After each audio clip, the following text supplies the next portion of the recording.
tell us more in advance. Yeah, as far as Thank you. you know why I should. Yeah. Blowing up everything. I'm sure everyone says like, it's like the last minute. Ah. Oh, there's a cancel. Amy, how much advance notice would a, say, representative or someone of that, or even a community member who wanted to get on our agenda, what is the time Is frame this for what that? I was just handed? Yeah.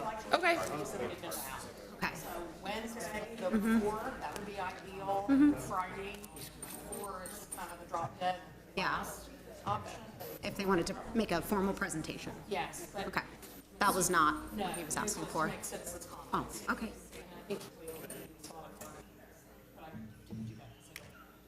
Okay. Thank you. Does the meeting live stream or is it only an hour after? Because people keep asking me. I do not believe it's live stream. Okay, so it really probably will be like midnight before will it's be, out. yes. Okay, thank Because you. when I leave here and I go to my office, I check and see if it's available. As soon as it's available, I post it Okay. Okay. Oh, it is? on YouTube. Okay. It's not on the city website. It's good. It's good. Stand up and stretch. But the City of Middletown YouTube channel? Thank you. Amy, I also had a note about that. The last council meeting was not added to the city website. It is on YouTube, but the link is not available on the city website. I came across that last night. Well, I'll have to correct it. Okay. I did wrong. It's happy hour. Doesn't always mean that it works like you think it's supposed to work. Yeah. No cocktails. and- Someone mentioned it to me because they were looking for the last meeting and couldn't find it. I'm sorry, yes. It's okay. Yeah, thank you. All right, in interest of everyone's time, I'd like to get us going this evening. I'd like to call to order the Middletown City Council meeting for October 5th, 2021. Could we please start with a moment of meditation followed by the Pledge of Allegiance?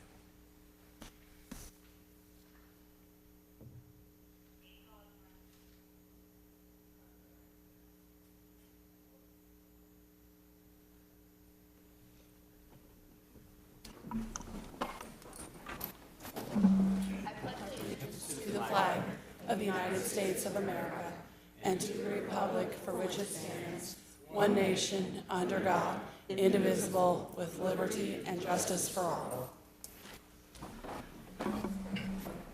Boy, that pledge sounds so much better with the full council chambers, doesn't it? Ms. Skink, could you please call the roll for us? Ms. Vittori. Here. Ms. Nenny. Here. Mr. Moon. Here.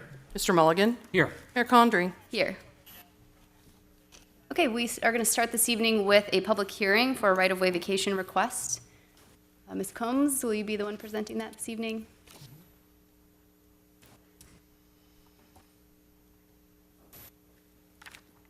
Good evening. Next slide. Oh, my slides are not on there, but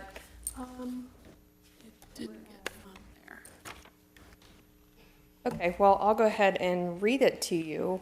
There were slides to accompany this. I'm actually reading from my PowerPoint slides that were on there. Right-of-way vacation request, a partial right-of-way vacation request by Dennis Tolson for a portion of Riverway Avenue to be vacated. It is located between the properties located at 3815 Van Nest Avenue and 3817 Van Nest Avenue, Middletown, Ohio, 45042. Parcel IDs Q65110390000018 and Q65110390000016. The city-owned property requested for vacation is approximately 0.36 acres in size. The Planning Commission's recommendation of approval is being forwarded to City Council tonight for review. If I were looking at the slide, there is a picture of the property as well as the petition that was submitted by Mr. Tolson and was also signed by the abutting property owner. So the next slide would have been a map for you showing that this property is located near the intersection of Riverway Avenue and Van Nest Avenue, again 0.36 acres in size. And then the last slide, for the Ohio Revised Code, the process for vacating a street, alley, or portion thereof requires a petition by a person owning a lot in the immediate vicinity of a street or alley. The request is first heard by the Planning Commission, and then Commission's decision is forwarded to the City Council. If approved, the property will be split evenly between the abutting property owners. Mr. Tolson approached the city requesting to purchase the property. Per him, he and his neighbor have both been maintaining the property and using it to access their driveways. The city has determined that Riverview will not be extended and will not need the subject right away. Meeting notices were sent to surrounding property owners and utility providers. No objections were received. An important determination of a right-of-way vacation is that there is no longer a public need for the property as a public street. The only engineering comment we received was the city needs to retain a sanitary sewer easement. Also, there needs to be a private drainage easement and access easement. What I'll do is I'll pass these around so that Is it possible that they're included later in the slide deck for that ordinance? yes, and they were a part of your Right, I'm just, if we were wanting to put them up there, it may Yeah. actually be in the slide deck. We can ask. Okay. Then I'd be happy to answer any questions for you. Does council have any questions at this time before we open the public hearing up? All right, Thank thank you. you. With that, we will open the public hearing for the right-of-way vacation request. If we have any comments in favor of this vacation, please come up to the dais now and can speak your name and address for the record.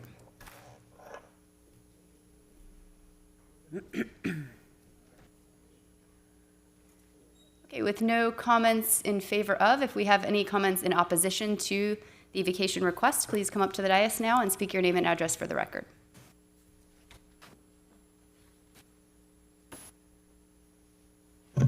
Okay, seeing no further movement in the audience, we will close the public hearing. The next item on the agenda are citizen comments.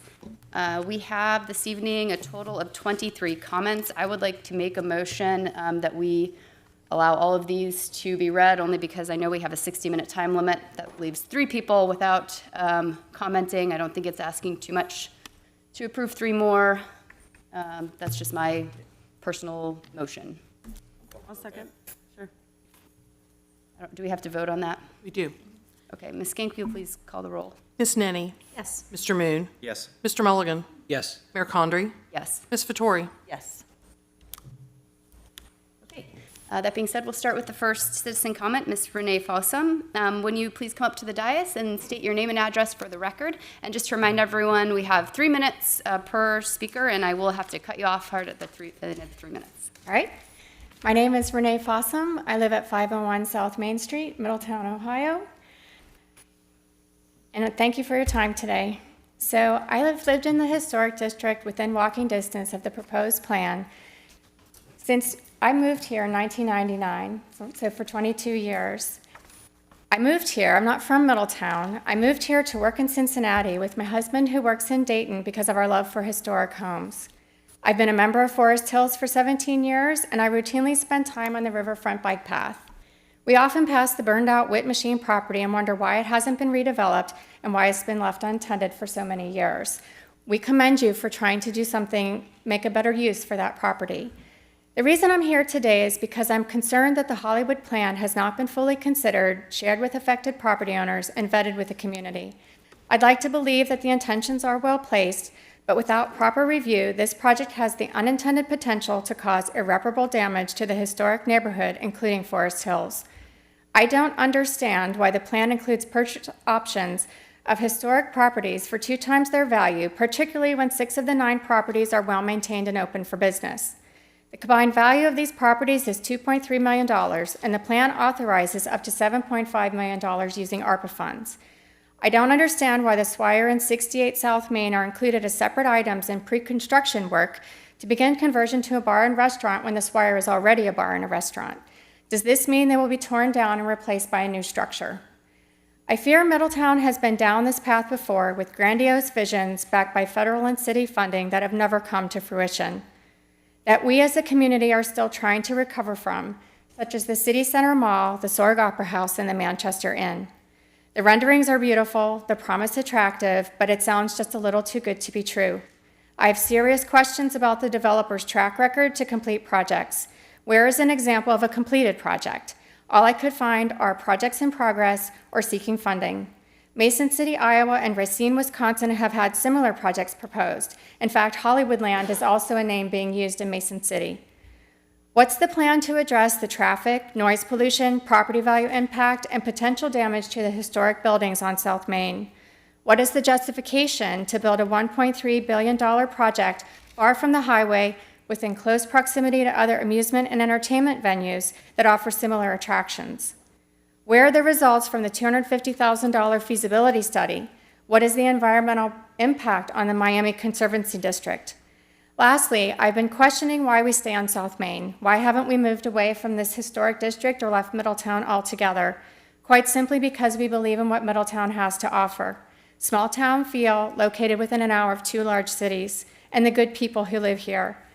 Over its city, Middletown has spent a lot of wasted effort trying to become something it's not, instead of focusing on the potential that's here. Thank you for your time. Thank you very much. Appreciate it. The second card I have is Mr. Adam Shira.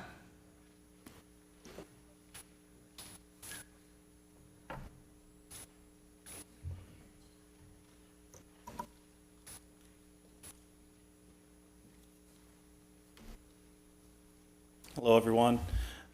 Members of council. Please state your name and address. Excuse me. My name is Adam Shira. I'm here on behalf of Middletown Preparatory and Fitness Academy, located at 816 2nd Avenue. Members of council and staff and Mayor Condrey, Vice Mayor Mulligan, thank you for your time. I hope to keep this fairly short. I am here today on behalf of Middletown Preparatory and Fitness Academy. You may have heard of it. It has been around since about 2002. It is a public charter school, public school in Ohio, serving about 300 K-8 students here in the Middletown community. And it, for a fraction of the cost for other public schools, it outperforms the neighboring schools by quite a wide margin. And it's really been a staple of the community. And a key aspect of its mission, which is to align an extended school day for academic learning with athletic performance, is its facility. Now, its facility is 75,000 square feet. It includes, along with your typical classrooms, offices, a karate dojo, 12 tennis courts, and a full indoor soccer field. Now, my reason for being here today is not to tell you how great the school is. It is the fact that it is located right in the middle of the proposed development that is the subject of legislation item 10, which I believe was referenced earlier. And my goal here today is to speak on behalf of the school, and not in a way that undermines the overarching policy goals that are behind this proposal, but to speak to their particular interests. And they've been serving the community for a long time, and they have a leasehold interest in the property that runs until 2028. And they're at a property that's really kind of very difficult to replicate for them and the program that they have, and their facility is essential to their continued service to this community. So I know that there were some earlier conversations because they just kind of found out about this project the other day. So there were conversations earlier today about that, and we hope to move forward with fruitful conversations that respect the interests, both policy, property, and the community interests at large in moving forward with this project. Thank you very much for your time. Thank you. The next comment card I have is from Tina Kendrick. And I'll tee up the next one will be Larry Mulligan after that, just so everyone can plan ahead and make your way up here.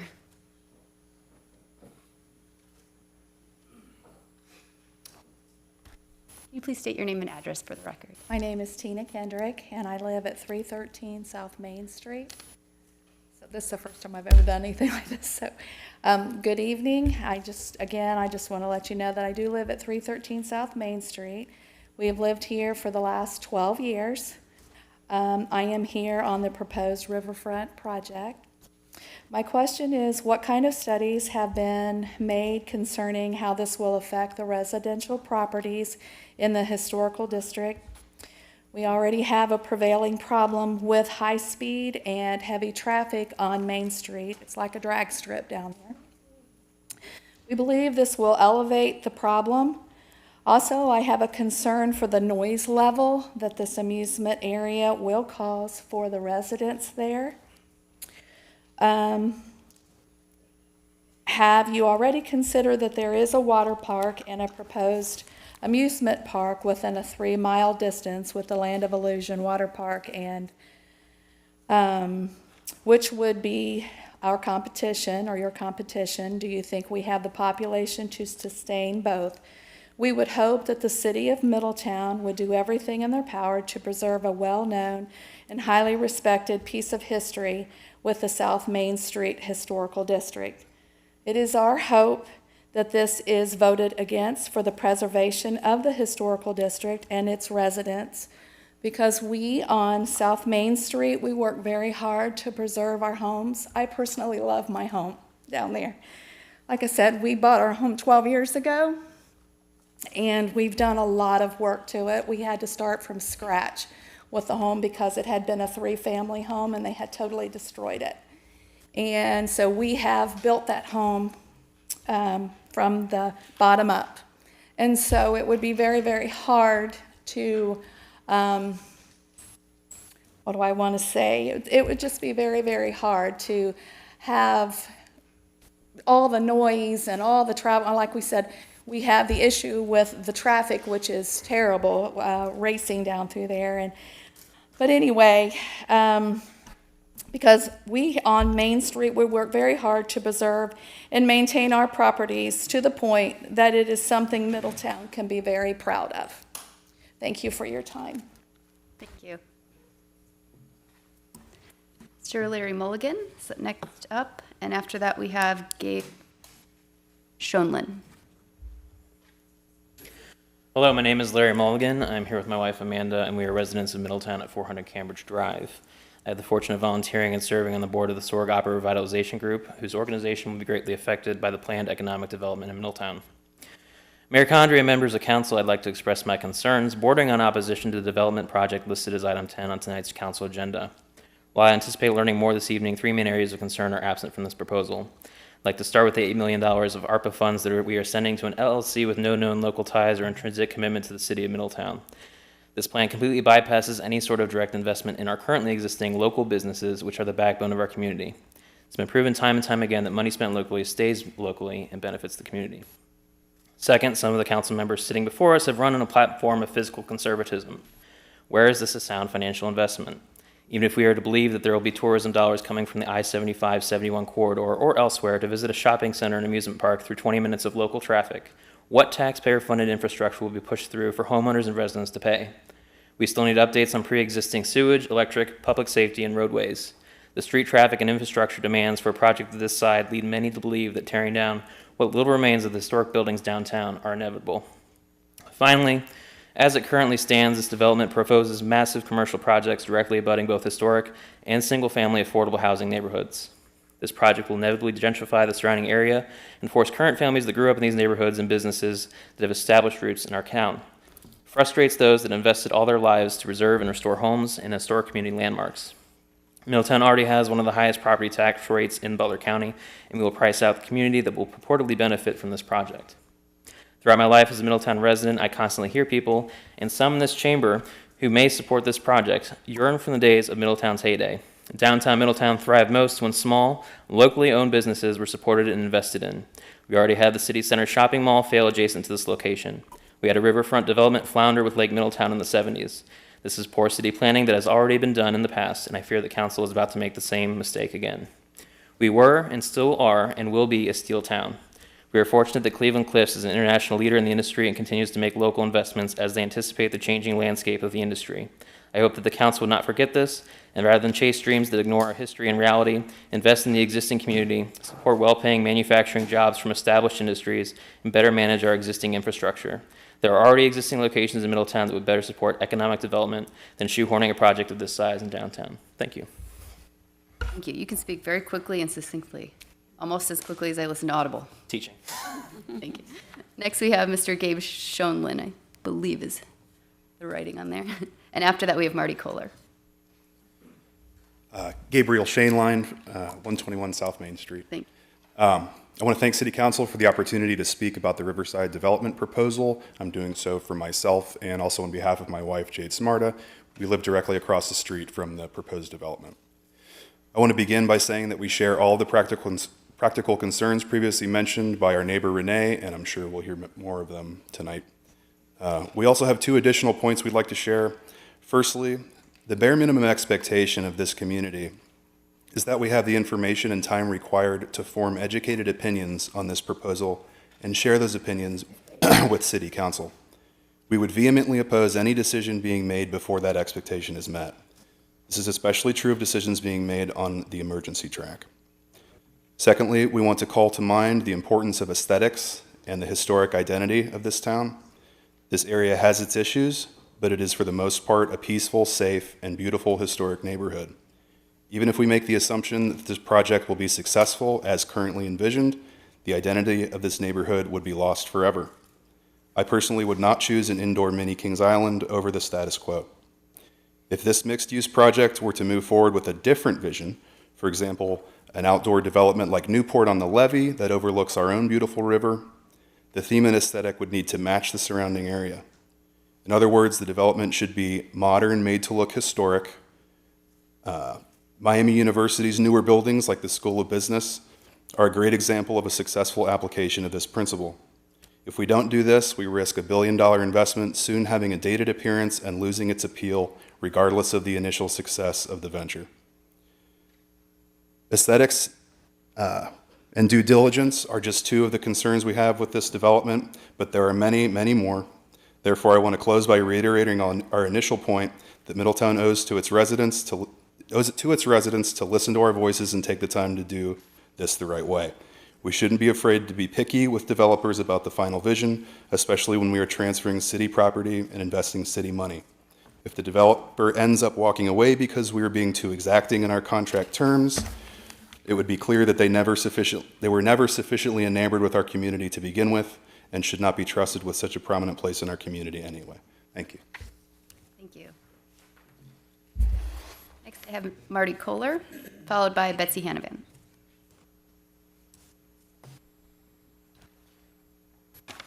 Good evening. I'm Marty Kohler, 508 South Main Street, City Council. I'm deeply concerned about the viability of this project. The project has numerous physical design issues, economic feasibility issues, and general community impact issues that need to be addressed before it can possibly be considered for adoption. These issues are way too numerous to address in 3 minutes, so I'll summarize just a few. In terms of the land plan, there are numerous land planning and design issues related to the project that's included in the contract. While I understand it's somewhat conceptual, we would like to have an opportunity to express these in detail prior to the vote by City Council on this ordinance. In terms of the economic viability, I have to ask why the city believes that people will travel to an economically distressed downtown through an economically distressed community to a preferred location for this project. The site does not seem to have the necessary economic factors to make it successful. If any of our surrounding thriving communities develop anything similar to this, can Middletown possibly compete? This contract obligates the city to incur up to $230 million, that's almost $250 million, for a convention center and parking garage. The repayment of this debt is based on future convention center revenues and parking garage fees. My question is, what would happen if those fees don't cover the debt on these bonds? I question if there's a market demand for 3 hotels. Spooky Nook, just down the road in Hamilton, is building 200-room hotel with that. Westchester, Hamilton, Liberty Township, all have hotel construction underway. I just wonder how we can compete with that. This development needs to be conditioned on firm commitments from major hotel developers, water park developers, movie producers, convention center operators, performance facility operators, prior to the issuance of any funds from the city or transfer of any properties from the city. The developer's been given $7.5 million. $6 million of that is paid up front prior to the purchase of property. The remaining $1.5 million is given after the property is purchased. My question is, what happens if you give that $6 million and the property is never closed on? There's just seems to be some loopholes in that. Middletown has a great track record for the execution of major development projects. In the 1970s, the city received major federal grant that paid for the demolition of hundreds of historic properties. That was a successful project because it got built. Please vote against this project. Thank you very much. Next, we have Betsy Hannan, followed by Stella Tucker. And I'll just remind everyone, if you're in the back, there are more seats to be had up there. There's some stairs over on this side of council if you'd like to venture up there. Good evening. Betsy Hannan, 80712 South Main Street. Anytime something that isn't an emergency is presented as one, it immediately raises suspicion and red flags. Why the rush? If this project truly is life-changing for Middletown, I think it would be in the best interest of our city to take our time and think through all things. For example, first, I am aware, as many others, of the $250,000 that council approved in March for a redevelopment study. However, that study was determined if this sort of development would be economically viable and sustainable. Was there also an infrastructure or environmental component to the study? How will we deal with the smell from the treatment plant? What about flooding along the river? Did anyone take into consideration the gas tanks that I hear are under the parking lot at the Oaks? Is there a plan for a new exit off I-75 in Manchester to make the riverfront more accessible? How will we provide adequate emergency services to the new district as we as a community are already stretched too thin? And finally, where can citizens such as myself find a copy of that study, please? Second, as a city, if we are about to embark on a $1.3 billion venture, what has been done to vet the developer?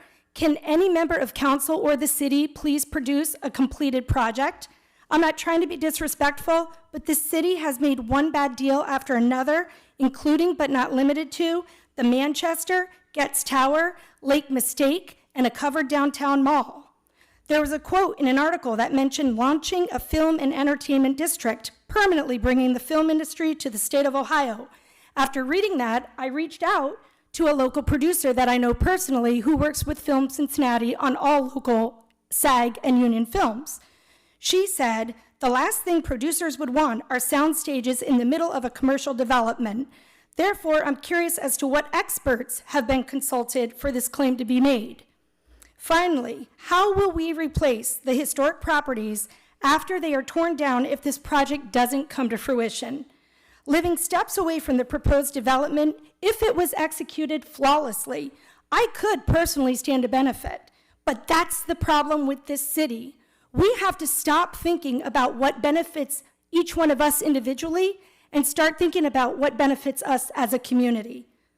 I would love to see our riverfront developed, but I'm asking you to vote no to the emergency reading and take the appropriate amount of time necessary and do the research needed to put a solid plan in place, unless, of course, you have all the answers to all the questions that will be asked of you this evening. And I would encourage you to start by Googling May 10th, 2017, an article in NorthOhioToday.com, which shares a parallel story to which we face right here, right now. Thank you. Thank you. Next, we have Stella Tucker, followed by Mulligan Jr. Hello, thank you for listening to me. My name is Stella Pauline Tucker. I live at 1000 Gage Drive here in Middletown. Pretty much a lot of the notes here have already been spoken, so I'll just say something more personal because I think everyone before me has mentioned about everything on this list. My concern is the money that's being used for this new project is not the money, the best use of the money. I would prefer to see some of the money put into the local companies, the local businesses that have started rebuilding Middletown years and years ago. I don't see any mention of any money for them, and I think that is really, really important because they have already started our path to success. I also am concerned about the new Ordinance 10 building, which I don't even like the name to be quite honest, but a lot of that would seem to do a lot of competition. For example, with the Sorg Opera House, it's a magnificent building. It's got a lot of work. It's already been done. There's work still going on. But why would we want to have Broadway shows when we have the Sorg Opera House? Why would we want to have more breweries when we have local breweries? Why would we have a lot more restaurants when we have some great restaurants here? Why don't we help build those a little bit better? The other thing is that it seems like to have this project be successful, you would need about 2,740 people a day to reach 1 million visitors, which was what was mentioned in the article. Do you really think that's going to happen? I just can't see it. We're too close to big cities.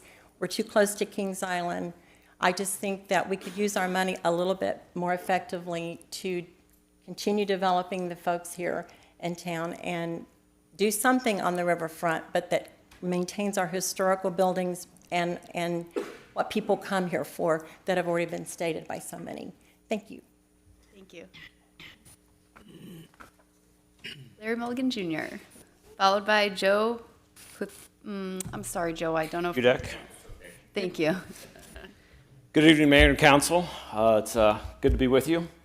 It's an interesting perspective. I debated preparing comments, but I knew a lot of people would be prepared.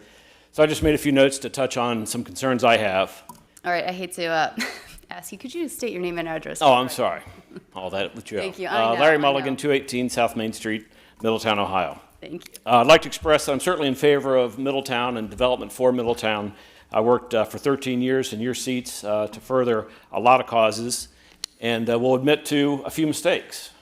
We had some challenges. We made some decisions with the information we had at the time, and some worked out, some didn't, and they're spoken of here tonight. The Manchester I'm disappointed in, as well as the Getz Tower. Those are two that really I think showed potential for doing something, and hopefully we'll still see that plan out. A couple concerns I have is, compare that to another better decision with Primary Health Solutions, which we faced in the recovery from the 2008 recession. I look at that as being a real success, a partnership with the schools, using federal funds to acquire the property and develop that with a great partner in Primary Health Solutions that really benefited the Second Ward and the residences there. Comparing to what we're looking at today, I think we're rushing through this.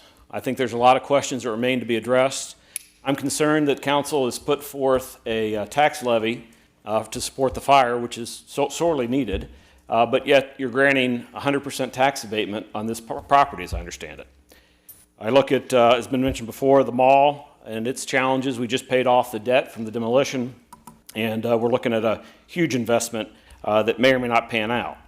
I'd like to better understand we're not supporting any of this project with general fund money, but how much of water and sewer funds are going to be used to support this or indirectly support it when we're looking at a $200 million investment to address our combined sewer, which leads to another issue is how that sewer is going to be addressed in a huge area, a huge development in the oldest part of town that deals with basement flooding and overflows into the river and on a regular basis, as we learned from the EPA. A couple other concerns I have been raised regarding the speed on South Main Street and the traffic. I had the occasion to speak with the Highway Patrol when they were in over Labor Day weekend, and contrary to what our police chief offered of the average speed being 25, a couple officers commented that they looked at it as a raceway, and they were shooting radar and making all sorts of tickets. I'd like to understand what we're going to do about traffic enforcement. Lastly, from a social impact, I'm a little disappointed that it's impacting the Second Ward, and we're not considering any minority investment or women-owned investments or other aspects of social justice we can further with a project of this scale. And lastly, my wife could not be here tonight. She's just so distraught over spending nearly 30 years in Middletown and feels like it's been sold out from behind us, which it pretty much is. Thank you. Thank you. So I have Joe, and I'll let you pronounce your last name, Joe, and also Howard Johnson will be after that. Yes. Do I have the wrong Joe? Oh. Oh, which one did you? I think you're up and a little bit later, Joe. Oh, okay. We got Joe Putoff first.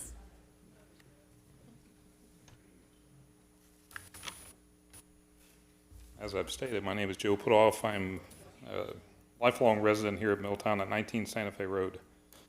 I apologize in advance because I'm going to repeat some of the things that have already been said, but I'd like to still say them. Commenting specifically on the Hollywood land, I was hesitant to comment due to my lack of information, but it's also why I am commenting. It is my understanding that it wasn't until 2 days ago that the details became public, and not until today that I've seen information from the local news media. Additionally, it is considered an emergency measure on tonight's agenda. This is questionable for a project that is valued at $1.3 to $1.85 billion. Something of this magnitude that will have significant impact on our community and future should not be rushed at the pace at which it is, with the decision potentially being made in such a short order. I'm all for improvements and advancements within our community. I feel there's been a lot accomplished in the recent years, but I also have heard and seen issues that Middletown still needs to address. I feel a project of this size should be more in line with what Middletown is, was, and will be.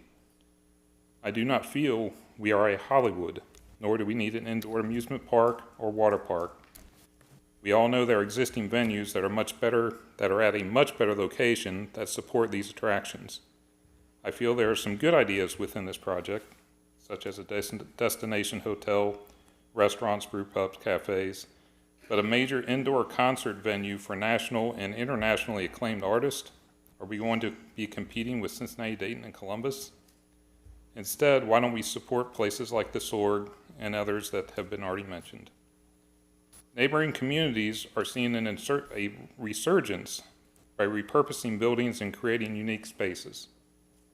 This project will eliminate buildings, historical buildings, and eliminate an over 100-year-old country club that was created by George Verdi, who helped create this city, and in its place put motion picture studio sound stages behind our historical community. Is that what we want Middletown to be?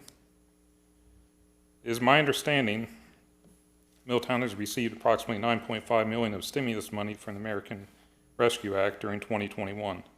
With this one project, the city is willing to spend 80% of that money towards pre-construction, design, engineering, financial structuring, due diligence, with an additional $250,000 of ARPA towards legal, engineering, lobbying, consulting services. I question this amount of money being used as a result of the pandemic for these purposes. Hollywood land is not a result of a pandemic, but rather an opportunity to use pandemic funds to support it. The state and federal government requires money to be used by the end of 24, which is the projected completion of Hollywood land. We should not be making hasteful decisions because of this. Thanks for your time. Thank you very much. Next I have Howard Johnson, followed by, this is probably the other Joe Hedrick? Hedrick, yes.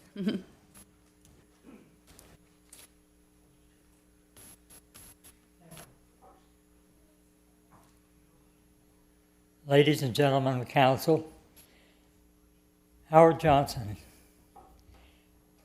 For a number of years, Howard, I can sat. Can you share your address with us for the record, please? I'm sorry? Can you share your address with us for the record as well? 24 Ardmore Drive. Thank you very much. Middletown. For a number of years, I sat in those seats, or these seats back here, as an employee of the city of Middletown, acting as a zoning inspector, a zoning administrator, support for the planning staff, etc. I saw numerous proposals come before the council and those boards for use of the property on the east side of the golf course, on the west side of the beautiful homes on Main Street. Wisely, those proposals were denied. Hopefully, that's what happens here. I do not understand the hurry, why this has to be an emergency. I'm not against change, and I'm not against development, but it has to be taken step at a time and in proper sequence. I remember when I was here as an employee, Dale Helsel was responsible for building this building and developing the downtown city center area. Paul Christensen, who I worked for, was the planning director, and David Clark was the planning head chief planner. Those people all came from out of town, and they had great ideas for the city, but after they got their monies and retirements, they all left, and they live elsewhere now, spending the hard-earned salaries that they were granted by the citizens of Middletown. Why is it that we always have to have outside people telling us what's best for us? I see no reason in it. I'm not against total development, as I said, but I am against rushing and going much faster than is absolutely necessary. Thank you for your time and your comments. Good evening, and God be with you in your decision making. Thank you. Thank you for your service to our city as well. Next, we have Joe Hudak, followed by Linda. Same last name? Different handwriting, same last name. Be better, yeah, better. Everything, this is Joe, I'm Joe Hudak. The address is 404 South Main Street. Live across from the Old South Park. We came to the city 33 years ago. I came for work. I worked in Springboro, and we looked at homes from the Dayton area down to here. Fell in love with the old Lefferson house, which we bought in 1990. It was 160 years old. Loved it, put a lot of money into it. We have 2 acres, has a pool, has a lot of trees and grass, and we live in a wonderful neighborhood. Unfortunately, we lost our house in 2004 to a fire, but we rebuilt it, and it was because of our neighbors in our neighborhood and the city. We looked at other places. We had thoughts of leaving. We couldn't do it. I do see, like everybody else has talked about, problems with roads, traffic, and I don't understand, with all the traffic that we do have on our street right now, how this is going to make things better for us. It doesn't make a lot of sense. I do want to just talk about one other thing. I looked up on the internet today, and maybe it's false news, who knows, but in the last century, I know that's a long time, 1,000 amusement parks have failed. 37 in this state. What makes this one going to last? And after this is all done, if it doesn't last and doesn't work, who's picking up the paycheck or the cost to tear everything back down again and do whatever they're going to do with it? Who does that? Do we hold the developers, the finance people responsible for that, have them put money up front in some kind of an escrow fund so that, 10 years from now, if that thing goes down, there's $5-6 million in there for it to be taken care of? There are ghost amusement parks in this country that haven't been torn down because the cities where they were at, or townships or wherever, can't afford to do it. Who takes up the slack? Who does the work? Who pays for it? That's it. Thanks. Thank you. Next, we have Linda Hudak, followed by Brian Campbell. I'm Linda Hudak. I live at 404 South Main. As Joe has said, we have lived here over 30 years. Main Street carries the history of Middletown. We have a neighborhood organization that has been in operation since the 70s to preserve this district. Now enter Hollywood land. If you are developing a go-to destination, why would you destroy a historic golf course, functioning tennis courts, pool, and gazebo? At the very minimum, leave these in your plans to further enhance the experience. We do not have the roads to accommodate the traffic, let alone the staffing to enforce the traffic flow or speed. What is your next plan? Turn South Main into a 4-lane highway? I don't think so. We have been told the police are overwhelmed with other duties and cannot do traffic enforcement, but must rely on state troopers. How will they ever control this new endeavor? I feel like we are cast members in the musical Music Man. Middletown was sold a bill of goods for the Oakland Historic District, revitalization of the Manchester, and Coon restoration of the bank. How are these projects working out for you? Create long-term revenue. We read in the paper that this could create long-term revenue, transform the area to a destination place. But I would like to see the list and portfolios of those individuals ready to build the luxury apartments, hotel, water park, indoor amusement, and the multiple restaurants, bars, cafes, and boutiques. We have 4 water parks within 30-minute drive, 2 are indoor, and 1 huge amusement park. Why does Middletown need this? I do not understand why the council is wanting to spend $700,000 to $800,000 for consulting fees and then projecting $7.7 million for due diligence. We have schools that are struggling, blighted neighborhoods, and failed projects, and yet we throw money into zero outcome plans. Just the name Hollywood Land projects great suspicion and mistrust. Please help our community to strengthen and come back later with the Music Man song and dance. I will leave you with one last thought. Envision your home backing up on a golf course and having the city come in with a developer to destroy this area for an amusement park and metal 3-minute mark. soundstage buildings. Thank you very much for sharing your thoughts. Next, we have Brian Campbell, followed by John Herr. Hi there, my name is Brian Campbell. I live at 4816 Longford Drive.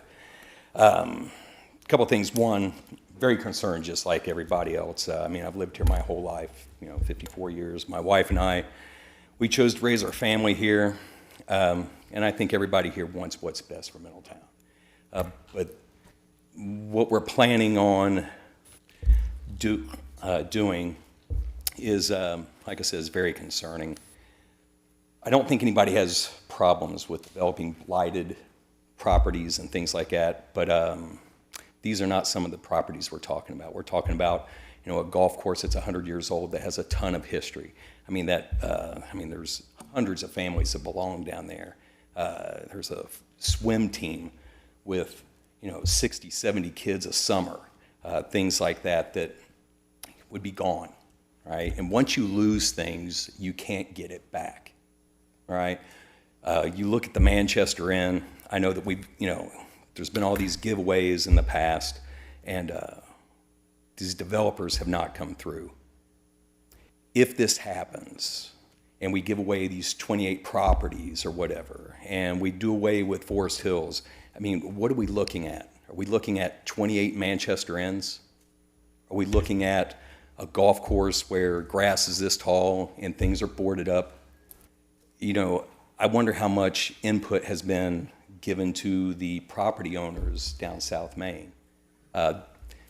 These people keep up beautiful homes. Whenever I drive up and down South Main, like I said, I've lived here my entire life. I always just, the Sorg Mansion, how much money they have put into that place. Then all of a sudden we're going to put a hotel or apartments right in their backyard. I just don't, I don't know. I just have a problem with, it doesn't seem like there's been any input with the investors of this town.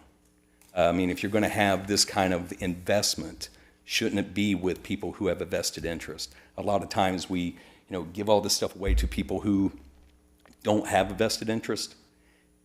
They take the money, they're gone. When it's, light left behind, well, they're out of town and it really didn't mean much to them. So, I mean, like I said, I think everybody here wants the best interest of Middletown, but I just don't see this being it. So, thank you very much. Thank you. Next, we have John Herr, followed by Kelly Kuvar. My name is John Hart. I live at 1937 Wilbraham. Nope, wrong John. Oh, not me? Nope. John Herr, H-E-R-R. Got lots of Johns and Joes around here.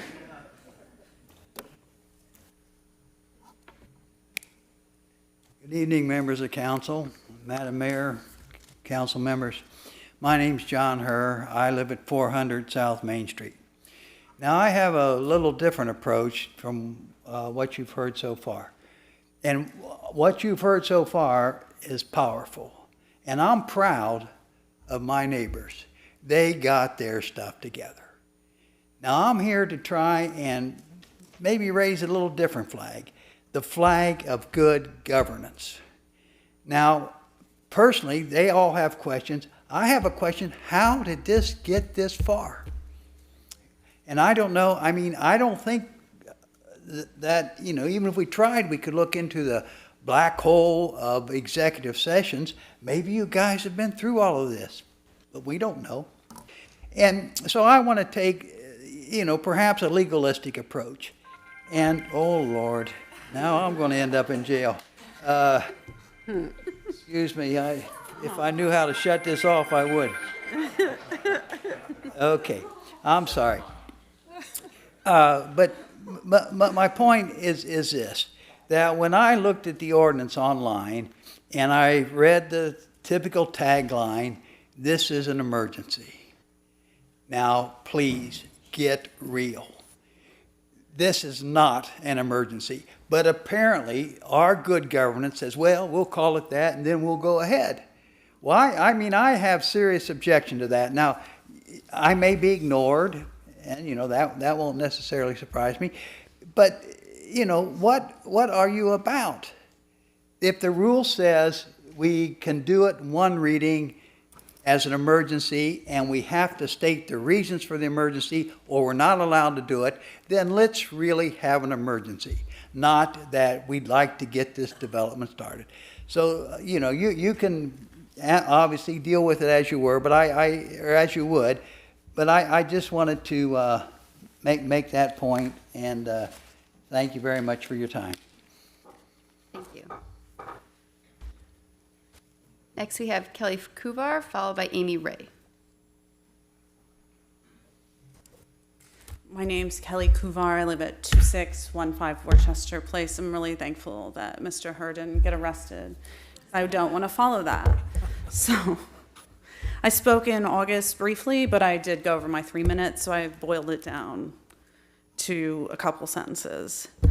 Why was the mayor at an airport commission meeting weighing in on the request for a proposal for the forward base operator contractor? How does that line up with her Ohio ethics opinion of what she is allowed to engage in regarding the airport? On a positive note, I'm actually very encouraged by learning about the development more that we've been talking to today. About today.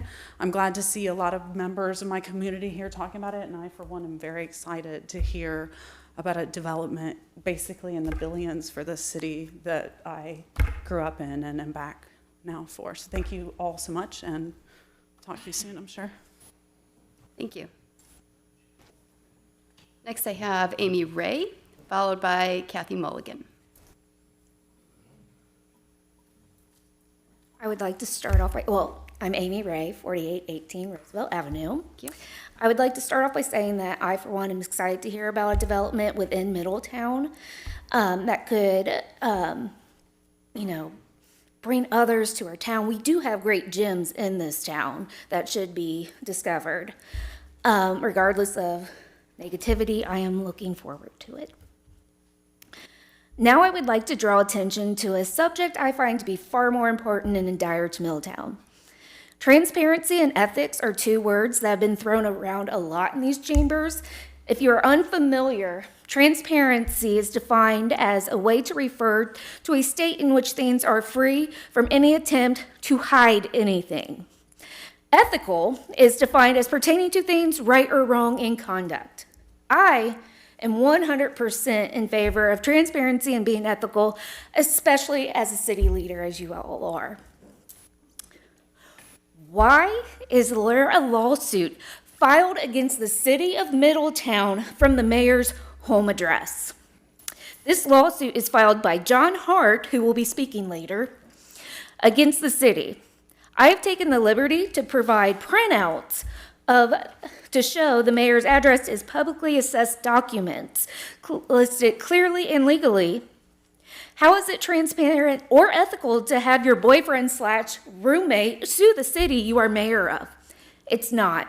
It's disturbing and corrupt on many levels. Let's circle back to John Hart, or as most of you know on Facebook, because he goes by an Alice, of Gripper Jumps. He has taken it upon himself to do a background check on the Hollywood land developer on behalf of the mayor and the city. Give me a break. Are you kidding me? Your boyfriend or not boyfriend has spent years in prison himself for tax evasion. I stand here as a generational woman of Middletown, and I am livid. This is disgraceful. Thank you for sharing your comments. Next up, we have Kathy Mulligan, followed by Thomas Dwayne Gordon. I believe it's Gordon.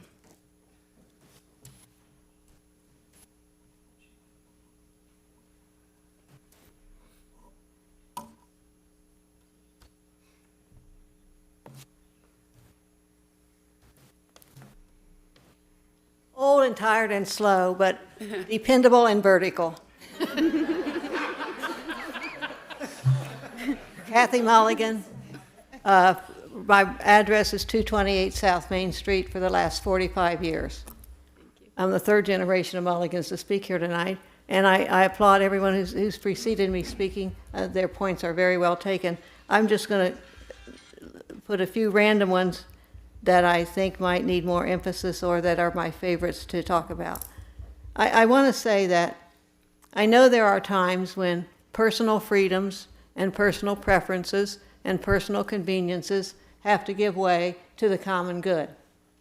But when that happens and people are making sacrifices for the common good, as the South Main District residents would in this case, we must have clarity, transparency, and confidence in the success of a project. I have many doubts in the confidence, many doubts to the success of this project. I did notice in reading the very long document attached to this, in one of the sections, it talks about the expending of the $7.5 million. And within that money, one of the iterations of it is to go for a feasibility study to be conducted by a firm chosen by the city, an independent. Well, wouldn't the feasibility study come before all this to see how it's going to be sustainable? So I have a lot of questions, and people have already asked those, about the future and the probability of success, which I don't think is very good, especially with a tawdry, cheap name like Hollywood, whatever. It's more than an inconvenience to the South Main Street people to have all these structures back there. There's traffic. I can foresee the day when South Main Street becomes a 4-lane highway, or at least a 4-lane thoroughfare, with our front yards being taken by eminent domain for the benefit of the traffic.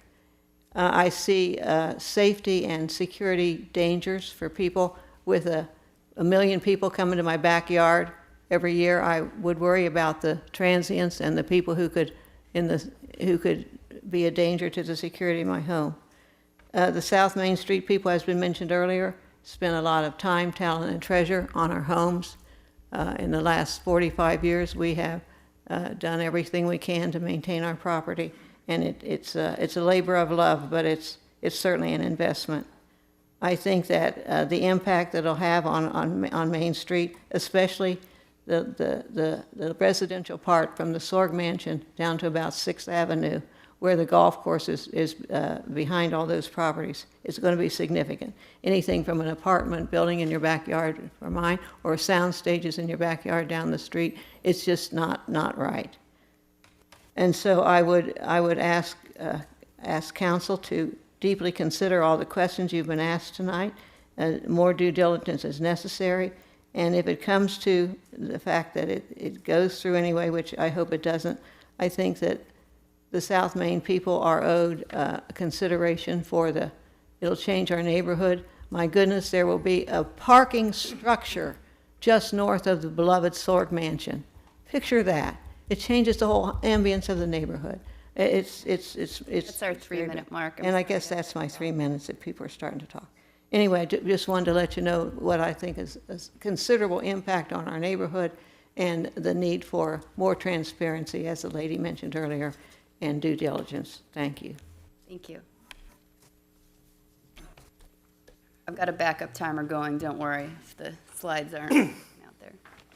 Next we have Thomas Dwayne Gordon, and then followed by David McCauley Myers. Thomas Dwayne Gordon, 520 South Main. Thank you for the opportunity to speak on the Hollywoodland Amusement Park proposal. My husband, Matthew Dixon, and I live with our 2 young children in the Birch Jacoby home, a 1902 Queen Anne Victorian on South Main at 6th. We purchased 14 years ago, which is 85 feet from the project's south end. We also have an interest in commercial property at 16 North Main and the business it contains, Shue and Dixon Attorneys at Law, 75 feet from the project's north end. It will impact us deeply at home and at work. The work packets for tonight's meeting were posted at 6:57 p.m. Friday, making the project information publicly available for the first time. Given its magnitude and significant impact it would have on adjacent property owners, it would seem basic courtesy to reach out. You could have informally invited the neighborhood association to a private forum on Friday night, something developers interested in several other projects over the years adjacent to the neighborhood have done in the past. But instead, you dropped it 94 pages into a 164-page PDF Friday night when government agencies typically release information they wish to bury from the press and the public, and made no effort to notify any impacted property owners.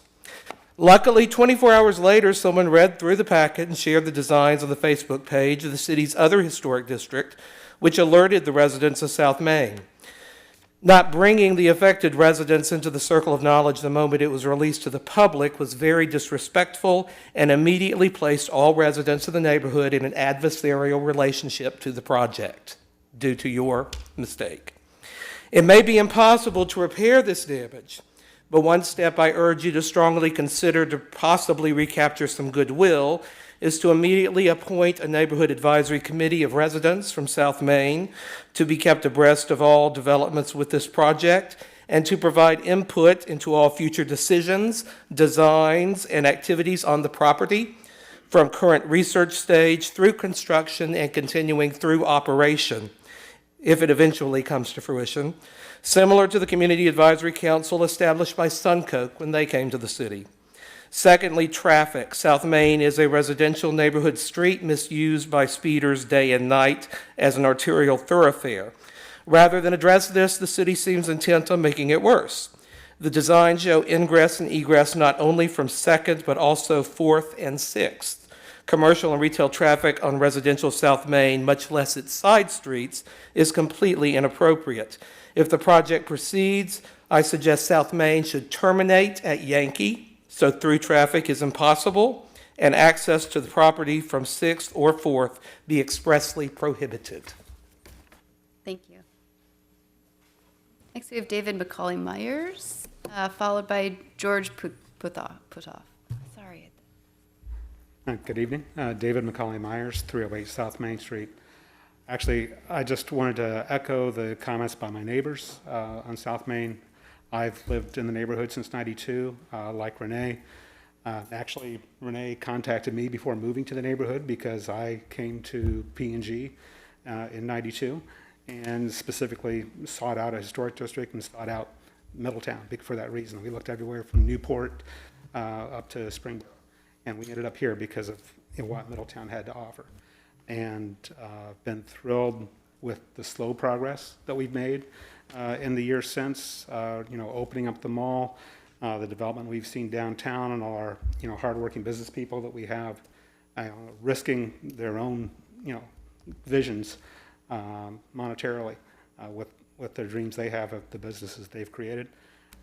I have concerns about the developer, what's their skin in the game. Most of us have invested much of our livelihood in South Main without really much hope of recovery. I bought my home for $155,000 30 years ago. And, if we look at the real estate market, I'm not expecting to recover nearly anything that I put into it since then. So anyways, we're here because we want to be, and because of the community, because of our neighbors, and just hope that you can respect that in any decisions you make. Thank you. Thank you. Next, George Putoff, followed by John Hart. Hello, I'm George Putoff of 19 Santa Fe Road, 17-year-old high school student and proud member of this community. I came to this meeting to offer up the perspective of some of the city's younger demographic. Myself, as well as many of my fellow friends and peers that live in Middletown, have talked amongst each other on numerous occasions about how we would rather live in Middletown rather than any of the other surrounding cities in the area, despite its less favorable opinion in some of those from an outside perspective. This is largely due in part to the city's historical character and culture. The neighborhoods here have unique homes and beautiful green spaces. We have a quaint, albeit recovering downtown scene on Central and Main. We may not have the bustling business scene of some other cities surrounding us, but our sense of community is unique. I could go on, but I feel that you get the picture. The city may not have the economical prospect that we can all admit that we wish it did, but what we do have, the character and historical culture, is irreplaceable. My peers and I would be deeply saddened to see our beloved city turn into yet another forgettable business attraction like Liberty or Austin Landing. While my argument is admittedly more emotivist than some of the other ones that were offered here tonight, I do feel that the things that I have discussed here should not be ignored in this decision. This project will make a change to our city that we cannot take back, and one that I do not think that we will look back upon fondly. I believe that this money could be better spent in a number of ways that would greater serve the community while also staying true to what makes Middletown so special. Thank you. It's a pleasure to see our youth joining us, so get your friends up here too, George. Mr. John Hart is next, followed by Ben Earls. My name is John Hart. I live at 1937 Wilbraham, and like my friend here, I am for the development. When I first heard of the riverfront project known as Celluloid, I was incredibly excited. I defended it on social media and thought this might be a project that I would consider investing $10 to $20 million in. Like any investment, I performed my due diligence, and in this case, it became more than 100 hours of investigative research. So in 2.5 minutes, I'll summarize 3 hours of content and go to tab 1 of 25.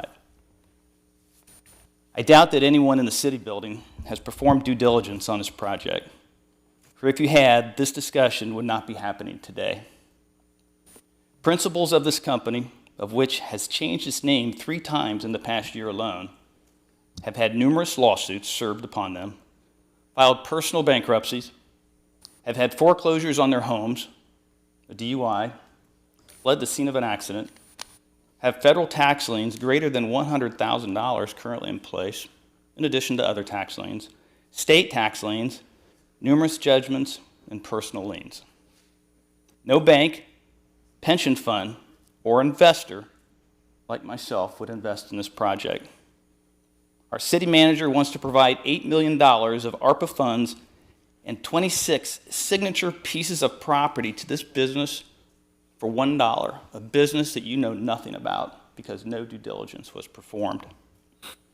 We, the taxpayers, issued funds of $250,000 to have a feasibility study performed on this project. As a taxpayer, like Betsy and others, I'd like to see this $250,000 document. because based on the information I have uncovered, I am certain that this document is full of fraudulent content. As such, tomorrow morning at 10:30, I will be delivering my due diligence to an assistant United States attorney and asking that a thorough investigation be conducted into the celluloid project. I wish you best on making the right decision for our city. Thank you. Thank you. The last comment we have is Ben Earls.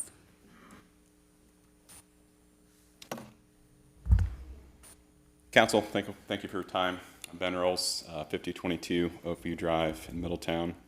I'm going to share some thoughts that don't come from a political standpoint, but come from also from my history here and the knowledge of this town and how long I've been here and how I know many of you.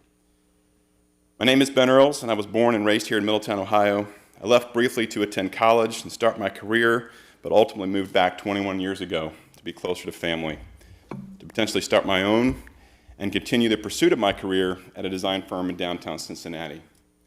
Well, I did start a family, and I still work at that firm and continue to commute, when not virtual these days, almost 70 miles a day so I can live here in Middletown,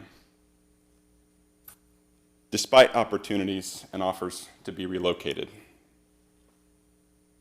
My wife and I choose to live here and send our children to school here, not just because of our glory days at Barnett Stadium, Wadey Miller Gym, the old YMCA pool, or other fond memories we share with family and friends, but because of the rich history that is here, built on grit and hard work of factory workers. We believe in the people of this community. We believe in the potential that Middletown can be great once again, and believe that I, my friends, and you, our elected officials, can somehow make a difference. I say all that to tell you I'm a 46-year resident of this community, friend to some of you on the council, many in this room, and patron of your businesses. I'm not a very political person, but find myself here today speaking to this council because a dear friend shared the news of an emergency decision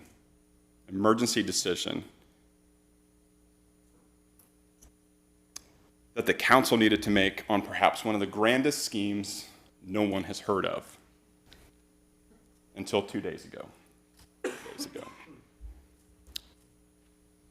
As much as we all want businesses to thrive, people to return, and this community to grow, the initial allure of sexy renderings I recently saw actually turned to concern.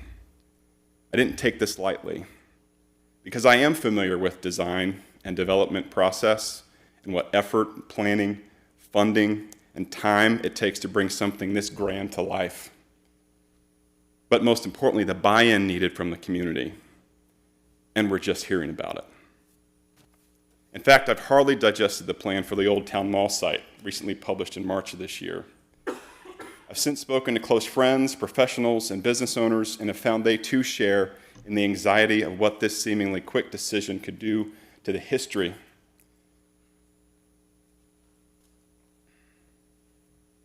of downtown and the long-term viability of this community without more disclosure of important details and response to many questions. That's 3 minutes. Thank you very much. That concludes all of the citizen comments this evening. Thank you to everyone for sharing all of your thoughts with council. I know it helps us to make good decisions, and we're appreciative of that. Next, we have our council comments. I'll start with Ms. Vittori. Sure. I think there's obviously a lot to unpack, and I appreciate everyone coming and sharing their thoughts with us. I think there's a few critical pieces of information. I don't want to get too much into this because we have this really great 3-hour presentation that I think will answer a lot of the questions that you have and maybe create more questions that we want to hear. We are not voting on this tonight. So there's two different kinds of emergency legislation. There's the one where you read it once and you vote and it happens. That's not what we're doing. What we're doing is reading it tonight, and then we're voting in 2 weeks, which is the typical standard way. What the emergency does is it removes, after you vote yes on something or no, but after you vote yes on something, you have to wait 30 days to do anything about it. So this emergency just takes that 30 days off so that we could start the process of clearly all of the big moving pieces. But we are not decreasing the amount of public content and comment from what the standard is, which is to read it now, read it again, and then vote on it. So there will be the 2 weeks, actually 2 weeks and 2 days, because I think we're going to move that meeting to a Thursday because everyone's out of town, for people to comment and question and have interaction so that we can, address your concerns and share any more information that you're looking for. So I just wanted to get that out because I know that seems to be a big issue in the room, along with many others. Other than that, I'm probably going to just reserve my comments till later. Thank you. Thank you. Mr. Mulligan. Thank you, Your Honor. I too, just in light of the time constraints, just keep it limited to adding my thanks to the members of the community that came out and discussed their concerns. And certainly the nature of a project like this does provide for, under Ohio law, extensive executive sessions to discuss it. So it wasn't an intention of this council or staff to hide anything about it, but just the sensitive nature of a large project like this requires that, and of course, keeping things confidential. But again, thank you, and I sincerely appreciate the input that we received tonight. Thank you. Mr. Moon. Yes, thank you. I'd like to thank everybody for coming out. I understand your concerns. I hear your concerns. I hope you will stick around for the presentation. And in many cases, I share some of those concerns, and hopefully we can work through those and find a project that works for everybody. And that's all I have. I do have some questions on the legislation when we get there, but I will reserve those for that time. Okay. Ms. Nitty, are you still Ms. Nitty? I'm going to ask you every meeting. Legally, officially, yes. Okay. Yes, thank you. Thank you, Mayor. I did prepare some comments tonight, although I will encourage everyone to stay in case you don't get a chance to stay. Everything will be posted online, so be sure to catch that presentation if you're not able to stay. But I did want to share some comments with all of you because I know that you all took so much time to prepare statements for us. People have always had a lot to say about Middletown, good, bad, and indifferent. Being born and raised here myself, there were times in my youth when I was flat out embarrassed to tell people that I was from Middletown, for fear that they would think differently of me or less of me. Today, I am very proud to tell people that I live in Middletown, that my husband and I made our home in the house that his dad grew up in, that we both own small businesses here, and that we love this place because the people we love live here too. Our journey to building a life here wasn't always easy. There were people who told me that opening a business downtown was too great a risk, that we just wouldn't succeed, that we should think about opening somewhere else like Monroe or Westchester. This year we celebrated 5 years. We survived a pandemic and even opened a second business on Central Avenue. I still remember having conversations with my friend John Langhorn, who had also just moved back, about what a great opportunity there was to invest in the future of Middletown, a more vibrant Middletown. And I'm so proud of his success with the Swire. With expansion and growth, they will also be celebrating 5 years here soon. And I can't wait to see their continued future success in their location. John is just one of many small businesses that have taken a leap of faith and found success and support in Middletown despite the doubt that some still harbor about our ability to succeed here. Now imagine a Middletown that people have only good things to say about, one that has thriving businesses, large and small, an abundance of jobs and high-quality housing, one with bustling downtown and a busy interstate. A city like this would certainly need improved infrastructure and increased public safety, but would also have the tax revenues to pay for those things. This development and others like it might be what the city needs to transform and rebuild. That's what ARPA dollars were intended for, projects that can create economic opportunities for cities that have struggled to create it on their own, one that will likely never happen again in our lifetimes. We have the chance to be an example of real success and transformation. I believe that I was elected by the residents of this city because I care deeply about the Middletown of our past as well as the Middletown of our future. As we are in an election year, it's important for me to note that before I joined City Council, I only had an idea of what serving would actually be like. What I found is that it is a lot of reading, rereading, listening, difficult decisions, and restless nights. We spend countless hours working for this city, and so do the members of city staff who prepare the legislation we ultimately vote on. Voting is important because no decision is made by any one individual. It is a collective and informed decision made in what we believe to be the best interest of the city as a whole. Sometimes we all agree and sometimes we don't, but each of our votes only counts once and it always takes a majority to enact legislation. Voting is also an important part of civic duty that each of our citizens is invited to do at election time. Each of us is here tonight because you showed up to vote. As citizens, you all came here for different reasons, some to voice concern, some to voice support, some to simply learn a little bit more. And I just want to encourage you all to continue showing up for things you believe are important, but also to keep an open mind, stay for the presentation of the proposed project legislation, and understand that no decision made here comes easy, but it is always in the interest of what each of us believes is best for this city and its future. Thank you, Mayor. I also want to thank everyone who came out tonight and spent their time and energy creating statements for us. I love that it's anywhere from our youth all the way to our former mayor. I'm really grateful for all of you for doing that. I want to comment on the press release that went out today. I feel like it was a slap in the face of City Council's authority in our municipal government. We're the elected officials who represent the citizens of Middletown, and to say that the project is, quote, coming to Middletown, Ohio, that council, quote, will vote to approve, or, quote, this will be a transformational redevelopment, is circumventing the process put in place for local government representation. I feel that the press release went too far into informing the public that project is happening instead of that the fact that it's being presented to be voted upon. I'm also concerned about the phrase, the city of Middletown will partner with Main Street, because the legal agreement put before the council and the legislation specifically states in section 12.11, no partnership. This agreement does not and may not be construed to create a partnership or joint venture among any of the parties. So I just fear the press release the city provided today was a misrepresentation on many levels. I want to make sure people understood that we'll be voting on this, and this is not automatically coming to the city. Thank you. And that's all I have to say this evening. Next we have city manager reports. Madam Mayor, members of City Council, I will be using my city manager's report this evening to actually do the first of our 2 budget presentations for fiscal year 2022. So at this point in time, I believe you all should have received the big book, as I would refer to it. That is the complete comprehensive draft proposal for our fiscal year 2022 budget. And what we have done traditionally is we do 2 presentations. One presentation goes over those non-public safety portions of our budget, and then at the next meeting, we will also do the public safety portions of our budget, which tend to be a very large and significant portion of our general fund, so we break it down that way, basically. We'll also go over the final ARPA budget proposal at that next presentation. That is, I hope, will be at the special meeting on the 21st that we talked about, so that it, can be separated from the regular normal business, and because several folks are out of town. So that's what our hope was. I will be coming up to the podium and using some slides, but I just wanted to make a few notes to begin with.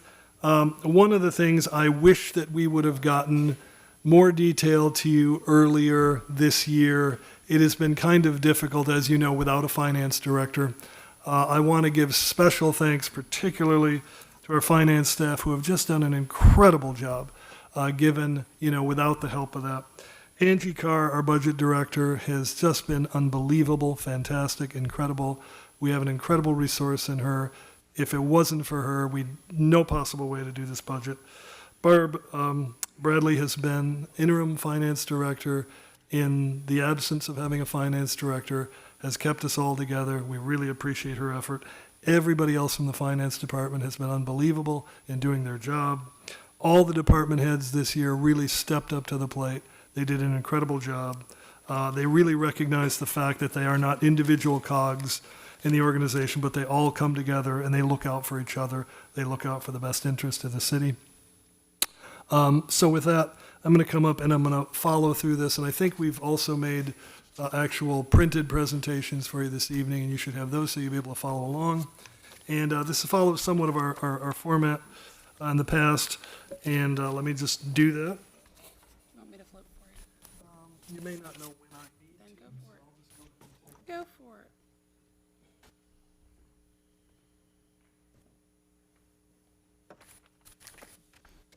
And we'll do this kind of casually. Please, if you have questions, don't necessarily wait for me to complete. If there's something you really want to know at the time, we're just going to be going through it. So like we've done in the past with these budget presentations, please just go ahead and ask the questions. Jim, is any of this available publicly for the citizens to see at this time? At this point in time, I don't think we've actually yet made this, because this is the first time we're presenting it. It'll be after this meeting, it'll become available. Big button goes forward. So first of all, just a little bit about just kind of a premise as we start into this.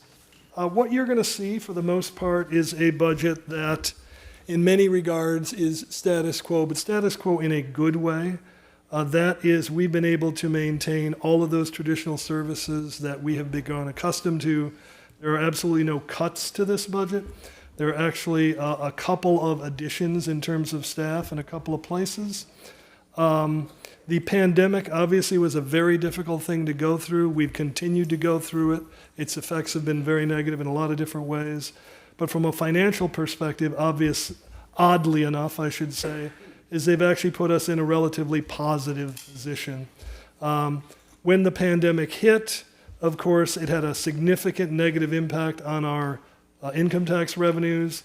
But you will recall also that the federal government CARES Act came into play.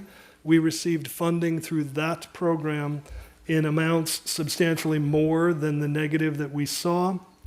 As a result, you'll see that our reserves are actually a good deal more healthy today than they would have been at the best time pre-pandemic. So, I mean, in that regard, whether that's good, bad, or indifferent, it puts us in a reasonably good financial position in that regard. Of course, the ARPA, we've talked about that. We'll talk further about that. It's going to give us a lot of opportunities to do capital improvements, to leverage other people's funds to do even more capital improvements, and to really focus on those most important strategic improvements that we've all talked about for years but weren't able to do. So we're excited about that. And again, on the capital side, while you won't see that much in this budget, other than what you typically see, about a normal amount with a little bit of extra, a lot of those things get to be done because of the fact of the CARES Act, the impact of CARES Act on our reserves, and the fact that the ARPA will come into play, as well as leveraging other people's funds, and those funds likely coming from 2 different counties in our case. So I would just start out by looking at our schedule. So basically tonight, October 5th, we're doing the non-public safety departments and functions. At that next meeting, the 21st, if you name that special meeting, we'll be doing the presentation on public safety, which of course are police and fire. We will also do the ARPA budget at that time. If that follows through, then on November 2nd, that's actually technically the first reading and consideration of our fiscal year 2022 annual budget. On November 16th would be the second reading, consideration, and final approval. So final approval of this budget wouldn't happen until November 16th. So in all of the time in between, we have the opportunity to further research, further ask questions, and further get into the details of it. But we will provide the presentations in this meeting as well as the next one. December 17th, this budget becomes law, which is basically 31 days after its approval. And then January 1, of course, the budget commences. It is a calendar year, fiscal year budget, so it follows January 1 through December 31. So a basic overview, as I mentioned, capital or our unrestricted, unencumbered general fund balance. It stands effective August 31st, 2021 at $12,667,600. That is quite healthy given recent history. And I will tell you that while expenditures are tracking as anticipated, revenues, particularly our income tax, have been outperforming expectations. So our expectations for income tax in this year budget 2021 have been significantly outperformed in a positive way than what we had budgeted for. The fiscal year 22 budget proposal forecasts, as indicated, a generally status quo approach, but it does support an increased focus on economic and neighborhood development, along with performing previously delayed capital maintenance and improvements. The budget itself does not entail any expenditure or allocations of the ARPA money. However, you will approve a separate ARPA budget. So there will be an ARPA budget. It will be detailed, be largely as you've seen in draft, but it will be separate because it is a multi-year budget. So rather than trying to incorporate it into what we have as a single year fiscal year budget, we will approve it separately as a multi-year budget. The contribution of unreserved general fund balance in this year, the budget proposal that you've received for fiscal year 2022, is only $122,782. That is substantially less than what we've seen in recent years. That is, again, because our revenues are coming in better than expected. We've been a little bit more realistic, I think, in some of our reporting of revenues, recognizing that we expect it to be better. And also, again, our department heads have done a really good job. So we're kind of pleased at the fact that in order to get a fully balanced budget, we're only looking to expend $122,000 of reserve funds for this next 2022 budget. So when we take a look at the general fund and the sources of revenue, our 2022 budget, on the income tax transfer coming in, we're a $581,000 increase over last year, which is about 3.5%. We're conservative there, but we're very comfortable with it. So you see there is a nice increase. The public safety levy transfer is up, we anticipate, by $285,000, actually up by 8.4%. Again, a nice solid trend. Property taxes, you will recall that the city of Middletown received a pretty extensive increase this last year because of the revaluation, which is out of our hands. It's done by the county auditor's office. But in this case, it reflects that. It's up as well by 8.4%. Intergovernmental up 16.7%. Charges for services up 8.2%. Miscellaneous actually down by 27% because, in fact, miscellaneous, it's really hard to imagine sometimes what year it is, but what you'll find is what was so odd in 2020 and somewhat in 2021 were the federal CARES Act funding. So that's where you see the miscellaneous. We know we're not going to be receiving any more in 2022. So in a sense, what looks down is really as a result of those funds have stopped. Interest earnings, as you know, very, very low interest rates, so we don't generate a lot of money there, but fairly stable with a little bit, a 1.4% increase. So our subtotal, $32.46 million for the general fund. That's up just under $1 million. We'll then be transferring in about $2.5 million. So our total revenues for the general fund this year, $35,052,238. So some of the items of note or significance in this 22 budget, as I just mentioned, that $35,052,000 is our expenditures. That's an increase of 2.8% over the 2021 budgeted revenues, just under $1 million increase. The budgeted general fund expenditure totals are $35,175,120. So again, as I noted, that's only needs to have $122,000 of reserves used to balance that budget. That is also an actual decrease from the 2021 budget. So again, we're being very fiscally sound, we think, with this budget.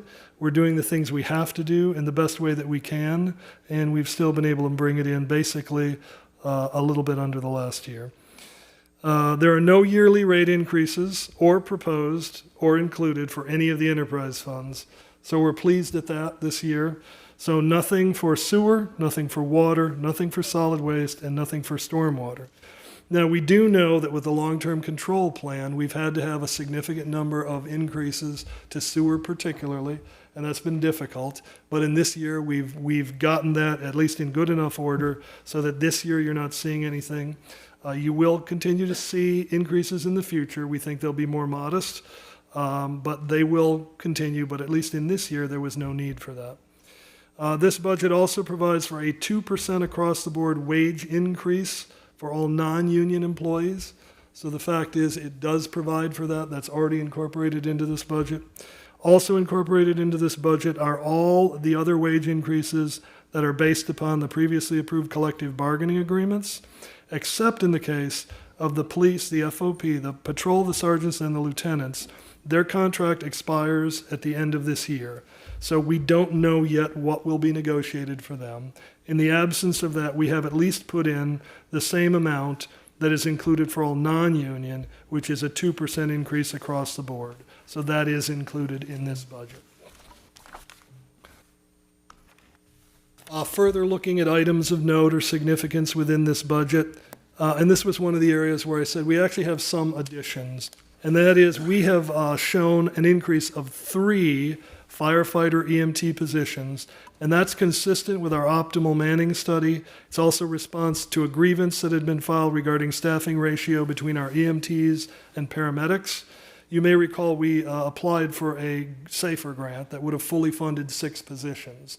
It is our understanding at this point that is not being funded. We don't know that absolutely for certain, but by every possible indication, since the federal fiscal year ended in September and we did not receive approval, we believe we didn't get that. Now, there still remains some chance that we were high enough prioritized that if some of those who got grants decide that they can't use them and they withdraw, that they could go down to the next series of priorities, and there's a limited chance we could still get. We're not counting on it. So given that, we still included 3 firefighter positions in this budget, even though we're funding them, they're not being supported by SAFER. The SAFER would have been for 6. The budget on the police department also reflects the increase in staffing of that 1 new patrol traffic officer, and that's consistent with that reorganization that Chief Burke brought forward, where he's changing from fewer higher level staff and the deputy chiefs, and then increasing the patrol officer in traffic. The development services budget will look kind of unusual too. It will look like it's much higher. That's exclusively as a result that we transferred those 5 code enforcement positions from the police department. So a decrease in the police department, but of course development services, they're absorbing them. You're going to see that increase there. However, we've also added, and this is the second actual addition of positions in this budget, is 1 new position, and that would be of city planner. And at some point you'll hear from Ashley Combs in terms of why that is particularly important now and how that frees up more ability to do some of our code enforcement, neighborhood revitalization, and deal with some of the other things that have become critical that we're working on in terms of State Route 4 corridor and some of these other projects. This year's increase to the city's share for employee health care is 4%. So you'll see a 4% increase covering the cost of employee health care coverage. You will not see any city funding for transit for the 2nd year in a row, and for the 2nd year in a row, no fares for riders. And you took that all up last time, you recall. You made that decision that we would not charge for ridership on the transit. We also are not required to put in any funding. Again, CARES Act is covering transit last year, this year, and quite possibly for another year or 2. We'll have to see. The city proposed last year, if you will recall, in our budget, that we would begin a per transaction fee on all credit card transactions, was to do last year. Because of the pandemic, we just didn't feel like that was a good time to do it. It had always been in place. We had always expected to do it. Now that we're coming out of it, we are proposing to start it up this year on January 1. Currently, the city subsidizes the cost of credit cards being used to the tune of about $250,000. So that is only designed to simply recoup that cost of what we're paying in order for people to use credit cards. You'll also see that we've returned to transferring $100,000 to the computer replacement fund this year. We stopped that last year just again because of the pandemic and because of some of our difficult financial times at the time.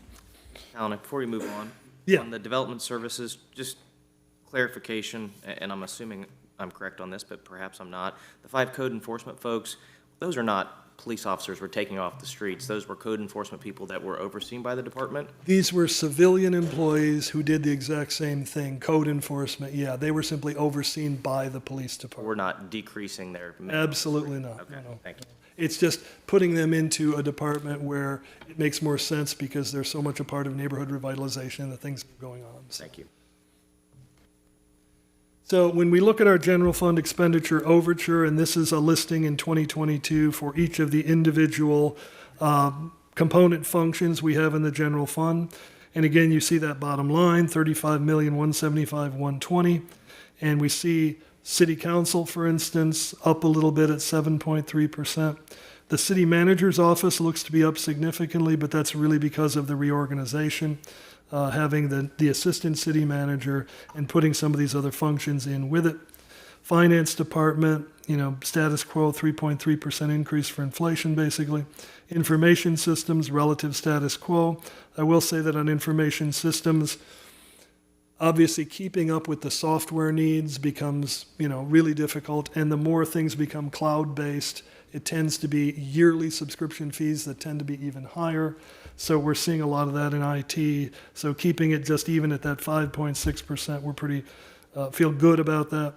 Administrative services is actually zeroed out because, again, that's been incorporated in other places, primarily in the city manager's budget. So where you see increases elsewhere, it's because we've eliminated that, particular budget function. Economic development, just over $1 million, 7.6% increase. Development services, this is where we see that seemingly big increase, of course, 56%. That is, as we said, the 5 new positions that are coming over from the police department, as well as our proposal to add the new city planner position. The fire department, we're actually a decrease of $582,303. So you're probably going to say, wait a minute, you're adding 3 positions, and yet the department is going down, and they're getting a wage increase. Well, you have to understand that last year's budget included the purchase of a ladder truck at $1.3 million, and the purchase of a land for one of our new fire stations at the cost of about $250,000. So those 2 items are eliminating over $1.5 million. So now, when you take that into account, clearly there would be an increase in the fire department because we are adding staff, we are providing wage increases, but in comparison to last year's budget, that's why that looks a little bit different.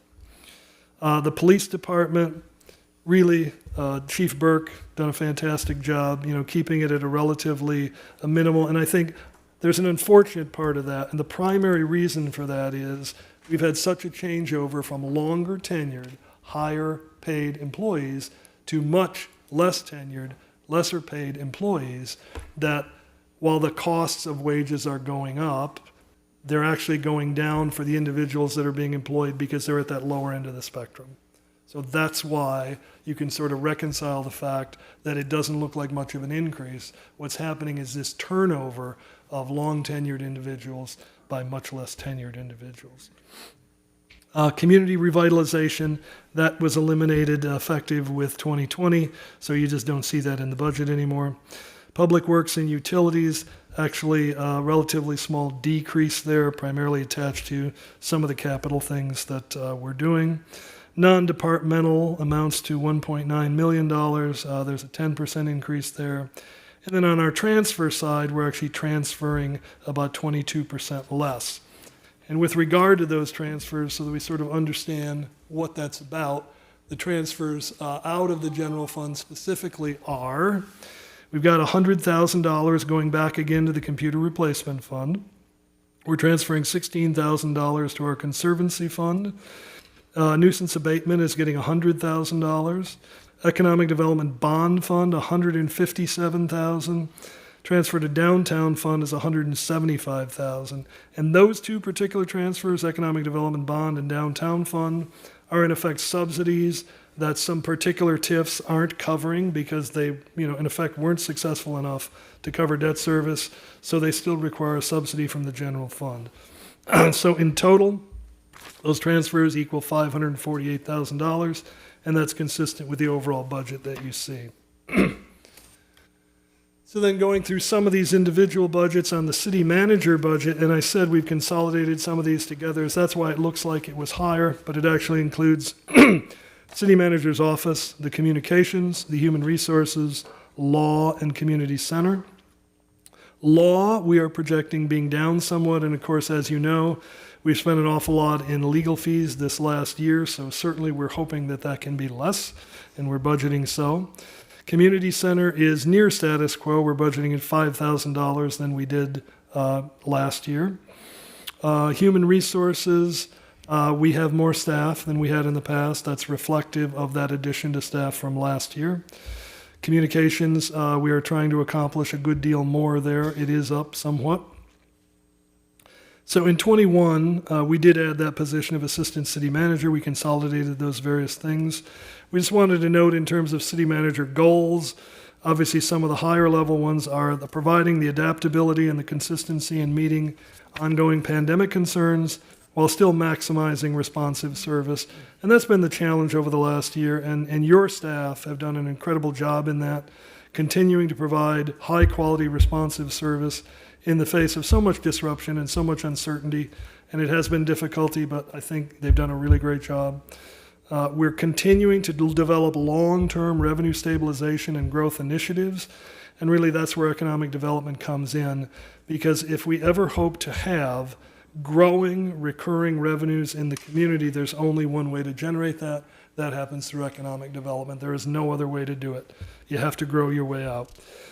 Strategically prioritizing and guiding those various economic development and neighborhood revitalization plans and implementation. Of course, we have been the beneficiary, thank goodness, of the ARPA funds. As you've seen in the budget, a lot of the neighborhood improvement, the revitalization plans that we hope to do will come as a result of not only a really significant portion of the funding that we have that we'll be spending on the State Route 4 in Oakland neighborhood, but hopefully a lot of money that will come from Butler County that will support that as well.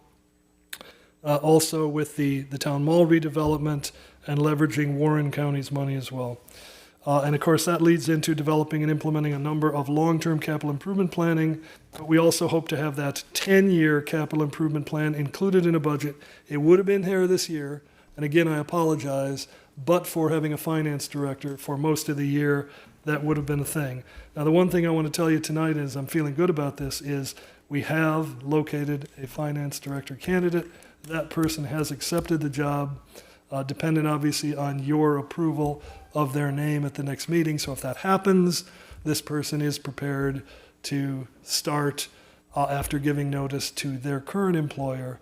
If all that comes together, I can tell you it's a great person with a great background, and I'm really excited. So, so anyway, I think we're all excited about that, particularly in the finance department.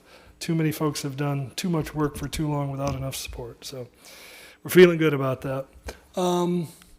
Moving on to other items of note. Within the law department, obviously we're trying to provide for efficient, cost-effective legal counsel for all of city staff as well as for city council members. We're going to do a lot of training and communication with board commission members as well as liaisons. We really want to do more of that this upcoming year. On human resources, we have reached full staffing in 21. We really want to use that momentum in 22 to implement a lot more in the way of comprehensive staff development, leadership training, management training, succession planning, customer service training, just a lot more in-house kind of development of our staff. We want to improve on the efficiency with a new software platform. We've got several things that we think can be a lot more user-friendly for the public that can give them greater service, a kind of 311 system, if you will. Within communications, we want to expand communications to the public, to the region across a number of different platforms, and obviously develop more meaningful content that we will share when it comes to the strategic messages of the city. Finance budget, relatively status quo, 3.3% increase, not much to be said here. Obviously, they've done a super job. They continue to provide exemplary finance controls for citizens. They produce award-winning reporting. How many years in a row have you won financial reporting? Just how many? It's like 30. It's huge. 25? 27. There you go. I mean, that's amazing. There are not many communities in this country that can say that. I've had absolutely nothing to do with that, but they have done a magnificent job. Absolutely magnificent job. We continuing to research and develop automated services when it comes to billing payment, tax filing. Again, if we can create more flexibility, more responsiveness to citizens, we're looking at it. IT has been great about that. They're working closely with finance. And of course, obviously now we're going to acclimate that new finance director to their role. When it comes to information systems, we're increased a little bit this year, 5.6%.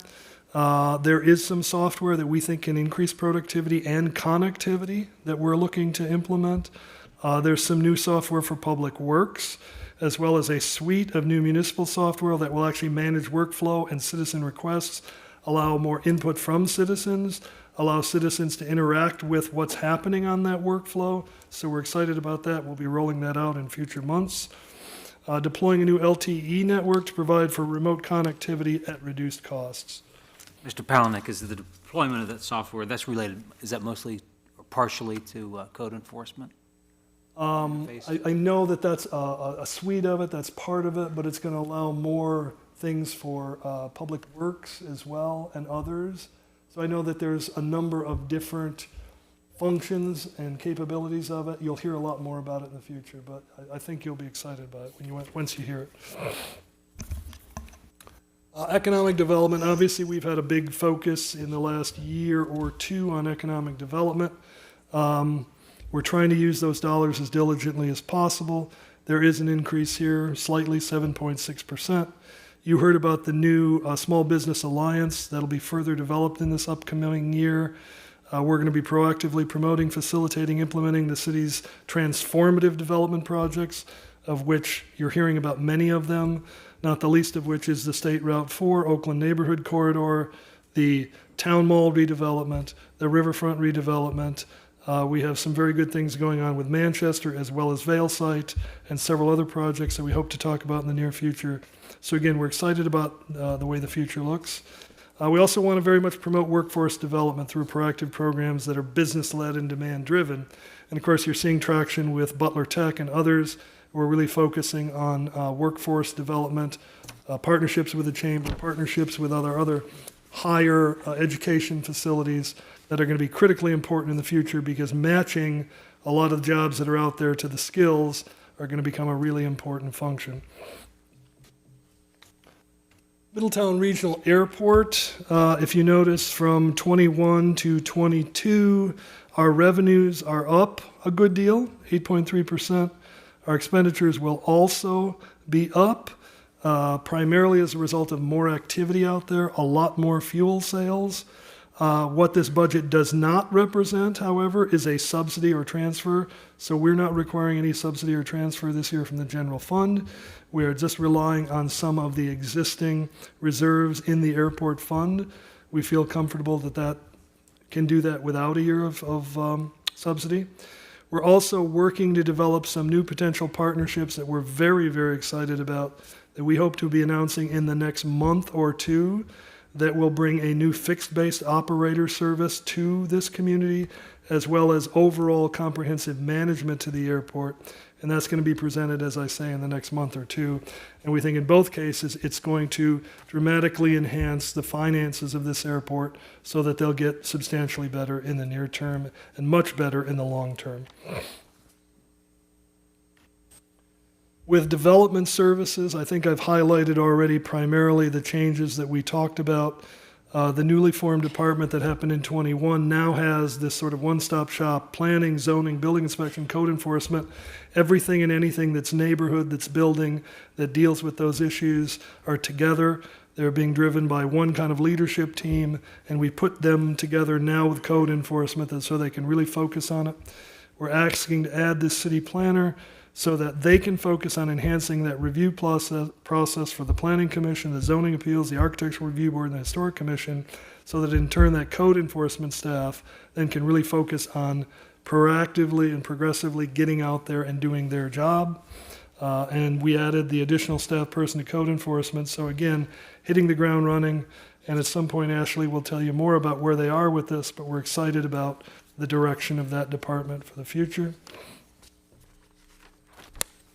Public Works and Utilities, engineering, you see relatively status quo. Street lighting, actually big decrease. And of course, our energy costs are going down as a result of the LED changeover. When we talk to you about the ARPA and we hope to do the remaining changeover, we think that we can achieve another $140,000 decrease to that amount in the future once that's completed. Excited about that. Parks maintenance, essentially status quo. Building maintenance is up just because so many of our buildings are obviously getting much older and in much more need of constant kind of maintenance and repair. So probably still not enough, but you'll see more issues when it comes to the actual capital improvements where we'll be doing some of those things. Obviously, you know we're continuing our progress on our citywide paving program. We'll continue to execute that throughout 2022. We're moving forward continuously on the long-term control plan. You'll hear a lot more about that in 2022. 2022, the entire Central Avenue repaving reconstruction project happens. So again, a really big infrastructure construction project starting as early as the weather allows in 2022, continuing through most of the year, rebuilding Central Avenue from building face to building face, $7+ million project. We're exploring appropriate traffic control measures that are going to support the city's goals and development. We hope to be doing a new comprehensive traffic study, and we're really glad we didn't get that started because we wanted to incorporate any and all of these economic development projects because they have to take those into account. They have to be fully sensitive to that and make certain that they do what's necessary to adequately handle those. We are promoting and adopting the master park plan that you've just been involved with. Building maintenance management is new to this department in 21 and 22. And of course, I just mentioned the traffic study that we think needs to be consistent with any and all economic development projects. When we look at our 22 capital projects, local street paving, we have $1.8 million in the general capital fund. The Central Avenue improvements, $4.185 million there. ODOT urban paving, $700,000. City building pavers, $150,000. And you're going to see the city building pavers in a whole series of these from general to sewer to stormwater, et cetera. Sometimes we need to find a series of ways to fund a particular project when it's appropriate so that we're not creating any significant burden on any one of these projects, but still getting them done. So sometimes, too, they contribute to the paving because there is sewer work or there's stormwater work or there's concrete work or whatever. So again, a big emphasis on paving, not just the $31 million, but again, we'll do well over $3 million again in 2022. We'll be doing the Central Avenue, which in total is over $7 million. So again, a massive amount of paving will continue in this community. Gateway Boulevard enhancements at $75,000, traffic signal replacement $95,000, building and park at $60,000. So a little over $7 million in general capital. In the sewer fund, $14.4 million.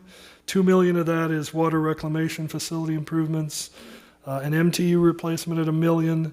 The downtown basin design, which is a big project as part of the long-term control plan, that's $4.5 million just in design. That'll be happening in 2022. Again, the building pavers has $300,000. That project is a little over $1 million, so you're seeing it happen in several of these projects.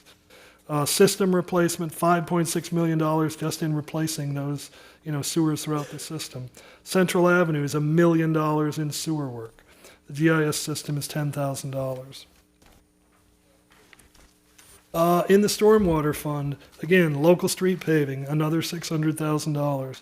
System replacement for just stormwater improvements, $150,000. Central Avenue, $450,000. So when I talk about $7 million for Central, you saw 4.1 in general, you saw money in sewer, you see money in stormwater, you see it in water, et cetera. So in the combination, all those various utilities, all those functions get paid for in various places where it's most appropriate. City building pavers again, national pollution discharge permit compliance, $50,000. So stormwater will spend $1.55 million in capital. Water fund will spend over $6 million in capital. Facility upgrades at $200,000. Filter backwash, fairly expensive project, $1.5 million. MTU replacement, $1 million. System replacement program, another $2 million in just replacing older, failing system components. Central Avenue, $1 million on the water side. That building pavers again, and GIS system for $10,000. So also on capital improvements, in addition to the regularly planned projects in 2022, This will be hopefully that first year we utilize general fund reserves to implement prioritized and needed capital improvements. You will recall that in April of this last year, you adopted an ordinance, a general fund reserve policy, which says that surplus reserves will be moved to a capital improvement fund for expenses related to what will be deemed the highest priority capital needs. And post-audit, after the audit is done for this last year, we will determine if we have capital reserve, unencumbered, unreserved, general fund reserve that exceeds 20% of that last year's budget. To the extent that it does, that overage will then go to the highest priority capital needs. We think that there will be a substantial amount of that based on where the reserves stand. And we think that some of those highest priority needs and the ones we will advocate for is, number one, replacing the generator in this building with a larger capacity that is necessary to power essential services and improve safety of this building. Number two, a project that's been long in coming and really is necessary, excuse me, the development and improvement of the police department locker rooms to really meet the needs of what is a modern police force, to recognize the fact that we have male and female, that, you know, these folks undergo a lot of stuff and they really have to have decent locker rooms. We think that's about a $310,000 cost. And then there'll be additional prioritized projects that you all obviously will determine what you want to do and see how far down that list we can go in terms of the funding we actually have. I just want to make sure staff saw that grant opportunity, the HMGP, the notice of funding about a generator in City Hall possibly falling under that grant opportunity. I know it's a big ticket item. We did, and we passed that on to Public Works, and they were looking into that. So obviously, if there's any opportunity at all, we would love to use other people's money. We're always first in line if we can be, because we would much prefer, you know, more money going to locker rooms and everything else than if it doesn't have to spend on a generator. So I do appreciate that very much. If ever in the future anyone else sees anything like that, please, whether we've seen it or not, we may not have. So please send it on to us. Let us know. The remainder of the funds that make up our overall budget, we're not just a general fund, so obviously there are other funds. Take a look at those. Our city income tax, 6.6% increase of 22 over 21. We're excited about that. Things are looking up. Obviously, we're just under 30 million for 2022. That's 6.6% increase makes a difference. We hope to continue that trend. That trend continues if we have more people living here, working here, more economic development, creating more income. Public safety levy also up. Obviously, that's an income tax levy. 8.4% increase, up from 3.3 million to 3.6 million. Obviously necessary. We hope it continues to expand. The street levy looks really weird. You're going to say, oh my God, the budget in 2021 was 34 million and it's only 3 million this year. Well, that included the bond sale of $31 million, so it's okay. But it's very healthy for this year. It's going to produce $3,450,608. You may say also, well, how come the public safety levy is a little bit higher than the street levy? They're both 1/4%. But since the public safety levy has been in effect more years, there is the payment of some past due things that come from that, where people pay, years in the past and things. So it tends to be a little bit higher as a result. But they generate, obviously, essentially the same thing. You just had one that was in place longer than the other. Auto and gas tax is up by 11.3%. That's good news. Civic development, again, that's room taxes primarily. We're seeing a 50% jump in that. Obviously, the pandemic was terrible to the lodging and hospitality industry, so it's starting to come back. We're reflecting that in the budget. Municipal court, very much status quo. The folks in the courts and Judge Sheeran and Steve can tell you more about it if you want to know, but clearly it's very, very consistent with what we've seen in the past. What we are excited about is the community service coming back. We like that partnership. That's going to be great for the community and just parks maintenance and things like that. Nuisance abatement is largely status quo. It's $1,000 more than it was last year. When you look at our enterprise funds on the water side, largely status quo, a little bit of an increase, 1.8% from $9.4 to $9.6 million. Stormwater, again, largely status quo, almost exactly $2.5 million. Sewer, a little bit higher, 1.4%. Again, we continue to do a lot of capital in those things, but we've been doing that in a lot of years, so, it's reflective, it stays relatively status quo. Airport budget is higher, largely we'll spend more money on fuel purchases because we are selling a lot more gas, a whole lot more. You've got an item on tonight's agenda that asked for a supplemental appropriation because we ran out of the funds we used to buy gas, which means we sold so much gas. But we're also going to use the surplus that we made on selling it for that supplemental appropriation. It doesn't cost the budget anything. Transit is actually higher. There is purchase of buses in there. All of this is coming from federal and state sources. There is no contribution from the city. There is also no fares from riders included, and yet that budget is up, all as a result of federal and state subsidies. Wellfield protection is up.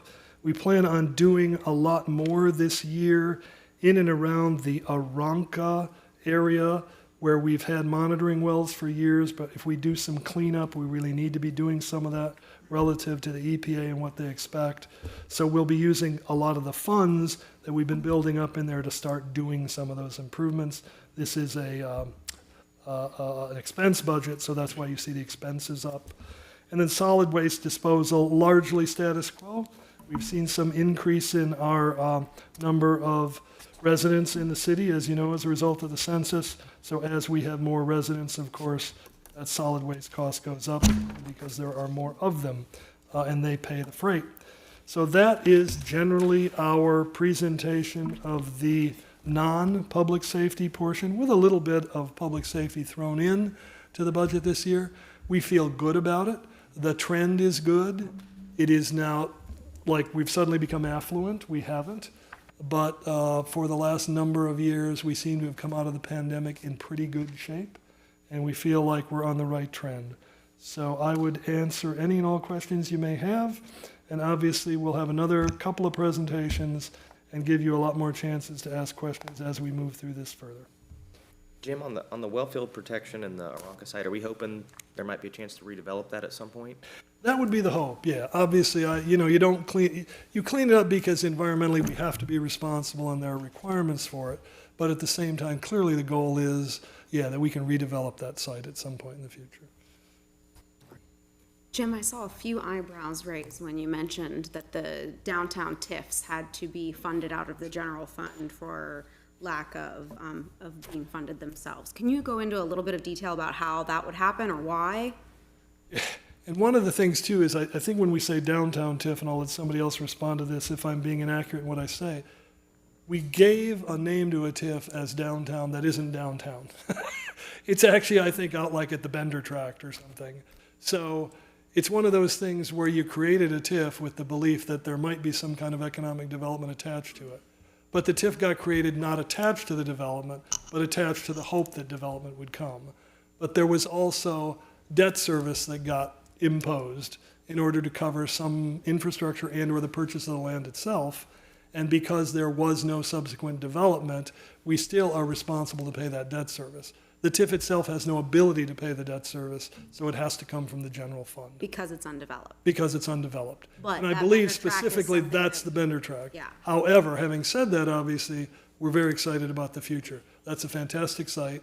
We really think we can put, a high-quality development in there. And again, you'll hear more about that in the relatively near future. And we had some opportunities with that tract, but they just were not ones that were Exactly. attractive to the city. That's right. And The other thing I will say is Out by the freeway, just so we're clear too, if people don't know what the Bender tract I is. am Out by- in no way suggesting anybody made a bad decision. It was a super decision to acquire that property. It is some of the most valuable property around. It's going to give us a chance to do some incredible things, and it was a great decision. It's just that at the time, someone probably felt that a TIF might be able to pay for it. That hasn't happened yet, but a good decision to have that property, no question about it. I'll just offer my compliments. Thank you for keeping a priority on road paving. We know that the street levy was a comprehensive effort to catch up after decades of neglect and shifting funds, but the fact that we can reinvest year after year is going to be important to maintain the quality of the roads. As far as the Central Avenue specifically, that's in the chart here, but a lot of those funds are coming from OKI, is that? Yes. A significant, if not a disproportionate amount of that funding is coming through the state. Yeah, those are grant monies. We are paying for some sewer, from water, some stormwater, some of the paving, but again, the vast majority is grant funding. And that'll provide a whole new streetscape. Did you describe it as building? Building face to building face, basically. So sidewalks, curb, underground utilities, complete reconstruction of the road, complete street furnishings, all new ornamental lighting, everything about that streetscape, not just the street itself, but from building face to building face, will be essentially reconstructed. Now, Jim, I know that there were some drawings at some point. Is that Yes. something that we can share with the public soon? Yes. With that development coming online just next year, it would be great to share November. those with people. We have been planning to do a major presentation to you Okay. of the final designs and everything attached to it at one of your November meetings. Okay, thank you. Scott's actually anxious to share all that with you, to roll that out to the public so that you can see what we're talking about. Street furnishing, lighting, and everything else that comes with it. It's really a very exciting project, obviously. It's going to just dramatically change the face I get a lot of questions. Of about Central that. We're doing all this paving, and why are we not doing Central yet? Well, definitely. The reason why. Yeah, there Grant was a reason why it was always programmed in. It had to be this year, but we're very nearly in 2022, so that's coming. I mean, so as soon as the weather allows us in 2022, it'll be out there. So. And is the Historic Commission involved in approvals of all of that as well down Central Avenue? I would ask Scott specifically about what process has gone through it. I know because it is state funding, we had to follow all of their requirements for how we spend it, how it's designed, who has to look at it, who vets it, et cetera. So Scott could probably speak to exactly what He's on happened. his way down from. Is he on his way down? Okay. I think he was Scott, are you on your way down? sitting at the rafters. All right. Making his way But down. I will, he's the expert, and I'm not going to pretend to try to answer it, so. And Jim, with all of that, I guess this is another question for Scott, too. Several of the residents tonight mentioned the water and sewage issues downtown. Are some of those being accounted for in some of the budget items for Yeah, without, sewer? without question. So when you're seeing those significant amounts of capital improvements, those are going to solve the highest priority projects. And of course, our long-term control project continues to go to solve all of those issues related to sewer. That big, major, massive basin study, and Scott, you can speak to whatever further. I guess on Central Avenue, so we had really a committee of stakeholders review that as we went along the design process. So that's where how we came up with the overall plan and the specs of the project.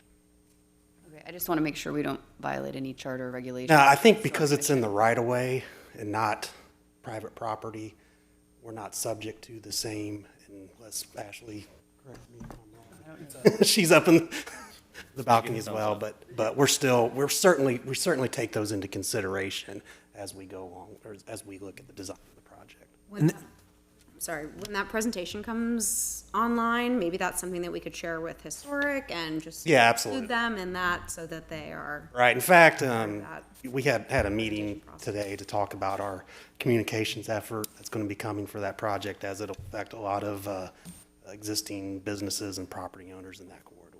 So. And I'm guessing that the current downtown master plan will provide, or has provided some guidance on it. Absolutely. And really, that downtown master plan was key in getting the original OKI grant funding for that project. Good. Around 4.2 million of that almost $7 million project. And in the master plan development for those sort of elements, is that something that Historic or any of our commissions were involved with in helping to select those, or was that something that? Like I said, it was mostly of that committee, which there were, I think, people serving dual purposes on that committee. So,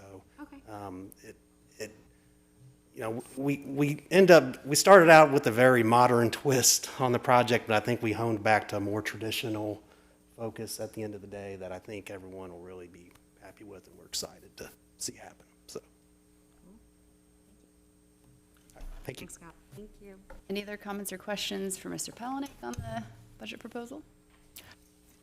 Mr. Palaniuk, the capital fund reserve balance, the amount over 20, do you have a percentage or a dollar figure that you're projecting? Or is that? I can tell you, of course, I gave you effective in August. It's going to change between now and the end of the year, and then post-audit could change somewhat from there. So I hate to give a number because it's going to be different, but I want to believe that there's no reason it can't be probably at least $11 million. Now, I don't know if Angie or Barb, you'd have an immediate answer as to what percentage that would amount to. I mean, what is that percentage currently if we're at 12 million? Simple math of $35 million budget, what's 12 million of that? 30%. Okay, so that's the amount over 20. You might be as much as 10%. But if it comes in, say, conservatively at 6% over or 8% over, it might be something in the order of 6 to 8%. Or as high as 10 or 11%. That would be available to spend on those capital improvements. But, we won't have those numbers until post-audit. But then once that's in hand, we'll obviously bring that as well as any and all of the priorities on a long list. Then you'll have that opportunity to, to really, as you know, it's a long list. So. Well, thank you all very much. We appreciate it. And again, I just really want to give kudos to Angie, to Barb, to the finance department, and all the department heads. They have done an absolutely incredible job. Your police chief is one of the best budgeters there are anywhere. Almost nobody is as good at him at budgeting for a police department. The fire department does a great job. I could say that about everybody. Scott is incredible. The people in his department do great work. So again, fantastic. Thank you. Thank you very much. While we were having that conversation, Ms. Quinlivan was quick to point out that if people have additional questions on Central Avenue, a lot of the information and the preliminary design plans and the information about the advisory committee is on our website in the Public Works section. So if people have ongoing questions, we can check that out first, and then we'll see the presentations in November. Great, thank you.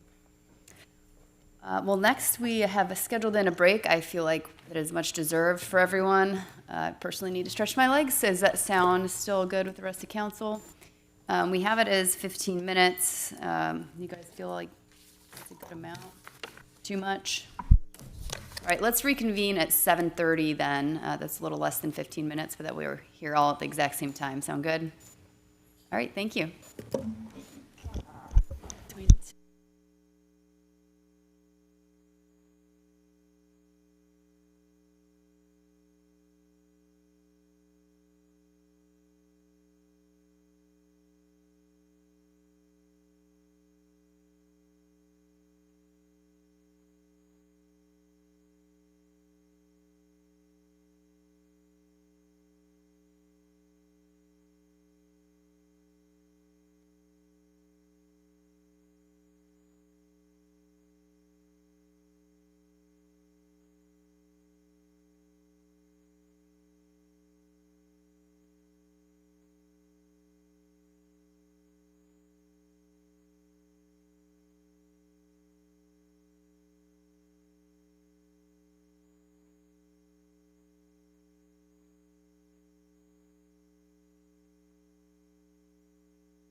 All right, that's 7:30, so in the interest of everyone's valuable time, let's go ahead and kick off the rest of our meeting here. Oh, except we're missing... Shoot. Give us just another minute here. Sorry about that. Should have waited till I saw Amy.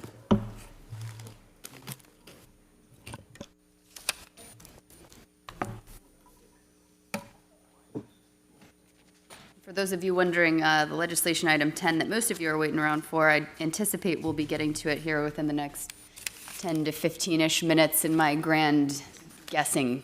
So if that keeps you on the edges of your seats, hopefully you will stick around for that. We're just waiting for our clerk of council so that she can present the consent agenda for us. There she is. Thank you, Amy.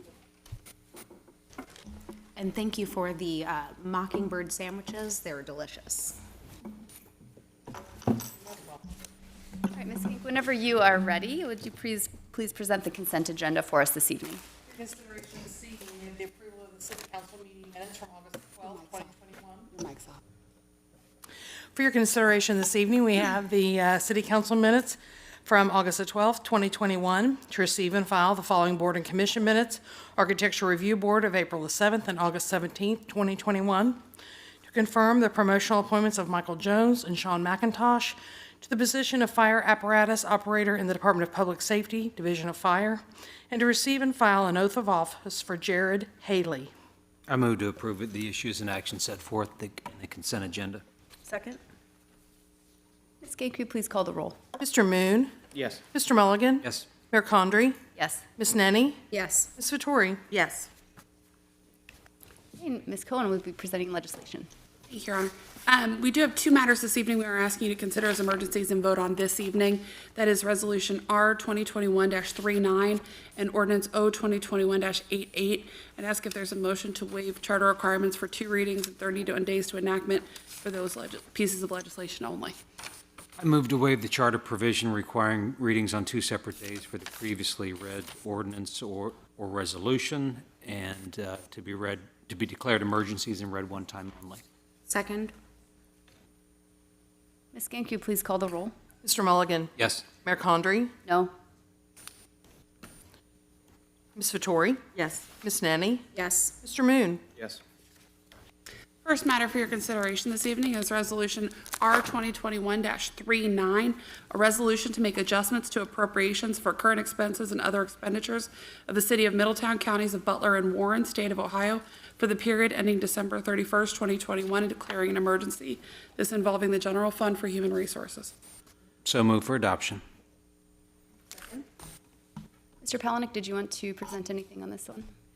Madam Mayor, members of City Council, this is a supplemental appropriation as an amendment to our fiscal year 2021 budget to add $25,000 for recruitment, ongoing recruitment costs for our Human Resources Department. As you know, we've had difficulty filling the finance director and the city engineer. We've actually hired a recruiter in that case, and we have been working really hard in a number of cases. So we have had higher recruitment costs than we had anticipated this year, and that's the reason why the additional supplemental appropriation. The monies would come from unreserved general fund balance. Are there any comments or questions from council? Okay, Ms. Gank, will you please call the roll? Mayor Condrey? Yes. Ms. Vettori? Yes. Ms. Nenny? Yes. Mr. Moon? Yes. Mr. Mulligan? Yes. The next matter for your consideration is Ordinance O 2021-81, an ordinance establishing a procedure for and authorizing a contract with Polydyne Incorporated for the purchase of polymer for use at the water reclamation facility for the year 2022. Here for a second reading. So move for adoption. Second. Mr. Palahniuk, did you have any additional comments on this after the first reading? Nothing since last time, unless you have questions. Questions from council? Okay, Ms. Gank, will you please call the roll? Ms. Vettori? Yes. Ms. Nenny? Yes. Mr. Moon? Yes. Mr. Mulligan? Yes. Mayor Condrey? Yes. The next matter for your consideration this evening is Ordinance O 2021-82, an ordinance establishing a procedure for and authorizing an amendment to the contract with Air Products for the purchase of carbon dioxide for use at the water treatment plant in year 2022. Here for a second reading. So move for adoption. Second. Mr. Palahniuk, did you have anything else you wanted to add on this one? Nothing additional, thank you. Any comments or questions from council? Ms. Gabe, could you please call the roll? Miss Nenny. Yes. Mr. Moon. Yes. Mr. Mulligan. Yes. Mayor Condrey. Yes. Ms. Vettori. Yes.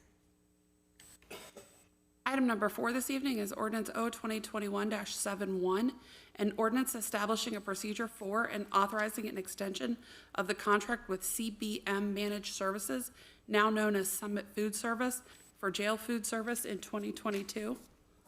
So move for adoption. Mr. Palahniuk, did you have anything to add since the first reading? Yeah, actually, since the first reading was back on September 7th, just to sort of bring everybody up to speed, this is the extension of our food service contract for the jail, so that runs from January 1st through December 31st of 2022. Last year, we had been paying a flat fee of $2,520 per week, which was for a minimum 50 inmates for 3 meals a day at any one time. And if in fact there were less than 50, then the food is donated to appropriate places. If there is greater, then we are charged at $2.40 per meal. But this actually is a decrease in the contract for the future, which takes that per meal cost away from $2.40 down to $2.18. And it also decreases that flat fee to $2,289. So the good news is it's actually decreasing what we had from before. That is assuming that they're not all bagged lunches, which did go up. I'm sorry, would you say that again? That is assuming that they're not the bagged lunches, which the cost actually did go up. That's correct, yeah. But those, I would think, in most cases, would be a lesser proportion of the totals. Unless, again, pandemic aside, assuming there's not a pandemic, yeah. Any comments or questions from council?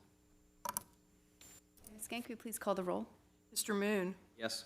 Mr. Mulligan. Yes. Mayor Condrey. Yes. Ms. Vettori. Yes. Miss Nenny. Yes. Next matter for your consideration is Resolution R 2021-40, a final resolution authorizing the city manager to enter into a contract with the State of Ohio Department of Transportation for the rehabilitation of bridges number BUT-122-0606 and BUT-122-0626 located on State Route 122 over the Great Miami River and declaring an emergency. I believe no action is requested on this one until the 19th as well. Mr. Palahniuk, would you like to present this?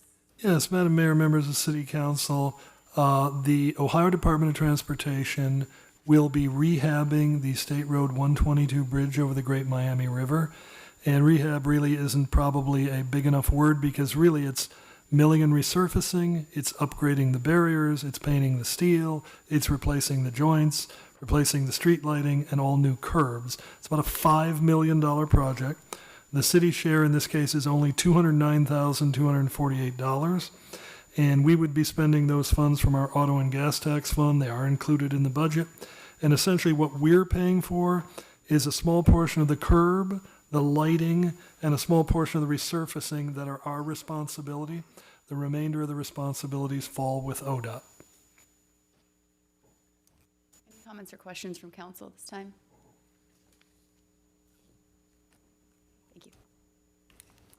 Next matter for your consideration is Ordinance O 2021-83, an ordinance authorizing the city manager to grant 2 utility easements to Duke Energy Ohio Incorporated on a city parcel located on Columbia Avenue and on parcel located on the southwest corner of Titus Avenue at Broad Street and declaring an emergency. No action requested until the 19th. Mr. Palahniuk. Yes, Madam Mayor, members of council, the Essity Paper Company is going through a process currently where they are changing over from coal-fired to gas-fired operations.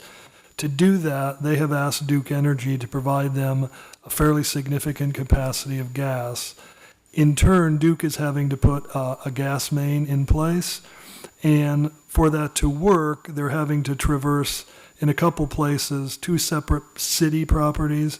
So what we're doing is we are granting easements over those 2 particular properties. One is at 700 Columbia.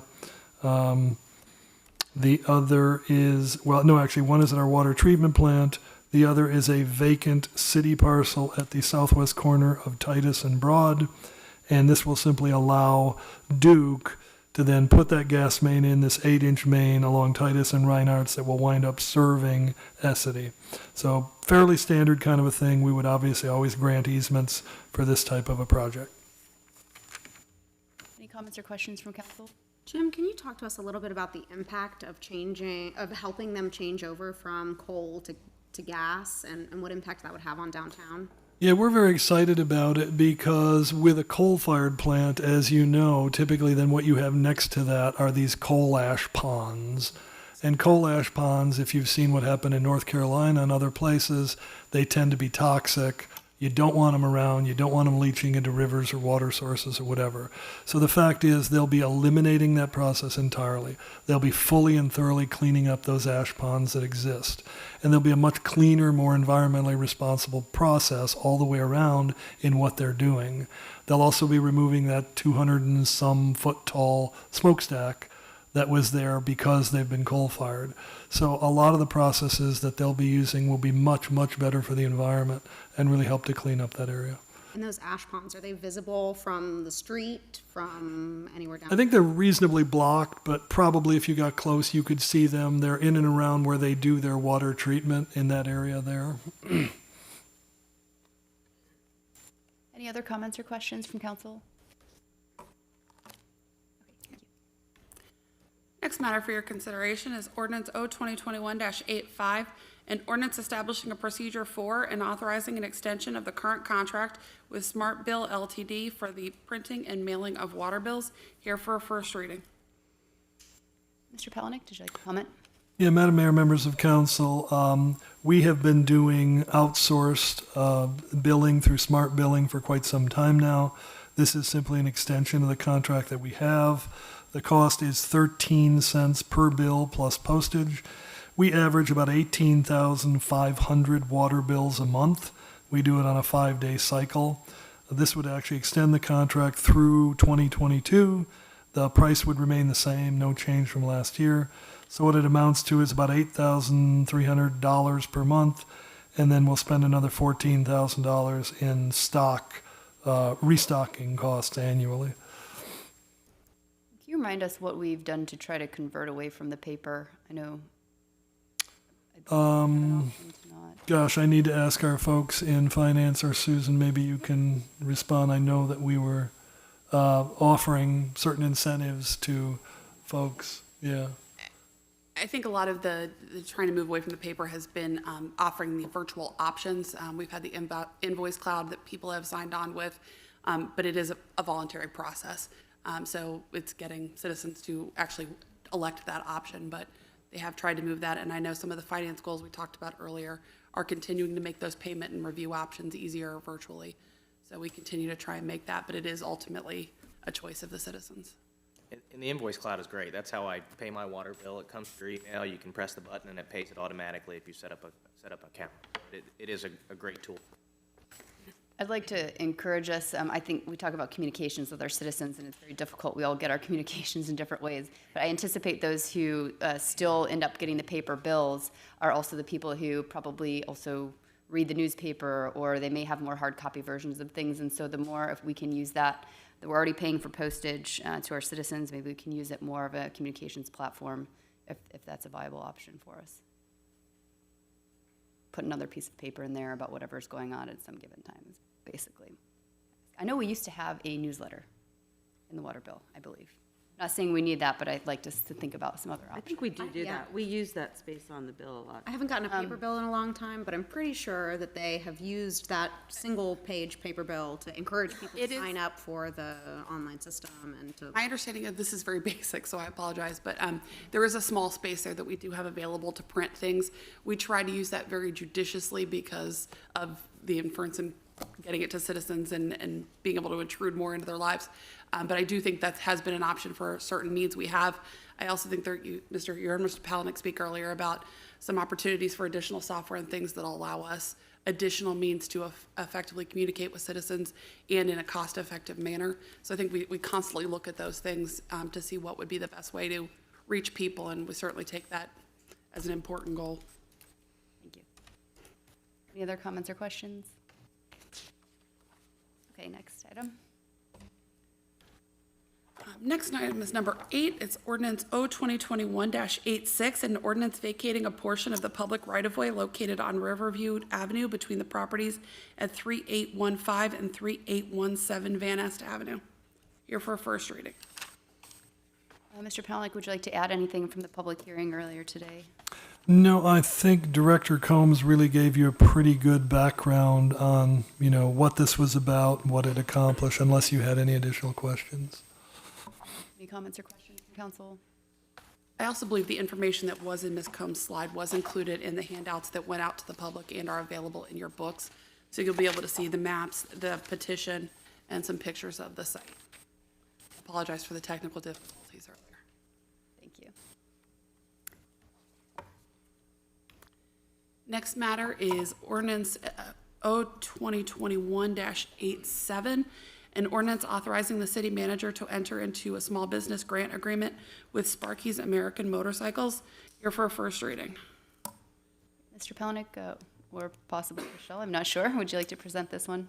Yes, Madam Mayor, members of council, I'll get started and I'll let Chriselle give you a good deal more background on it. But another example of the very progressive, very strong efforts of our Economic Development Department at both retention and expansion, and efforts to not only keep businesses in the region or in our community, but help them grow as well.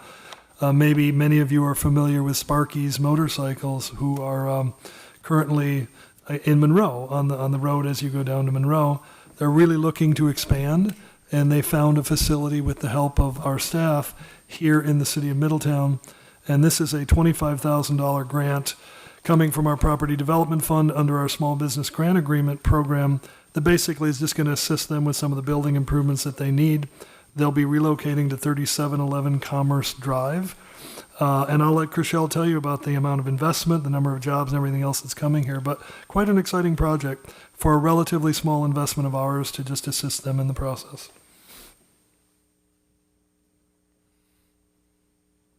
Good evening, everybody. Sparky's is currently located in Monroe, and we've been working with them for the past about 6 months. The owner was looking for a new facility, and he recently acquired the old Octane motorcycle facility. And I just forgot the name. I want to say Union Road, but that's not it. Commerce Drive. Thank you. Thank you. I was just blanked out. And he's going to be acquiring that and building it out. I'm going to hire about 30 new positions over the next, hopefully within the next year.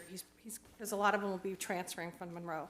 But some of his technical positions and some of his mechanics make upwards of $80,000 a year. So it's a very specialized program. What his niche is he refurbishes and sells Harley Davidsons. And so there is a large Harley Davidson population within a 20-mile radius. I think Elena had said there's over like 100,000 licenses of Harley Davidson users within a 20-mile radius of this area. I think that's where we see we've got the Octane outlet, the BMW, so we've become like this little niche facility of small engine businesses. So the new payrolls can be upward of $1.4 million, and we are going to be providing them a small business grant to help make investments and improvements to their existing facility. So, does anyone have any questions? It's exciting. It's exciting. They're really well-paid jobs too. So, thank you. Thank you. Next matter is item number 10, ordinance O-2021-84, an ordinance authorizing a purchase, sale, and development agreement with Main Street Community Capital, LLC, for the development of a riverfront destination entertainment district and theme park and declaring an emergency. No action requested until October 21st, 2021. Madam Mayor, can I ask the indulgence of the council to go ahead and do item 11 first? Because I think you all know that we expect to do a presentation on item number 10 that could last 3.5 to 4 hours. So rather than wait for 11 after that, can we do 11 first? If there is no objection, hearing none, we will go to number 11, ordinance O-2021-88, an ordinance authorizing the purchase of aviation fuel from AvFuel and declaring an emergency. So move for adoption. Second. Mr. Palahniuk, would you like to speak to this? Yes, Madam Mayor, members of City Council. As I indicated in my budget presentation a little while ago, we've seen much more activity at the airport this last year, dramatically increased fuel sales to the point that we have run out of funding in the budget to purchase more fuel. But of course, that also means that we've produced a lot more revenues as a result. So our fuel sale budgets for 21 was $366,900. We have already year-to-date sold $470,000 worth of fuel. So we've got a budget surplus of $103,000. We'd like to ask you to allow us to take $100,000 of that and make it as a supplemental appropriation to buy more fuel so that we can actually have the fuel available for the remainder of the year. And then we've adjusted that next year for what we expect to be much higher sales as well. Mr. Palahniuk, is the city of Middletown behind on payments to AvFuel? I would have to ask someone who deals with that specifically, because if I tried to answer it, I wouldn't have up-to-date information. So I have to ask our finance department if anybody's here. I don't have a immediate knowledge of what we are in terms of paying folks. Not to our knowledge.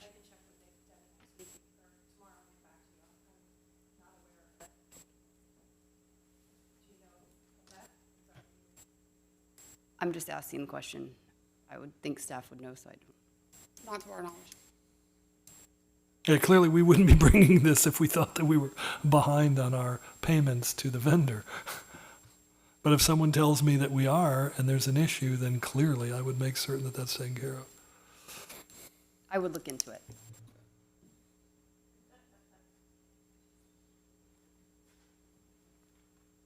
I'm also curious, when we talk about budgeting, it looks like we budgeted for 10% over sales from 2020, which was a pandemic year where I would anticipate, I know general aviation was down to almost nothing. Is there a reason why we only budgeted 10% over that? Or we didn't budget over that, we're only 10% over. Do we not budget for more? For which year? For 2020. The staff report says that we're ahead of last year's sales by 10.9%.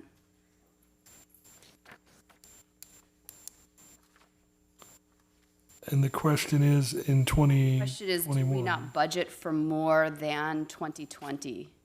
I don't remember in the budget, and I'm not sure I looked that in depth into that line item, but. Yeah, I think at the point we would have been developing this budget, we still would have been in a pandemic and probably wouldn't have been thinking necessarily that we'll be fully coming out of it. So we were conservative, no question about it.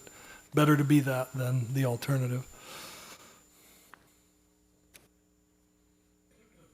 Well, my advisory opinion from Ohio This Commission by no means makes me have to abstain from this vote, but for public perception, I will be happy to abstain from it and let my council members vote on this item tonight. Does anyone have any other comments or questions? Ms. Gank, could you please call the roll? Mr. Mulligan. Yes. Mayor Condrey. Abstain. Ms. Vettori. Yes. Ms. Nenny. Yes. Mr. Moon. Yes.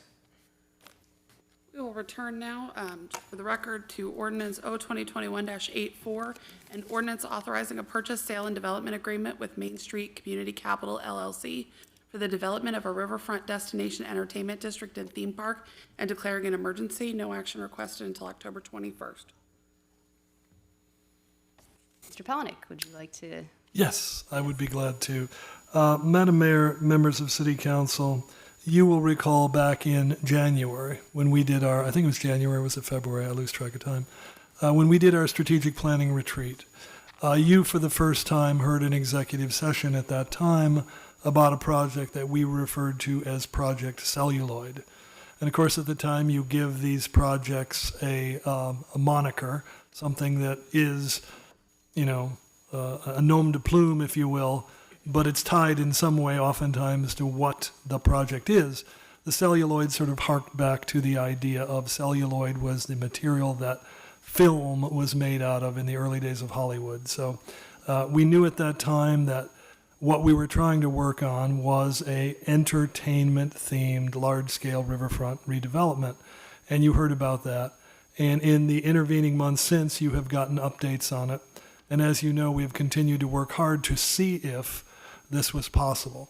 At some point along, you also approved $250,000 that was then used to do a series of due diligence efforts to determine what is the scope of the potential for this project. Is it a hotel and convention center that was first contemplated by the city's downtown plan many years ago for this particular site on the riverfront? And that's why, we were looking at that. Or was it something larger? And if it was larger, what was the larger? What did it become? And how could it be successful? And more than anything, what would be the way that the city could do this in a manner that wasn't burdensome to the taxpayer, wasn't burdensome to the continuing provision of public services by the city?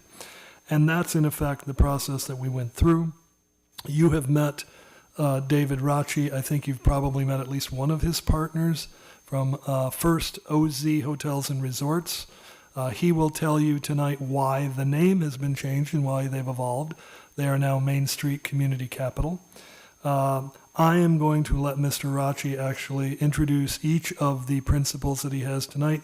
He has a pretty large team, so you're going to hear from probably most, if not all of them. Also, I want to make note of the fact of the team that we have consistently used as well, because these are some of the best people, I think, in the state of Ohio, and people that have, for the most part, been involved in virtually every large-scale major economic development project that actually has occurred in this state, and that know full well what it takes to do it economically, how you structure them, and how you make certain that communities are how communities can avoid undue risk and undue liability. And Andy Brossart, you've met Andy, you know him. Andy is probably the preeminent financial consultant, frankly, in the state of Ohio. There's probably very few projects of any substance that Andy hasn't worked on or hasn't been responsible for. Caleb Bell, our attorney with Bricker and Eckler, a specialist when it comes to economic development projects, particularly large-scale, complexly financed economic development projects. Austin Musser, who is an attorney with Bricker and Eckler, who also has been very instrumental in a lot of the detailed negotiation points in putting together this purchase, sale, and development agreement.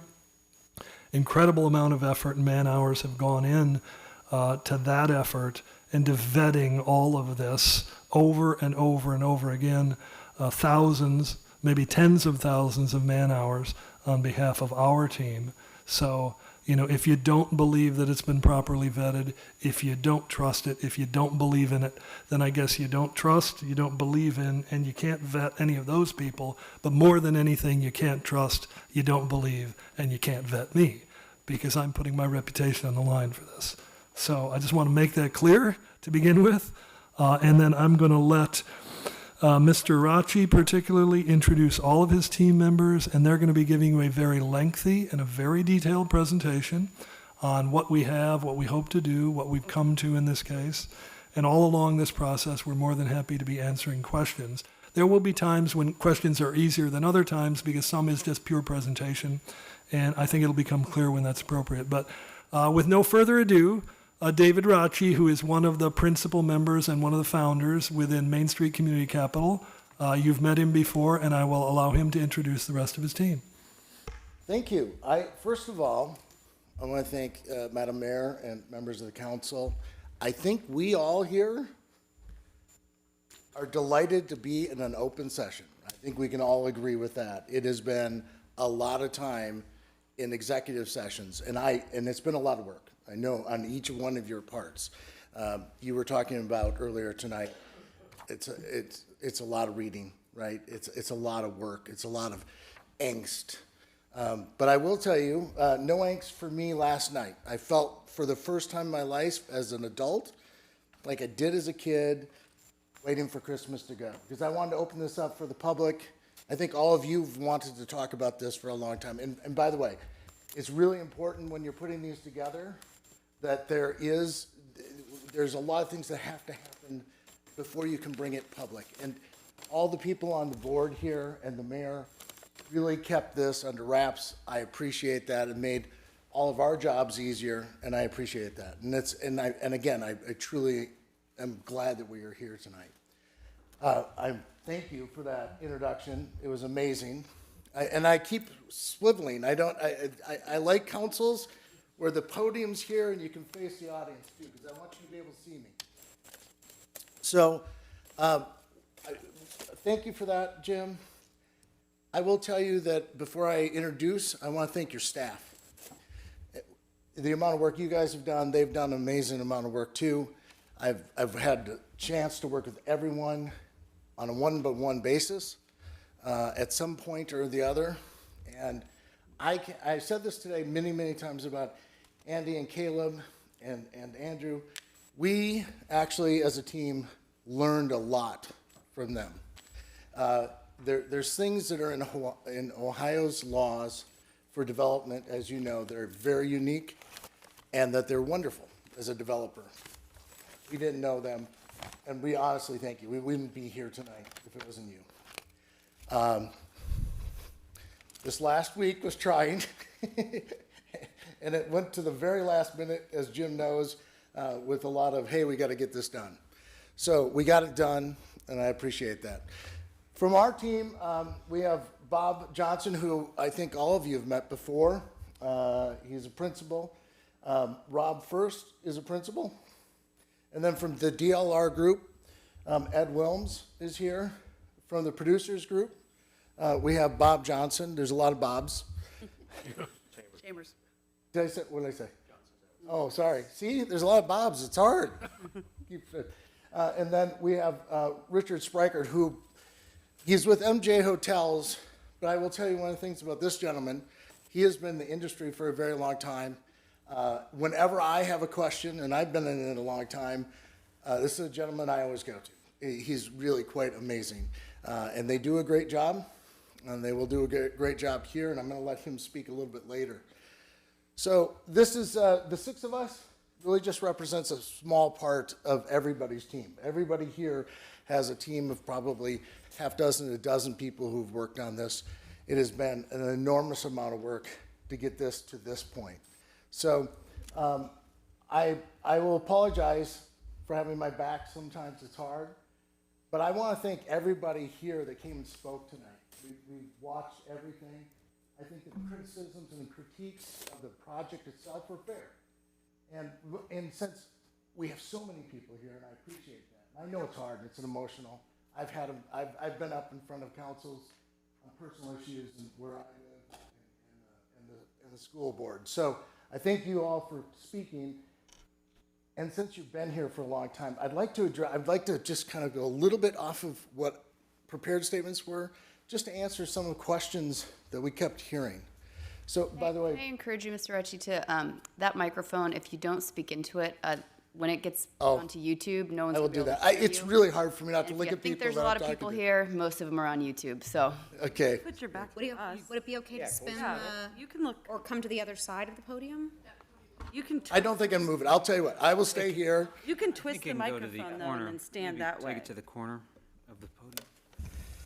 Well, now I feel bad here. Oh, we're That's okay. Although you guys. They're the ones that matter. A lot, yes.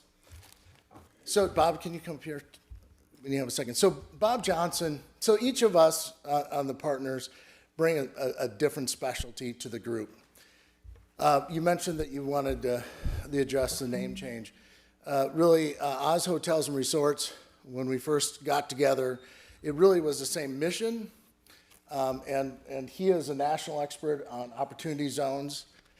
I was lucky enough that the senior people at Hyatt saw what he was doing, and he wanted to get in hospitality, and they introduced us. So, but a lot of what I heard tonight, and I would be disturbed by this too.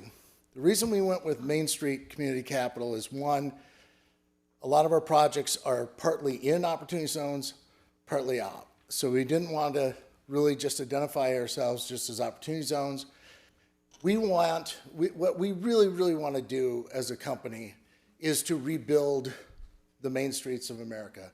A lot of these main streets, and there's a lot of people here about, like historic structures. We do too. We love Main Street. That's why we are here. I tell the story of when Jim was trying to coerce me to come here. I asked him where the project was, and he said, First and Water Street. And I dropped down there on Google, and I looked around, and I went, oh, I don't think so, you know? But he got me here, and I fell in love with Main Street. We love old downtowns like Middletown, where, because of one reason or the other, we've seen it because industry left, sometimes a freeway bypasses a historic downtown, but then they kind of get mothballed. So what we want to do is basically be able to bring that vibrancy. If you look at the old pictures of Middletown, there's tons of people. There are more people downtown just on an average Tuesday night than you get for a festival now.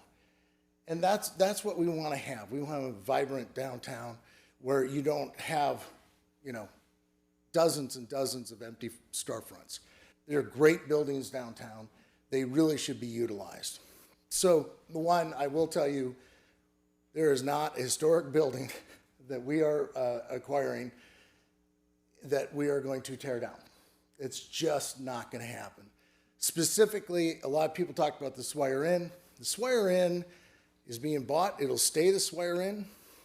There's reasons why we're doing that. And big part of it is we're also buying some of the buildings that are falling down so we can redo those as well. So I'm gonna let you, he deals with our historic, yeah, no, it's just, oh. Well, no, I was gonna let him come up, that's fine. Thanks, David.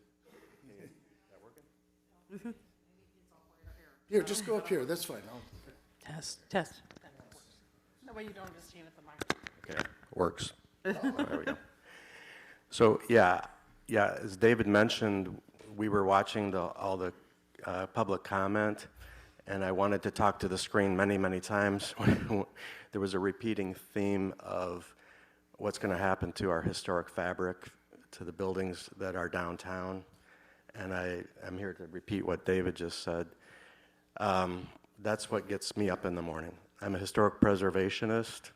I've worked extensively in the Midwest, primarily in Iowa, and done tens and tens of millions of dollars of successful historic preservation projects, working in collaboration with cities and other entities, state and federal, working with institutional investors who brought capital to bear to bring those to fruition.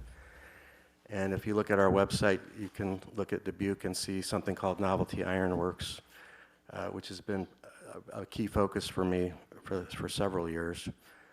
But I just want you, when I came to Middletown, I saw the potential not only of the existing beautiful historic buildings and residential houses near downtown, but just the potential of that Main Street becoming vibrant and all of the potential for adaptive reuse for some of the buildings that are mothballed right now. And that is why I'm here. I work with the Park Service. I work with SHPOs in several states. I have some awesome consultants that help me work through part 1, part 2, part 3, and all of that. But the people that will hold us accountable even more than you is the Park Service, because these are tax credit projects, and we have to comply with standards for redevelopment that are very stringent, ones that I support, ones that I welcomed that oversight in my early years because I learned a lot about preservation from the officials at the federal and state level. That's the plan. Main streets are often overlooked. My other main passion is community development. I work in areas that have been passed over for capital. I've worked hard to bring capital into those communities. This is a bankable I'm not going to get into economics, David and others will, but we've spent months and months and months asking ourselves, do we want to put our money into this town? And are we comfortable bringing our partners into this town? Of which there are many, and they are deep, despite whatever someone said earlier today who has no idea what they're talking about. Anyway, I get off the topic, but that kind of upset me. But preservation is core to what we do. Community development is core to what we do. Engagement is core to what we do. And without leaping too far, any of the preservationists with beautiful homes and businesses that would like to serve in an advisory capacity as we work through the details of design and redevelopment and restoration, I would welcome a public advisory group to work with me as I oversee the historic preservation aspects. So thank you for that feedback. Community engagement is huge. It's part of what I've done in other cities, and I'm glad, as David said, that now the public is involved, and we're going to keep it that way. Okay. I mean, do I just tell you that we want to go to the next slide? Oh, thank you. Glad you had that.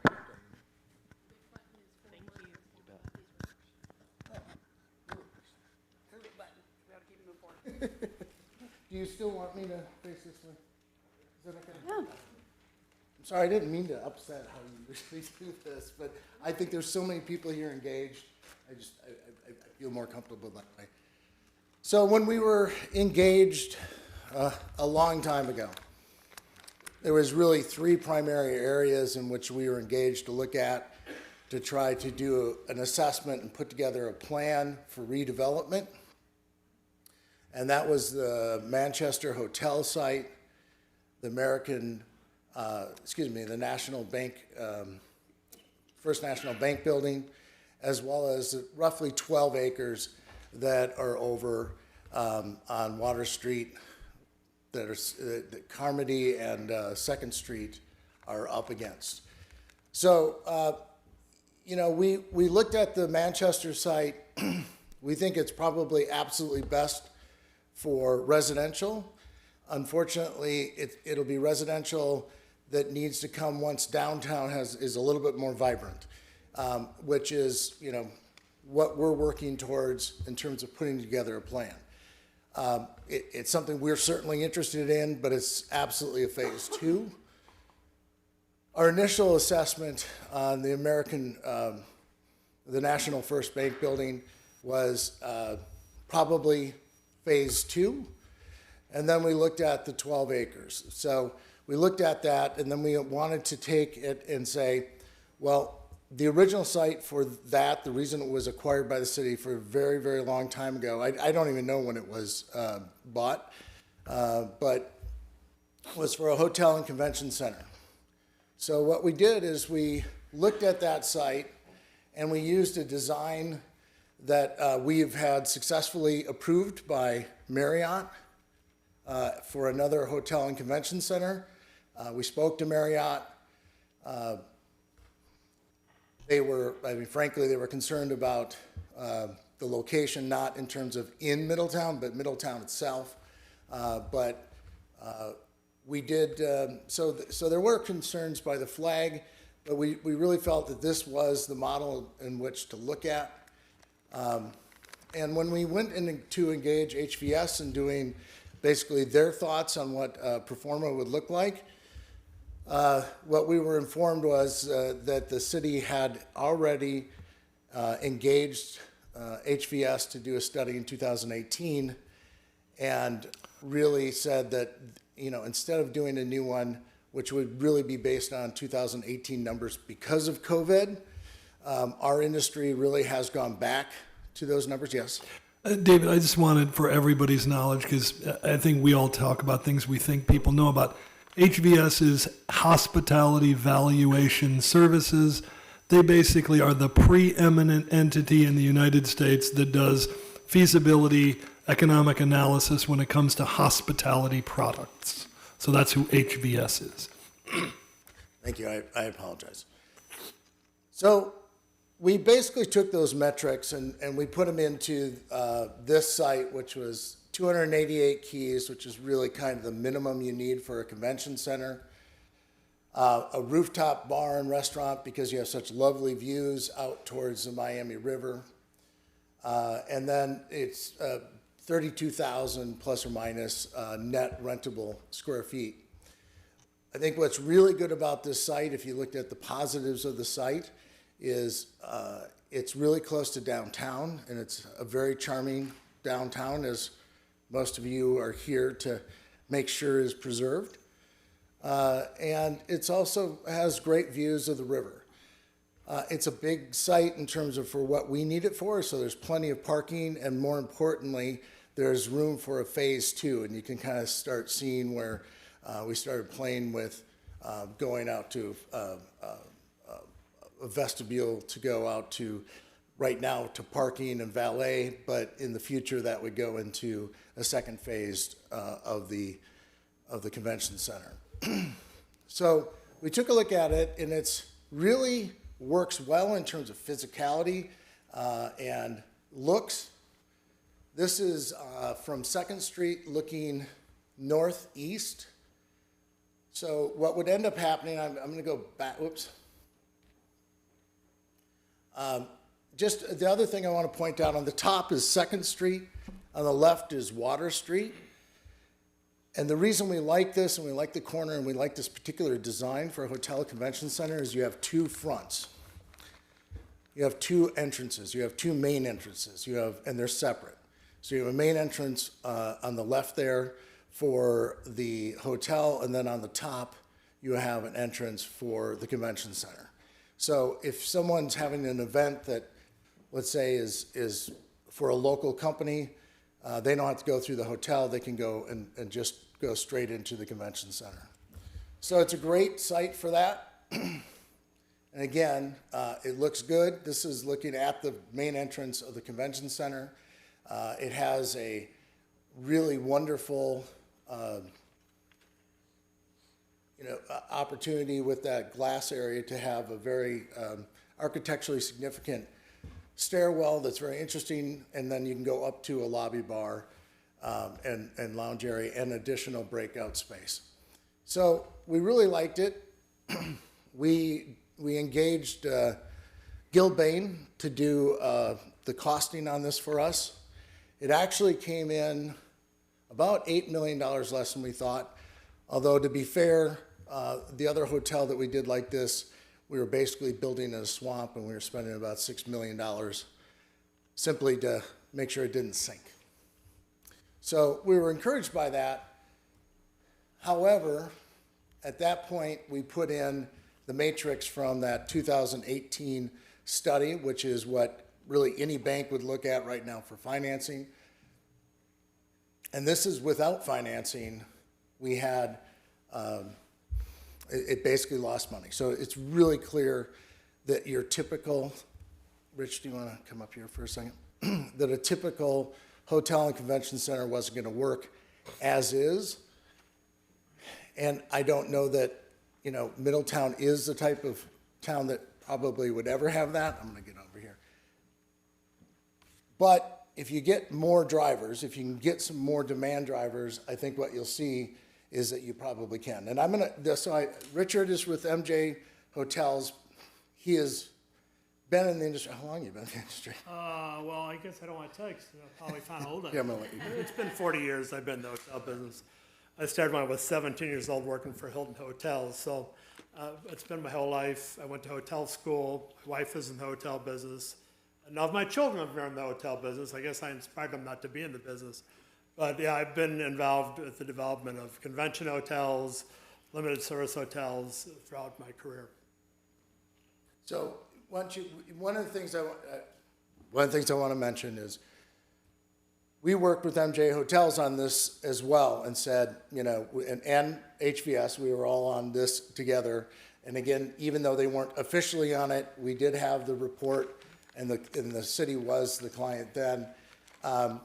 So, give me your thoughts on, well, let them know kind of your thoughts overall, what needs to happen in Middletown to be able to bring anything like a hotel and convention center? Well, I'll give you a little story. When I was a much younger man, I think I was 30 years old, I opened up a Renaissance Hotel in Springfield, Illinois, which was attached to a convention center.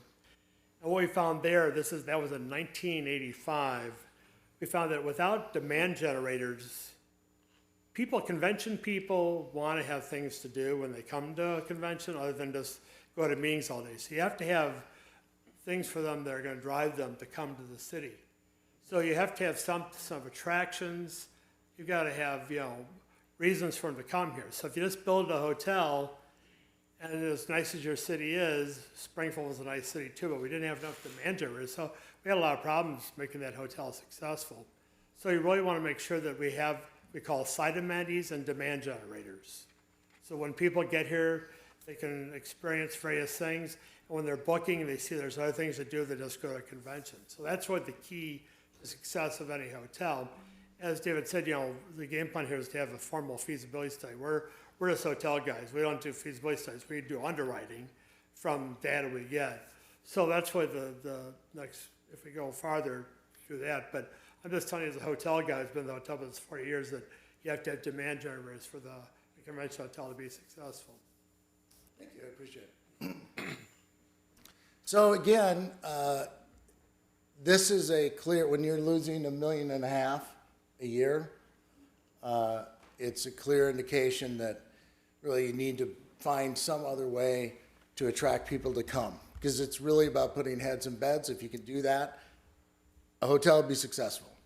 They run an 80% profit margin roughly, plus or minus, when people stay in a room. So if you can get people to go in, it can be successful. So we sat down back with the city. We talked about various ways in which we thought we could close the gap. We met with stiff resistance, I think, as they said. And this is what clearly came out of the next series of back and forth, which is there can't be any fiscal obligation for the city. There can be no local taxes used for the development itself. First National Bank Tower, which we wanted to do as a second phase, must be included. And I don't have this in here. It is in the contract. We have to do the hotel right away. So it's not something we do. It's not even phase one. I want to say now it's phase -1. It's what we do first. The other thing is that we had to bring in 350 market rate units, and they must be included. Let me explain why that is, why that's said, because it's one of the things we contemplated right from the very beginning. But as most of you that are from South Main, we went, that's a lot of traffic. That's a lot of traffic to shove into that very nice, quaint community. And we just couldn't see how we could make that work in any way that would make everybody here happy. So we wanted to pull residential 100%. And we were told, no, we really need it. Now, I will also tell you,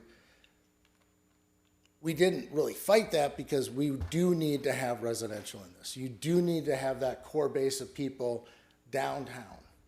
And that'll be the ones that drive the restaurants, because there's really not a lot of restaurants down there. There's a couple and they're fantastic, and we love one of them, and on First Street. So, but what we want to do is you want to keep that traffic over on Carmody or 2nd Street and go with mid-rise. So we want to keep that closer to the other mid-rises already downtown. Now, of course, when we build it, while it'll be a modern building, it'll fit in with the Getz Tower and the First American Building. So while we say that it was must in there, I want to let everybody here know we spent a lot of time thinking about the residents that already are there. It was really important to us. I think it's a lovely neighborhood. I don't want to change it.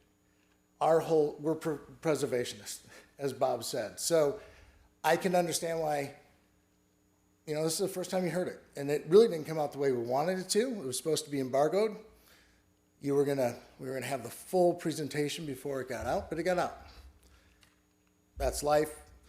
But I will assure you that we really do. We spent a lot of time with everybody here. I think Joe. Joe's very interested in what's going on down there. So as you'll see tonight, we worked really hard so that there's going to be no new net traffic to that community.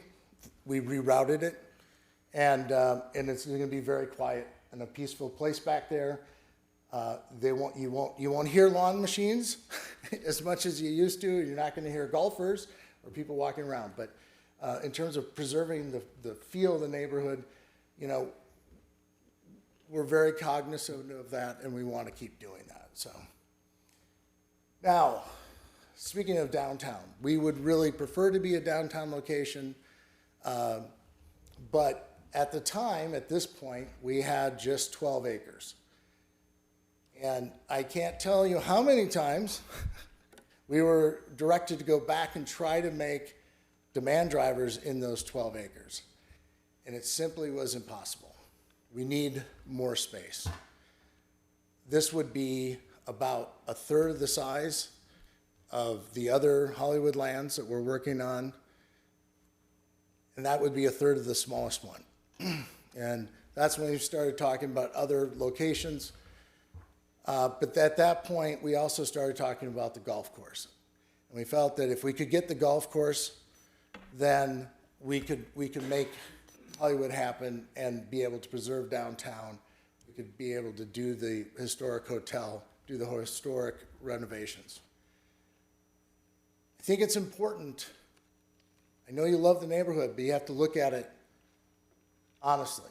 You have buildings that are falling down. There are buildings which you look through the windows on the second floor and you see the sky. You need investment to come into this community.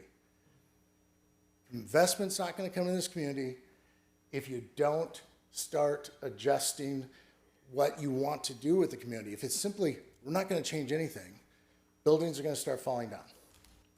So we want to address those, we want to remediate those, and we want to repurpose these buildings so that people can come in and enjoy it, not just the residents. So I want to just kind of point out the kind of challenge that the city staff put out, not only for us, but for Andy and Caleb and Austin and the rest of the development staff. Where's Chriselle? Chriselle's here. This is Spooky Nook in Hamilton. They're putting in America's largest indoor sports complex.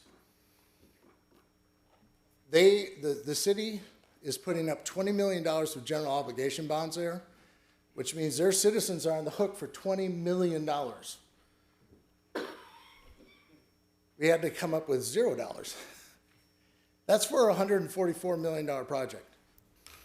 The least expensive Hollywood land we're contemplating right now is $1.3 million. I didn't think it was going to be able to get done. With a B, billion. You said Billion, sorry. Thank you. Well, that's a really cheap one. No. I really, honestly, I have to tell you, at this point, I was like, no, this is not going to happen. There's no way. Caleb, Andy, and Austin stepped in, educated us. Thank you. I felt like I had a master's class in public financing.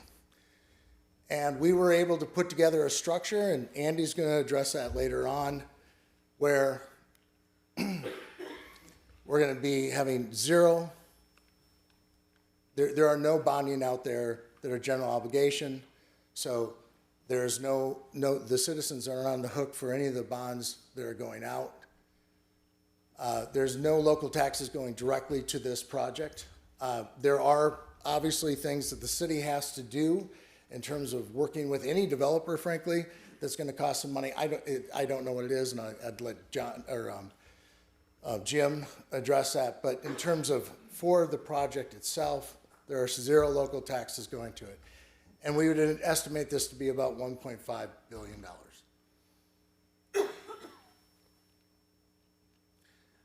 Now, I will address you because this is for you. This slide is specifically for the council.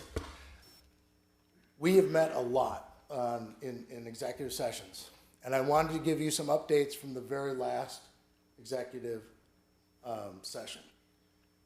I'm going to start with the right. That is the block that includes the Swire Inn, 68 building, the furniture store, U.S. Hotel. None of those buildings are going down. I just really want to make that clear. We're going to make that, the furniture store, which is falling in, we're going to repurpose that. You'll be able to go in there, and it might be a restaurant, it might be a bar, it might be a boutique. We don't know what it'll be, but it'll be something. Same with the U.S. Hotel. But what I want you to do is look south of First Street, and right now you'll see basically a mirrored image. It's Central Avenue. We're not, what? I'm sorry, Mr. Rich, you keep referring to First Street. I think you're talking about Central Avenue. No. South of First, on Central, south. Oh, I'm sorry. Okay. First, all right. But I apologize. I'm making a lot of mistakes. I apologize. Tonight. I appreciate it. Believe me. So right now, all we wanted to show was we're going to keep the integrity of the neighborhood. We're going to enhance it. Because right now, you have a big empty lot that needs remediation because there's some tanks that are there. You have the remnants of a house that was a 3-story house that is now the Legion, and then you have some more vacant space. I also want to make it clear that if someone doesn't want to sell on the street, we're okay with that. That was fine with us. If they do want to sell to us, we're happy to do it. We want to preserve those areas and then incorporate them in the project. So the other thing I wanted to point out, and it's not in here, but to the council, we want to push that entrance back all the way, probably almost to Water Street, to accommodate, while we were working through this, school buses for drop-off, church buses, tourist buses. We really couldn't find a good place to do that and get that out of the traffic area, and that's where we're going to be putting that drop-off area. So they're going to be able to get off the main area, drop off your bus, and then be able to get out of there. Question? Mm-hmm. On First Avenue, you're talking about either side there. Obviously, those are the same buildings in the Yep. pictures, but it is your intention to keep things as they are. Well, no. To keep the buildings. Is that what you're? There's only really one building there to keep, right? Okay. There's only where the doctor's office is now. Okay. And then you have the American Legion, which again used to be a 3-story building, then leveled to 1, and that's where they're doing it. And then the rest of the block is there's a house, which is, we can keep the house. I'm not sure how historic it is, but that's where it comes to the council. It's what Bob was saying. That's where we can talk to the citizens, and if this is something where they go, okay, this is one we want to keep, we'll keep it, we'll incorporate it in. The biggest part, the reason we cut and paste it was we just want to show that whatever we do on that side, because the renderings, as you know, have a modern building look. The renderings are done really early on in these projects, and it's hard to change them. So just wanted to really make it clear that we're going to keep the integrity of the neighborhood on the south side of First Street as well.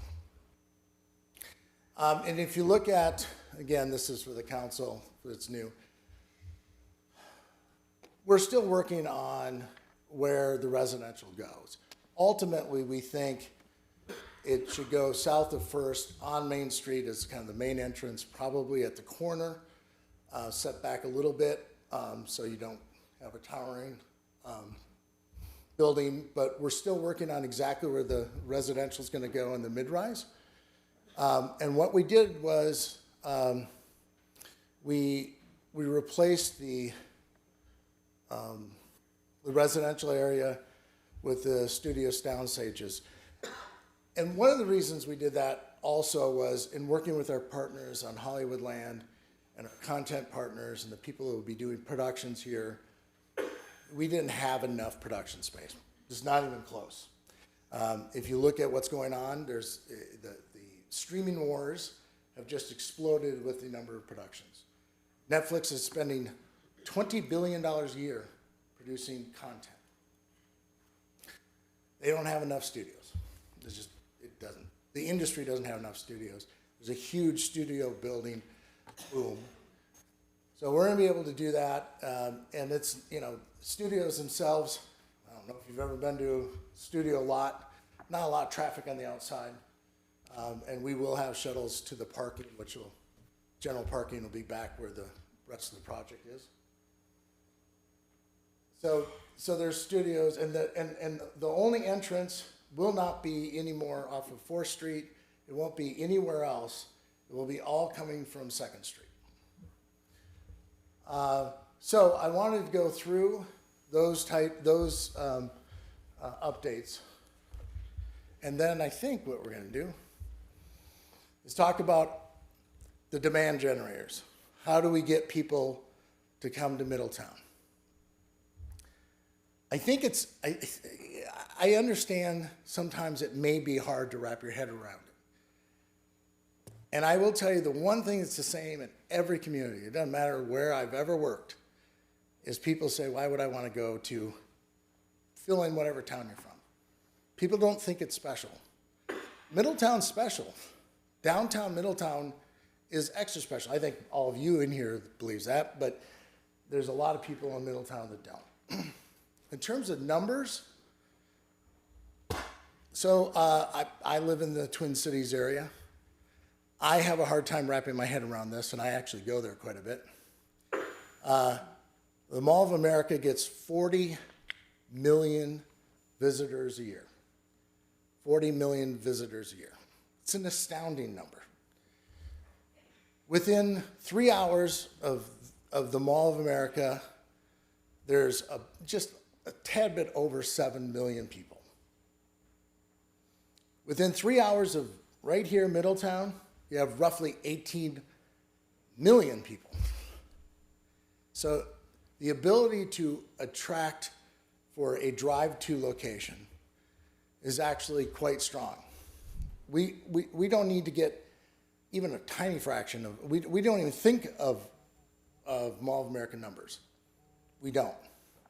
You know, we're looking at much, much less in terms of being able to attract. Actually less than Kings Island, just to be clear. A lot less than Kings Island. So what is Hollywoodland? Hollywoodland is this mixed-use film production, and I use film just because that's what everybody thinks of, but that's television shows, right? That's any kind of thing that you'll see on the streaming services, right? And so those productions will be there, and then the side for the entertainment zone, and really the core of what Hollywoodland is the fact that Netflix spends $20 billion on productions every year on their intellectual property, and they have no other way to make money on it other than putting it on their service and for your monthly fee. Whereas Universal or Disney, they make a production, they can use that intellectual property, and then they can put it in their park. It's called location-based entertainment. And right now, Amazon, a whole bunch of the streamers, Amazon, Netflix, there's no place to do what's called location-based entertainment. So this is a theme park, not an amusement park. That's a big difference. So when you look at Kings Island, it's about riding rides. Here, it's about storytelling and experience. And I'm going to let most of that up for Bob. Bob Chambers. He's actually technically a Bob too. It will have everything that you kind of think of when you go to downtown Disney, right? It's going to have that entertainment. It's going to have that focus. So the other thing that really is very different about what we're doing is we're putting together permanent production facilities. And what that does, that's very different than giving credit for someone. Let's say Ron Howard came to town. We know that he shot here. But he shot here. That's all he did. Right? The pre-production happened before he got here in Hollywood. I think it was produced out of Hollywood. And then after he left, he went back to Hollywood. That's where it was edited. That's where they put in the Foley artists. That's where they put in the music. That's where they cut it and edit it. What we're talking about is building permanent facilities. That builds an industry, not overnight. Atlanta, Georgia, in general, That didn't happen overnight, but it happened. It's a big industry, and also New Mexico. And actually, I think your city manager sometimes is, well, you're always more eloquent than I. Can you just address that a little bit? Yeah, I know you know the industry. Yeah, personal experience, David talks about New Mexico, the film industry, about, 30 years or so ago, because of sort of the great scenery and things, they would oftentimes be lots of locational shoots out there. But of course, same story. They come in, do some locational shooting, and then very little real economic impact wound up happening in the state. So at some point in time, they decided not only to expand their film tax credits, but to specifically target those film tax credits to permanent facilities for both pre and post-production. And I was involved with that process at the time because they understood that that was going to create a real industry, permanent jobs for people attached to that industry, and over time they would get trained in that, they would be living there, they would stay there, and then that industry would be attracted there with those facilities and those studios.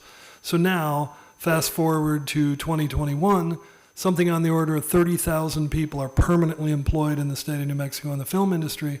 And I think after government, tourism, Intel, then that's the next biggest industry in the state. So, I mean, it really works. It really came to be. You could probably say a similar thing around the Atlanta, Georgia area. Wilmington, North Carolina certainly has had that kind of effect. So it can happen. It does happen. It just has to follow a certain route. And that's why you heard from us recently that we were getting a lobbyist and that we would be working on, in addition to the transformational mixed-use development tax credits, some permanent film tax credits for pre- and post-production. So this is the demand driver. It's going to drive the number of people that we need to put in heads and beds to make this project work. It's the one that generates the additional tax revenue that's not local taxes. They're use taxes of people who come and use this facility. The vast majority, much like the Mall of America, are not from Middletown or Bloomington in the case of Mall of America. Oh, I had something brilliant to say there, and I just lost it. So the one thing I want to say is that I know what it was. I think there's a misnomer. And unfortunately, maybe we used the wrong nomenclature. I think it came across in the contract wrong. The reason why we're required to have HVS or someone, or actually it's at the city's behest, look at it, it's really not so much a feasibility study as to, if you want to think about it, it's to check the numbers, right? Bondholders are going to want to see some third party come in and say, yep, what they're proposing makes sense and that'll work. That's what's happening.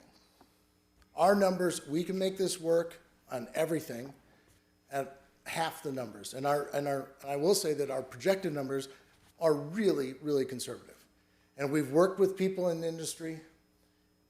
It's a little bit like the hotel business. I've never gone to HVS and said, hey, I need a feasibility study, if I didn't already do the work myself as a company and say, oh, wait, this is going to work. And I don't know that I've ever at that point had a HVS or CBRE come in and say, nope, that project won't work. Richard, what's your experience? Yeah, I mean, the feasibility people are smart people, but those of us in the industry know the industry very well. So. Right. Basically, it's people that decide not to be on the day-to-day hotel side, and they go into the consulting side. So that's what that is. I mean, I don't know if you want to address that anymore, Jim. Yeah, I think it's clear that, as David said, the provision in the purchase, sale, and development agreement that requires that Main Street Community Capital do an independent study was a provision we demanded. That came from the city. It has to be independent. It has to be someone of our choosing. And it's in effect what David said. It is the ability to belt and suspenders, vet, double check, make certain that, anything that they may have come up with not only has been vetted and looked at by our own professionals, but yet another independent third party has looked at it closely and said, yes, we agree, these numbers work, it makes sense. And you can ask the attorneys, it's probably the only thing I didn't object to. So that's in there, and that's why that's in there. I think what we're going to do at this point, because I've stolen the thunder of Ed and Bob enough, I think that's it for me. Ed Wilms is from DLR Group. They're the architects that worked with us on this design and other ones. I'm going to leave, so you'll have the podium yourself. And one thing I love about DLR, we've been working with them for quite a few years, is their ability to work on really, they're a very large organization. I'm going to let you talk about that. But if we're working on a small, Midwestern, Hyatt place with a convention center, we can use them. If we're working on a $1.3 billion project, they've done well, you've probably done multi-billion-dollar projects. I also want to tell you, and this is the last thing I say, I'm sorry I got you up here just a little bit early, don't go away though. We work on what's called best practices. So we have a lean team at the top, but as you can see, we hire the best. By the way, you guys have done that absolutely with Andy, Caleb, and Austin. So Bricker and Andy's company. I can't think it off the top of my head. But DLR is absolutely top of their field. The producers group works with the absolute top, and I'm not going to steal your thunder either. And then Richard Spraker's group, MJ Hotels, just to give you a little idea, they were the very first, and this is a big deal, and it's hard to tell this to people outside of our industry, but they were the first ones, and tell me if I'm wrong on this, they're the first ones that actually managed a Marriott that wasn't Marriott. That's correct. That's right. right. 3 years ago. And you don't know how big of a deal that is. It's a huge deal, and we all are very grateful you broke the barrier and got that done. So I'm going to hand it over to Ed. Say whatever you want. I'm sorry that I stole so much of your thunder. Go, not go. Madam Mayor, members of the council, thank you for having us. We really appreciate the opportunity to talk about the project and what we could accomplish here. As David mentioned, DLR Group is an international integrated design firm, 30 offices around the globe, 2 here in Ohio. And I lead our hospitality practice, so I'm our global hospitality leader. So I do all the hotel work that our company does, and I oversee a team of about 60 professionals that just do hospitality-specific work.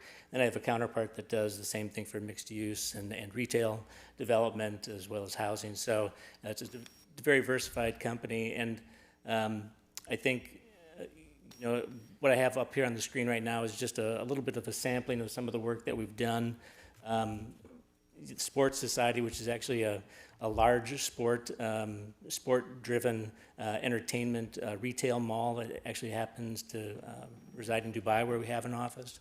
But this is something that is really an activity entertainment complex that for much of the year you can't be outside, so you need to have a place to enjoy these activities on the indoors, and it includes a NHL-sized hockey rink as well as football fields, soccer fields, volleyball, all those kinds of sports activities.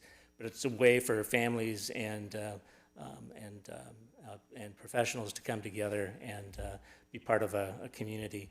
The Mall of the Emirates, we did a major expansion at the Mall of the Emirates, which is sort of the counterpart to the Mall of America. We've had the pleasure of working at the Mall of America since its inception. I personally did the last major expansion, which included the JW Marriott and the office tower that you sort of see in the upper left-hand corner of that first Mall of America image. And we're in the process of planning an indoor water park right now, which I think is another testament to the kind of thinking that we're putting forward here, that you really need these sort of activities that can be enjoyed year-round. And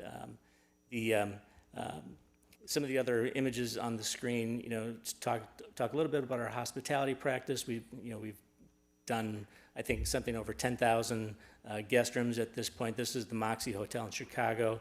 And I think what's great about this image is it just kind of talks about the engagement of the community, engagement with the street, and making sure that there's this open, welcoming, kind of atmosphere in these buildings to really draw the community in and make them part of the community.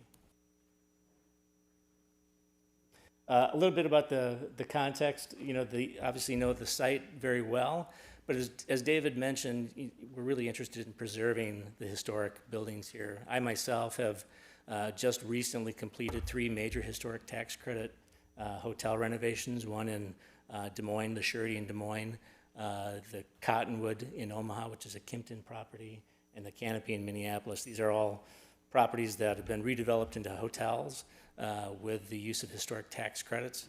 And that's a major focus of our company as well, to make sure that we engage the community, engage these buildings in a way that maintains the urban fabric. A little bit about the site. Obviously, you know it very well. But I think the idea that David kind of brought up earlier is that we would make sure that the scale of the buildings on the other half of that site really reflects the scale of these buildings, so that there's a continuity to the main street to create an urban fabric that feels very contextual. And the vision here is really to create memorable guest experiences at a spectacular riverfront environment. I think the Great Miami River is an underutilized asset that you have in the community right now, and to use this as a destination to help draw visitors and tourists and residents to this area, I think is a great opportunity. And so when we start thinking about this project, and we wanted to define a sense of place, and so these are some of the things that we think about when we begin a project. What do you want people to say about your project and your community? What kind of memories do you want people to create? And how can we unify a brand like Hollywoodland, which may be done in other locations, with a sense of place here in Middletown, Ohio? I think one of the interesting things about Hollywood is, and Hollywood Boulevard, is it's a main street, essentially. It's not, really a grand boulevard. It's got retail storefronts, it's got restaurants and retail, but there's an opportunity to make a spectacle out of the everyday, and I think it's those unique activities that happen that allow you to create something interesting and drive people to an area. And I think the kind of opportunities that we're talking about here, the production facilities, the entertainment venues, and the retail are great opportunities to create those spaces, both on Main Street and on the interior of the project. One of the things that's great about Hollywood is that it's not something you're born into. It's not elitist. I think it is something that you can become. I think that whether you're working in Los Angeles or Minnesota or Middletown, Ohio, you have the opportunity to become part of this industry, and it's I think it really is a golden opportunity for people to. Overnight successes don't often happen, overnight. They often happen, over years of really hard work. And I think, that the opportunities that that Jim Palanek talked about in New Mexico and Atlanta, I think are opportunities that could happen here. The other thing that we want to do is take that sense of place. So the Great Miami River and the water is something that we really were inspired by in terms of the movement, the textures, and the forms that they could create to help drive some of the design of this facility. And so a little bit about the concept. Some of the key words that we've thought about as we've gone through this, are sort of unique and distinctive, contextual, engaging, thought-provoking, and evolving. I think these kinds of projects have to continue to offer new activities and grow to maintain those sort of unique visitors every year.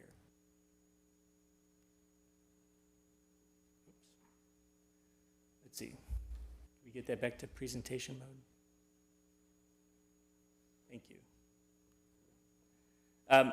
As we began to think about the project, we began to think about a program of really collective experiences that could be part of this entertainment district.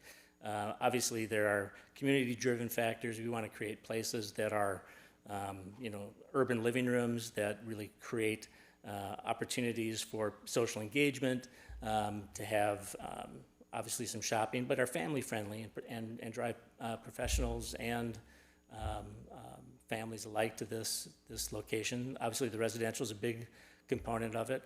The hospitality portion is really driven by the activities that are here and giving them a place to stay after they've had a full day of food and beverage and entertainment. I think it's a natural kind of programmatic opportunity.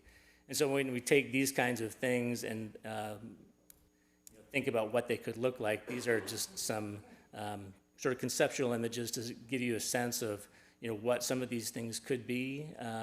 These interior walkways that sort of connect different entertainment activities. I think the retail is more about sort of connecting the entertainment than just retail in and of itself.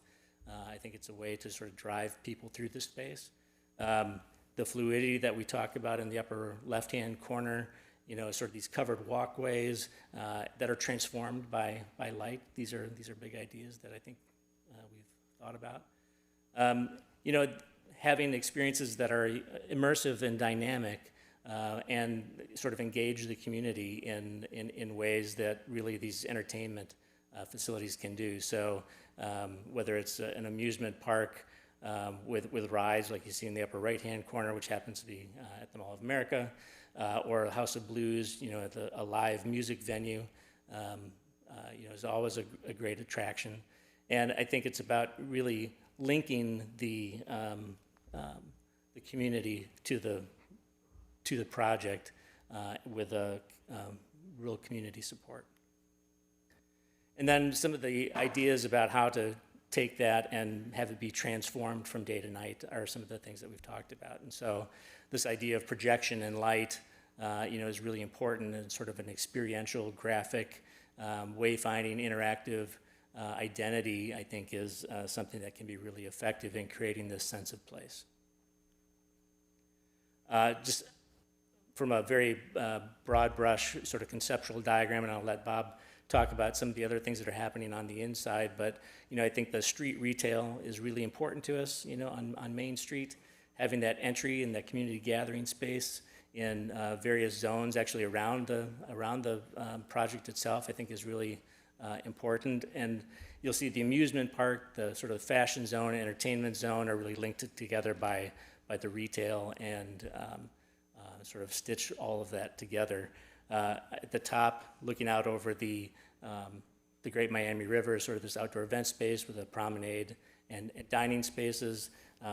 There are gateways, around the project that will link the community to the project and offer these opportunities for these outdoor gathering points.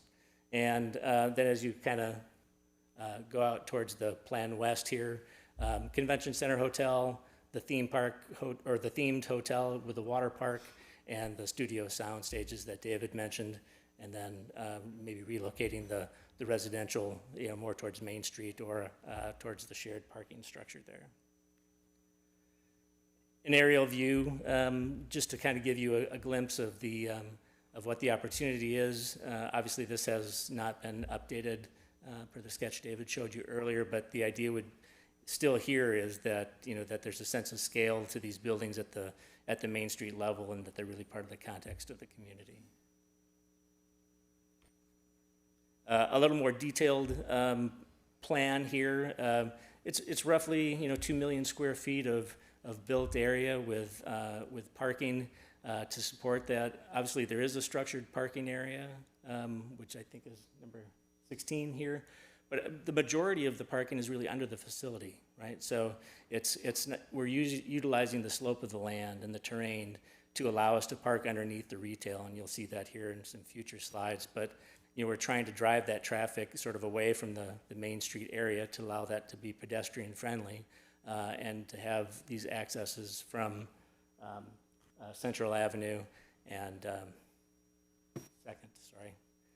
can't read that one. But to allow that to happen, behind that main facade, so that the character of Main Street is maintained. These images are sort of just to sort of give you a sense of what these places could be. We talked about sort of these outdoor nodes and gathering places. I think the connection to the water, the Great Miami River, I think is really important. It allows those places to sort of play and escape, to the water park, to stay at the hotel. The convention center obviously could have any number of functions there, but expos are a great way to draw business to this area, and if they have other things to do while they're here, I think that again helps it to be a very layered and connected project that could be successful. Again, this is an earlier rendering of the Main Street, but the idea that to the right here, the existing buildings are maintained and refurbished, and then a sense of place on the left-hand side of this image, could be maintained with buildings that are scaled to the context of the community. But between all of that is sort of this great gathering and open space that is really the entry to the facility here. A little bit of what the interior could look like. We were inspired by the movement of the water and utilizing these tensile structures for the roof. I think is an opportunity to really allow the exterior to be held at bay during the winter months, and really have an indoor facility where people and families can come and play. So I just want to point this out because I heard the comments earlier. We want to make sure we address them when we can. This, I know it looks like a thin membrane, but it's not. It's kind of a pillow. It's the same product that's used at the U.S. Bank. I'm sorry. Because I know they're up there.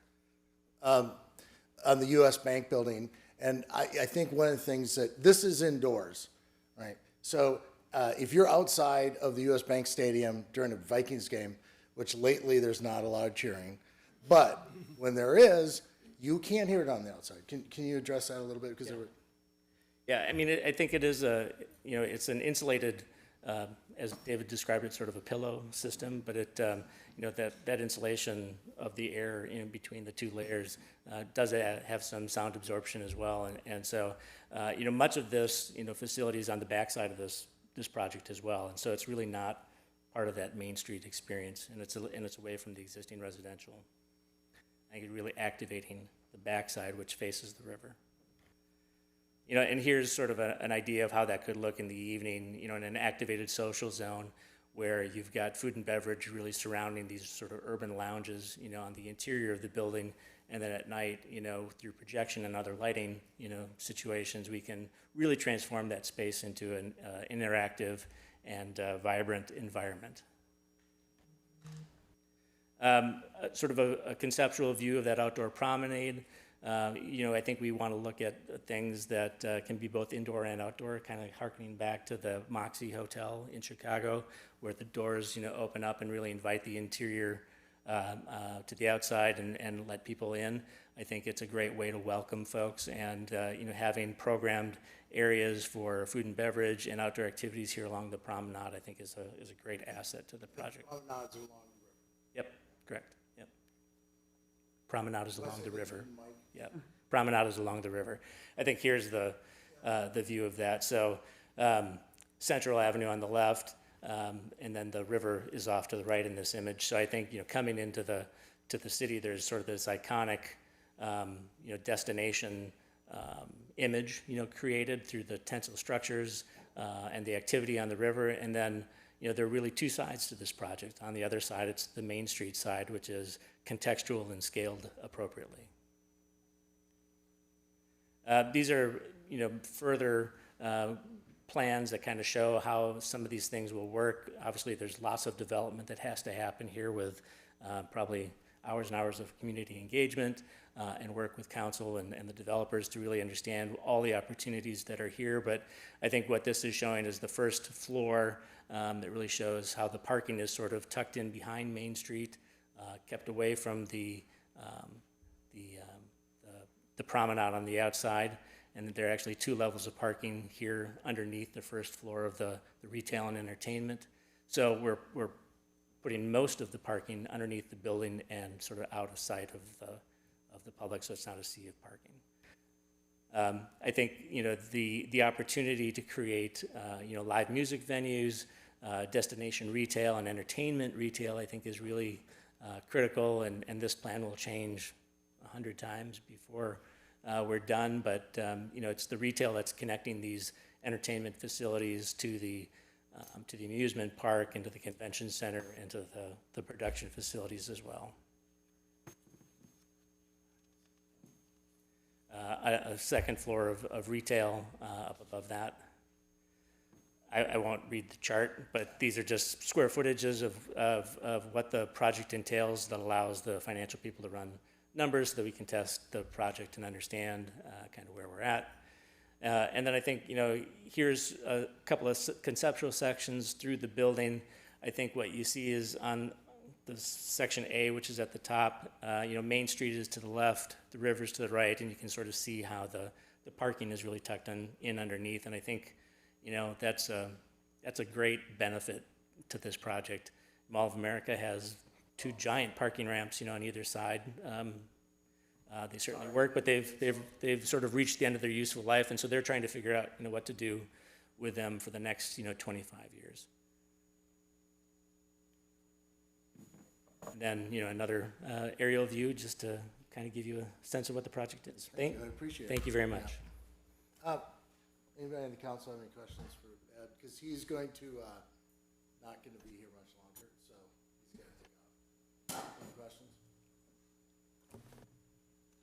I mean, so you said that these plans could change and the layouts could change, but how much and when?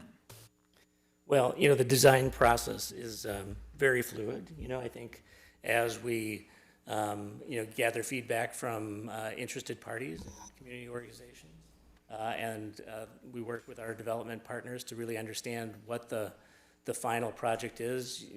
The plans will develop, and it's part of the normal design process. So it's not something to be concerned about, but it's just something that happens in the normal course of architectural development. I would say, really, for us, it's kind of defining the program. This is the program, right? So it's just adjusting what things are. But basically, what you're going to see here is the square footage is pretty set. Where those square footages go, but I mean, we want the quiet side on Main Street. We want the active side on the river, right? I mean, those are the things. We want to keep the traffic on the river side and the Carmody side, and keep it away from Main Street. So those are the things that we're working on.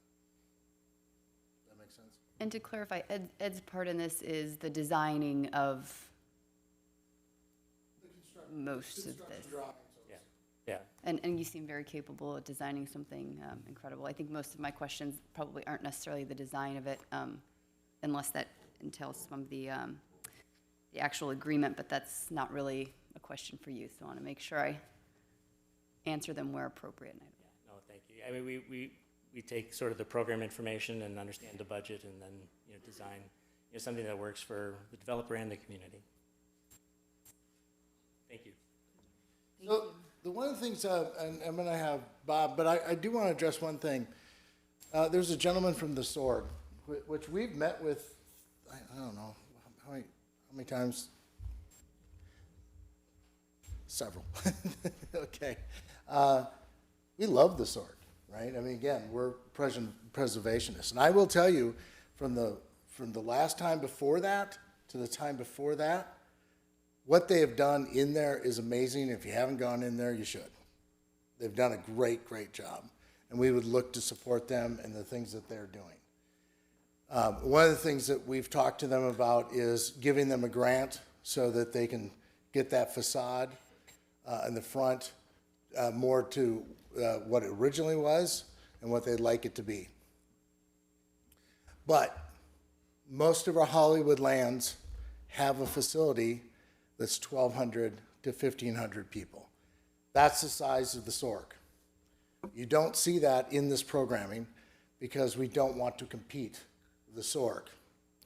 Now, one of the things someone asked is, well, we can have Broadway shows in the SORG. I encourage you to go talk to the SORG. They're going to tell you that they can't. They don't have the back of house to do it. They don't have the room. It's not a facility that you're going to be able to get that kind of play in there. And when those kind of shows are on the road, they want more seats, right? They've got a lot of expenses that they normally don't have on Broadway in traveling and taking that show on the road, and they need to get more revenue. It's not the same experience as you get on Broadway. The Winter Garden is probably the largest, it's 1,200. But the rest of them are very, very small venues. And you're just not going to get that on the road. So we're not competing. I promise you we're not competing with the SORG. It'll be very, very different. I can't believe that there would be anybody that would believe that we generate this kind of traffic into downtown and it doesn't benefit the SORG. So I just really want to make sure that's clear. So Bob, it's getting to be a long night. I have usually a funny story at this point, but what DLR does and what the producers do are very, very different. And so, one of the things that we work on at our side as the developers is getting these two, on the same page, because they really kind of start in separate places. And then it's about blending it. And we've been starting to work on blending it, but I'm not going to steal your thunder. Please do tell about your group because it's a very impressive group. We're, honestly lucky. Well, we're lucky with everybody, but this was a godsend to us. So, Bob, go back. Going back, got it. Well, thank you, David. Again, my name is Bob Chambers. I'm with a company called the Producers Group. We are a design firm. Not architects, we're a design firm that specializes in designing entertainment and leisure attractions, and those attractions can be for theme parks, family entertainment centers, inside retail locations. We've even crossed over and done the immersive side of attractions for visitor centers, and have done those all over the world. So personally, I've been doing this about 30 years. I learned from two old men that worked directly for Walt Disney, so I feel like I have an education that not a lot of people in my industry got. And now, after all these years, I'm able to apply that to what you would consider very specialized attraction applications. And what we have here is the ability to create something highly specialized. And this is just off the presses, so we've been working with Main Street a lot on refining the vision of what this place could look like on the inside. And that's what I'm going to talk to you about, is what the inside could look and feel like, and what kinds of things you can do when you're in there. So I wanted to kind of go through that. So you will notice that it doesn't fully align with what you saw in the DLR package. That's okay, it's a normal part of the process. We are going to make those align as we go through our process, okay? So really, what David and Main Street have been talking about is this idea that you can come here with your family and you can do a whole set of activities throughout your day, or you can choose to come in the afternoon, spend the night, and have a whole nother set of activities the next day, right? It's the overnight stay that's the magic that makes a lot of these high-end attractions really work. But it is a mixture of things. You can come, you can see a concert, you could spend the night, you can go with the kids to the water park the next day. It is an entire itinerary that you get to mix and match. And that's like I said, that's part of the magic of a mixed-use media and entertainment. But the other beauty that we have here is the power of what we consider media, film production, television production, but there's other media components that are possible too. Production of video games, right? There's a whole industry out there just for that. We're talking about trying to bring those all together And what we've come up with, you'll see here, is this cross purpose that starts to align, where if I want to shoot a scene for a particular show inside Hollywoodland, I can do that. Those interior sets and the look of those places inside that we walk through are also the places that we can be immersed in with our family. Fantasy environments, replication of real environments. And it can be controlled in its climate, so it's something that can run year-round. So I'll take you through a little bit of that as well. So when we started working on this, we were looking at it as, you know, Hollywood is a lot of different things to a lot of different people. But if you could just free yourself of all of that and think about what you would like it to be, it's aspirational, right? We feel like there's a little bit of fantasy in there. It has an element that it's a little bit like living a dream. We want to pull the best parts of what people feel about Hollywood and bring those into Hollywoodland. So it's a very positive experience. It's a very immersive place. It can take you away. It can give you a moment of escape and give you a place to hang out with your family and see some things that you don't get to see at home. We wanted to bring that together and create that sort of umbrella of these environments that perfectly blend with the production capabilities and perfectly blend with this idea of food and beverage, where you can enjoy dinner, retail, attractions, and a big part of this is events. And these event schedules will create events that are happening constantly. And we wanted to create environments inside that would support those events. So at the end of the day, it becomes, you know, we talk about the demand generator, the driver that gets people to come here. That's exactly what this wants to be, is an exciting and unique visitor destination that's perfectly suited for the 21st century, where people want to be immersed in their favorite TV shows. They want to be immersed in these worlds that are fantasy, their favorite movies. We can do all that inside this center. So once you have that, you're talking about not just the theme park or the water park, but you're talking about concerts and food and beverage, shopping, events, all of it in one place. What Main Street wanted me to kind of address is this idea that ultimately there's going to be 17 of these locations across the United States.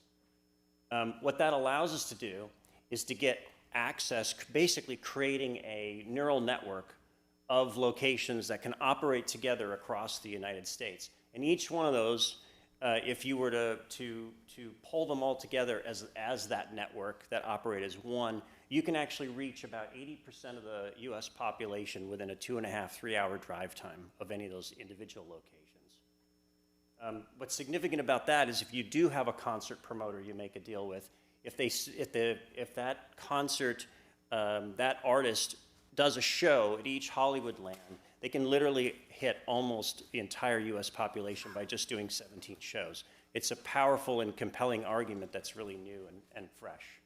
At the end of the day, it is a premier destination that lets you mix all these different activities together, and we think that's going to be a real driver. So the current look and feel of what we've come up with is this idea that you have Hollywood, the feel, the fantasy environment, that it's a sort of agnostic platform that we can put all kinds of different types of entertainment in. And when I say different types, in our industry, we call it intellectual property. So if somebody creates a movie or a TV show, it's an intellectual property. It's a story that now is visual. And the magic of places like Disneyland and Universal Studios is that they take that intellectual property and basically transform it into a physical environment that you can walk through, you can be in, you can sit in, you can experience, and you understand what that environment's about. That story can basically come alive again in front of you. But more importantly, if it's a branded story, if it's a movie you know or a TV show that you know, you feel comfortable there because you already know what it's about, right? And so we can lengthen people's desire to stay there, increase length of stay, and have even more demand to want to come to these locations. And when you start mixing different intellectual properties together, now you're not just one thing for one person. Now they can experience different types of shows, different types of environments throughout the whole complex. So when you mix that with the idea that there's been a massive increase in the amount of production that the streamers are doing, it creates this perfect blend, this overlapping of strategies that can take advantage of what's going on in the marketplace.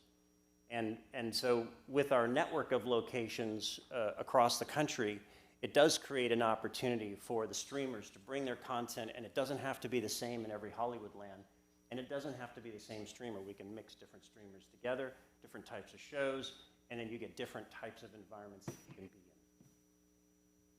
in. So Hollywoodland is that natural home where we can bring these stories together and characters that you want to interact with. This is a place where you can do that. And then when you add the idea that we can shoot content and create content in these locations, it also pulls people to want to be, you can pretend that you could be an extra. You can watch a production happening. You can see a live shoot happening. You can go to a concert that's being taped for later use. In other words, you're part of this environment. This is partly your backlot. And so we picked up on this idea, and it was actually David in Main Street that said, hey, it is your backlot, and Hollywoodland is America's neighborhood backlot. I live in Los Angeles. I consider those backlots in Los Angeles kind of mine. I don't own them, but if I wanted to be an extra, I could go there. If I want to go go do a tour of Warner Brothers, I can do that. I feel like that's my backlot. We want people to feel the same way here, that the inside of Hollywoodland is your neighborhood backlot. It's your place to come and interact. You might want to point out that's how Universal started. That's true. That is, and when you think about neighborhood backlot, that is, as David said, that is how Universal Studios started. It was literally areas of the outdoor backlot that they would open up and do tours. They started out charging a nickel or something like that, and you can come and maybe see somebody famous, right? But it was also interesting to watch the shoots happening.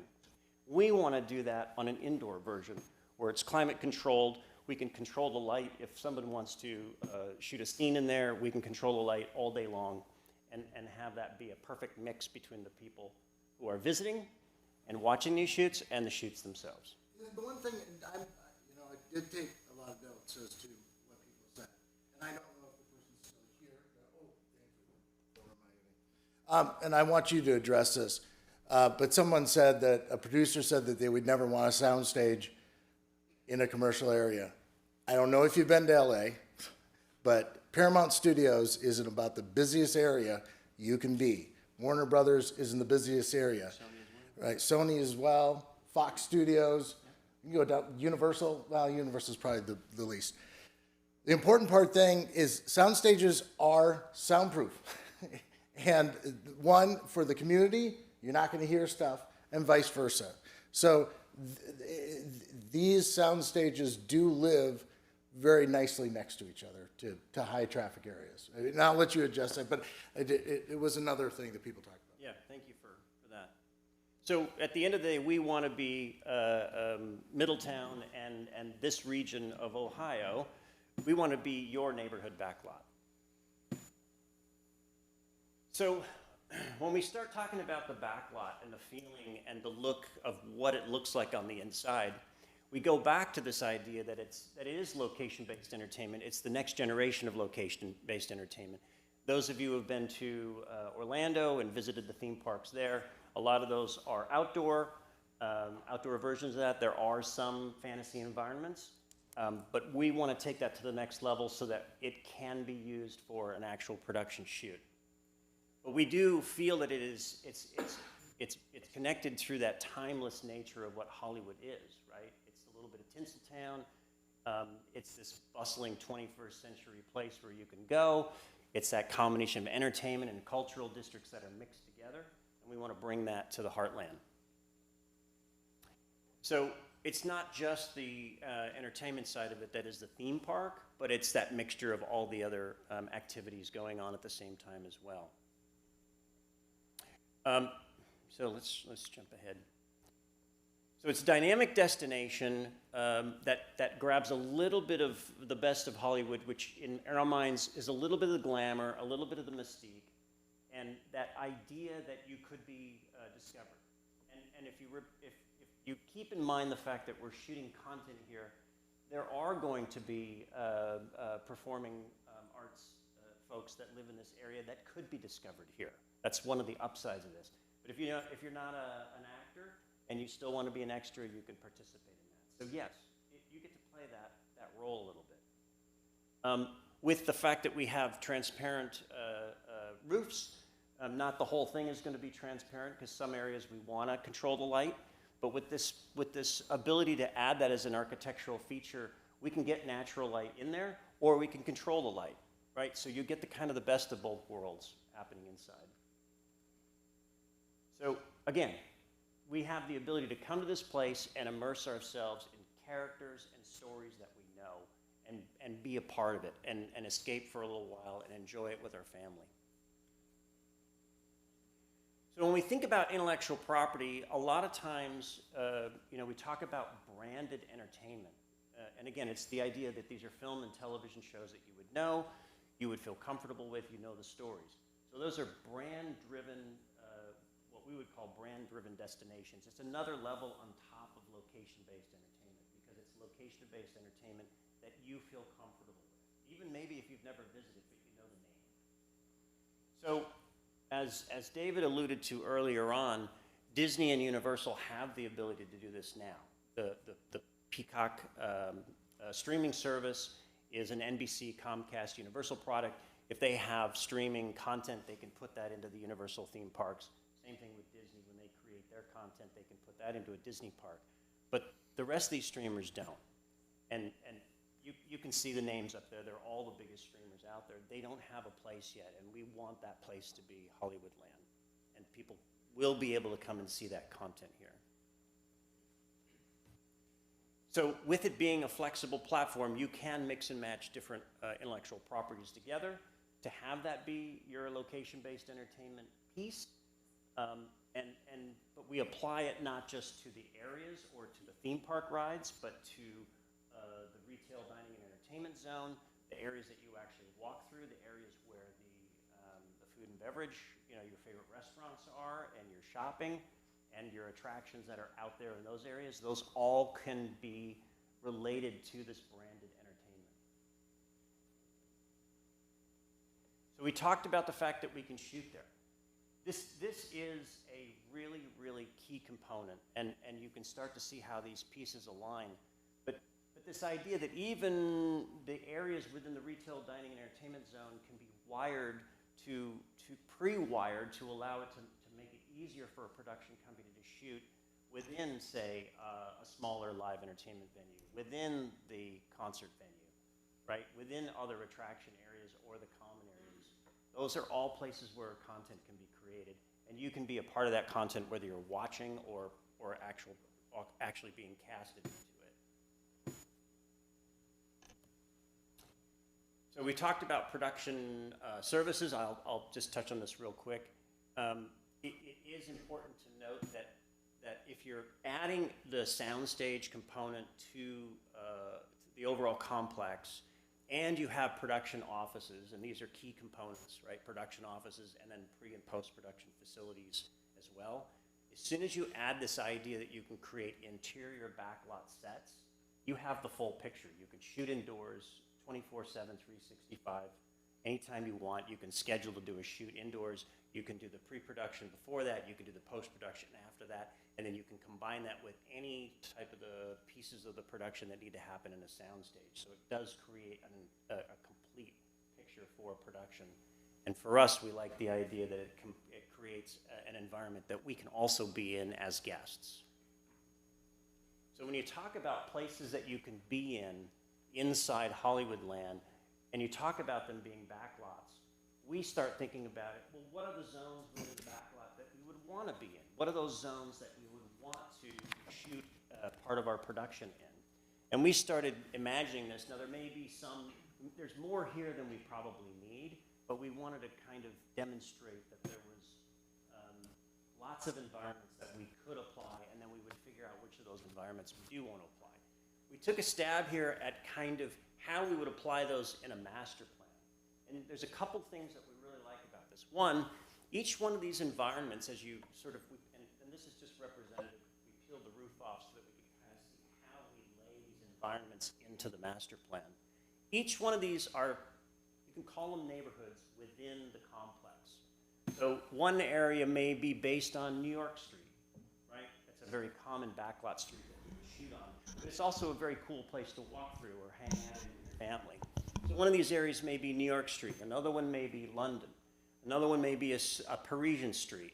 Another one may be a Mexican village, right? We can mix all these worlds together that have a use, and they can also be immersive worlds that we can bring our family to. So we got really excited when we started looking at this. Hey, Bob, I hate to interrupt. I just got a text from someone who's watching live and asked if you could speak into the microphone. They're having a hard time hearing you. Oh, I'm sorry. I'll try to stay a little closer. I get excited and start walking around.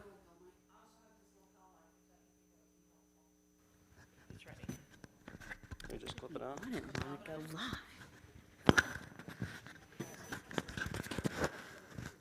Okay, is that working? Testing, testing. Okay, great. So what got us really excited was this idea that we can have multiple neighborhoods inside the retail, dining, and entertainment zone that created immersive worlds that you can walk through and be part of with your family.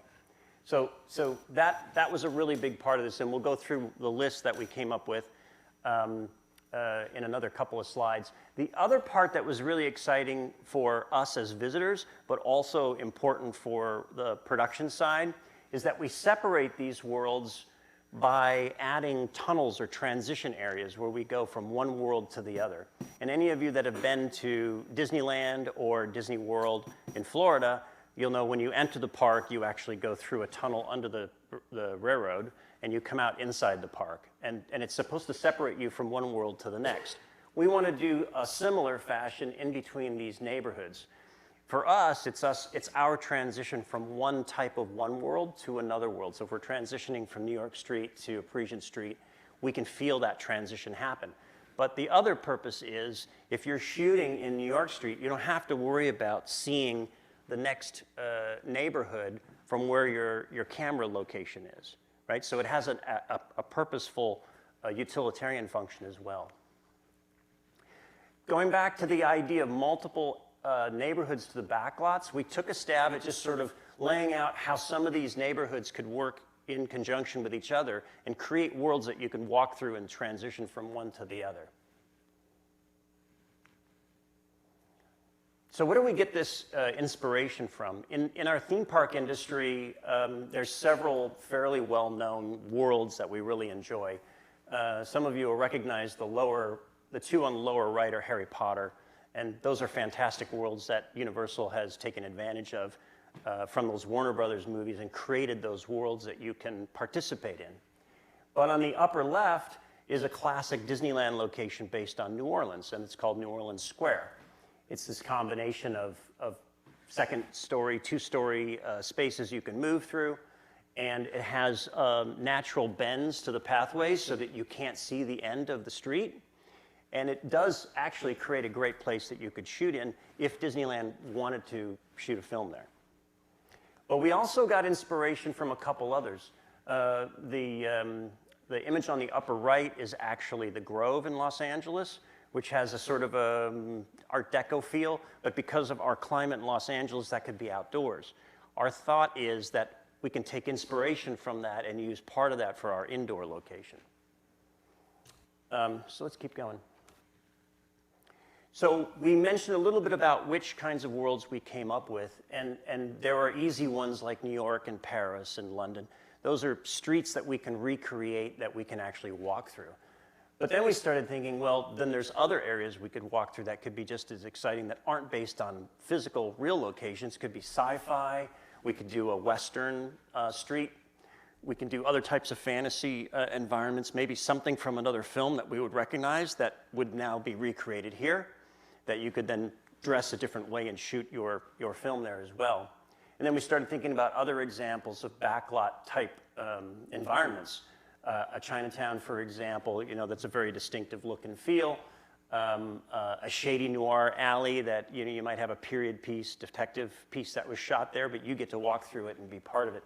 So there's several that we have gone through to think up. When you think about New York Street, It is a classic environment with the neon and the architecture facades of the buildings.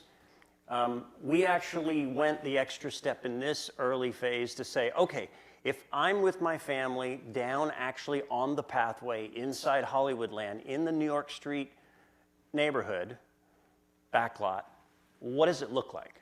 And so this is basically this first pass at what we think it would look like to be walking down the New York Street version and be immersed in that world.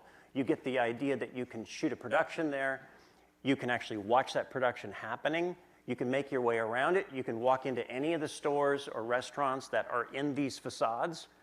They are created to the point where they have standards high enough that a cinema could shoot there and get everything they need out of it. We can also control the lighting, especially at night. And then you get this, a little bit of view of what you can see the Hollywoodland sign in the background. So we got excited when we started looking this up and figuring out what this could be.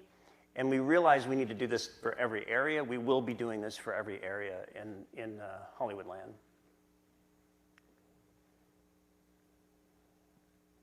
So if you start applying this thinking to, say, streets of Europe, you know, a London area, you can imagine some of the additional pieces you can get by adding a double-decker bus inside this world and what it's like to have that kind of immersion.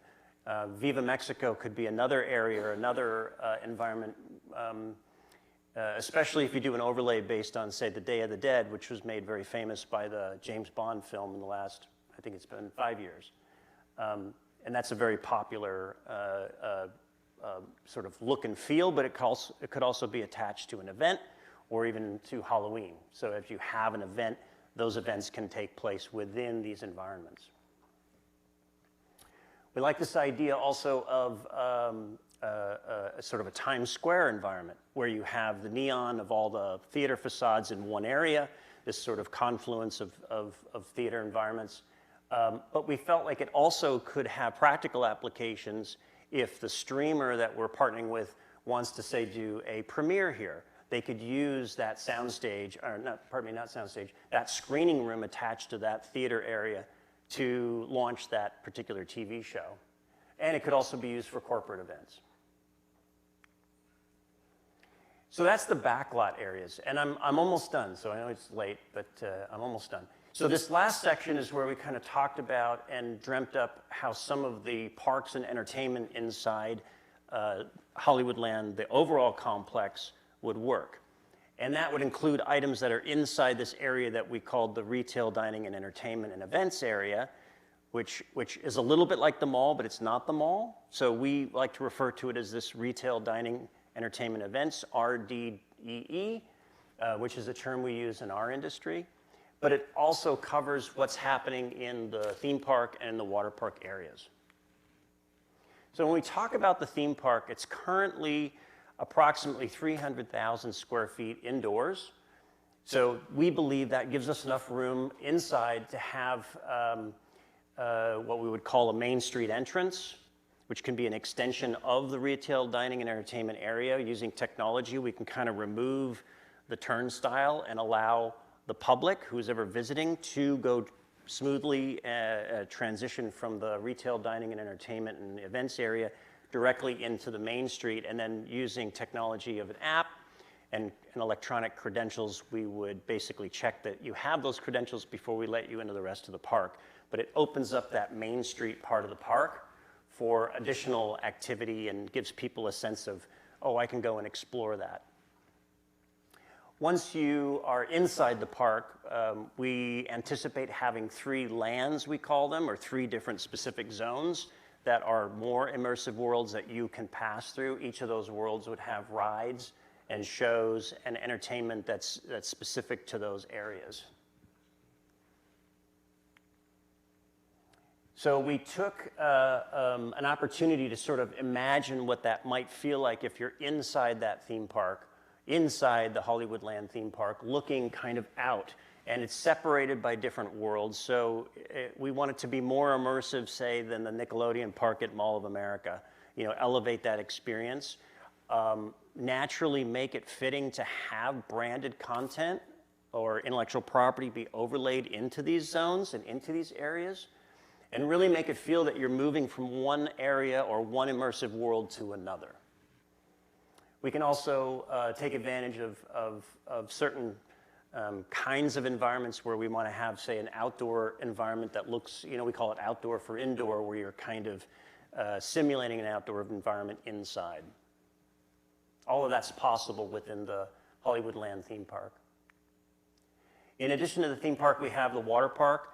Two important things I'll cover about this. One, we will have an overlay on the Hollywoodland water park that ties in with the Hollywood sort of theme. There's lots of films that were associated with the beach, beach blanket bingo. There's so many different things that we can pull from and give Hollywoodland water park a distinctive look that people will feel comfortable and know immediately that we're talking about Hollywood. In addition to that, we have the opportunity to operate our water park because it's indoors and it's separate from other areas. We have this opportunity to extend the operating hours so that it could, especially on weekends, there's a very popular type of sort of party pool in Las Vegas where you can have one ticket where at the end of the day you kind of push all the kids and the families out, and then you have a separate ticket that you can charge for the young adults and adults to come in and have a DJ-driven pool experience. So that's the water park inside Hollywoodland. Lastly, we talk about live entertainment, and what's really interesting about this to us is it's not just about concerts in the David, we're looking at what, 10,000 seats, right? 7,500 seats? Right, and that's part of what we're still working on, the balance. The important thing. The important part of that particular venue is you really need more than 65 to 7,000 because there are just a whole bunch of national acts you're not going to get unless you have that many seats. And really kind of where these live venue events right now are landing is in that 10,000 seat kind of area. So that's what we're targeting. Right. So in addition to the concert arena, and you can imagine the excitement inside Hollywoodland when a concert gets let out and you have people inside milling about, enjoying those spaces. Of course, that concert venue would be wired, permanently wired for being able to do production shoots inside the arena. But in addition to that, you could, the very next night or on a different night, if it's not a concert act, you can bring in, say, WWE or MMA or even an esports tournament and have that event in that same concert live entertainment venue. So it's a multi-use kind of venue in that way, and you get the advantage of having all those events happening within the Hollywoodland complex. So in addition to that venue, we also foresee one particular space within Hollywoodland where we can have what you might consider a special occasion dinner theater experience. In this case, it would be similar to a medieval times or even a Cavalia. If any of you have seen the Cavalia show, sort of a dinner theater version of that. And then, of course, there's a range of smaller live entertainment venues inside Hollywoodland, all of which are wired to be able to record the production. That could be used for a comedy show or even maybe a local production that would want to have access to a space. So that's the live entertainment summary for Hollywoodland. So what we've done is really create worlds that can cross purposes seamlessly. So you have these immersive worlds that are good for production and film production. You also have these worlds that are good for visitors where they can get something they can't get anywhere else, all under one roof. And the ability to bring branded entertainment and overlay it into this area means that our attractions, our food and beverage, our retail, our events are all geared towards bringing the generator to bring people in, to make them want to visit, make them want to stay. So that's the end of my piece. Thank you. Yeah, thank you. I ask a question real quick before you go, Bob? Sure. Was just wondering, there's a lot of we and our and partnerships. Is Producers Group and Main Street, are you all more permanent partnerships as opposed to an architect that you might hire to do a design for a one-time? We're a service provider, so we do design services, we do production services, but specifically for attractions all over the world. Yeah. I would answer that, DLR. Can you speak into the microphone? I think we have one other. Oh, no, DLR is also, I would say, more of a permanent partner as well. We haven't done a project without DLR for a very, very long time. And that goes back to other companies I've been with as well. So it's a long-standing relationship. And so I just want to acknowledge that. And that's also true with MJ Hotels as well. So they will be at other Hollywood lands. So we'll be able to work on that together as we move forward.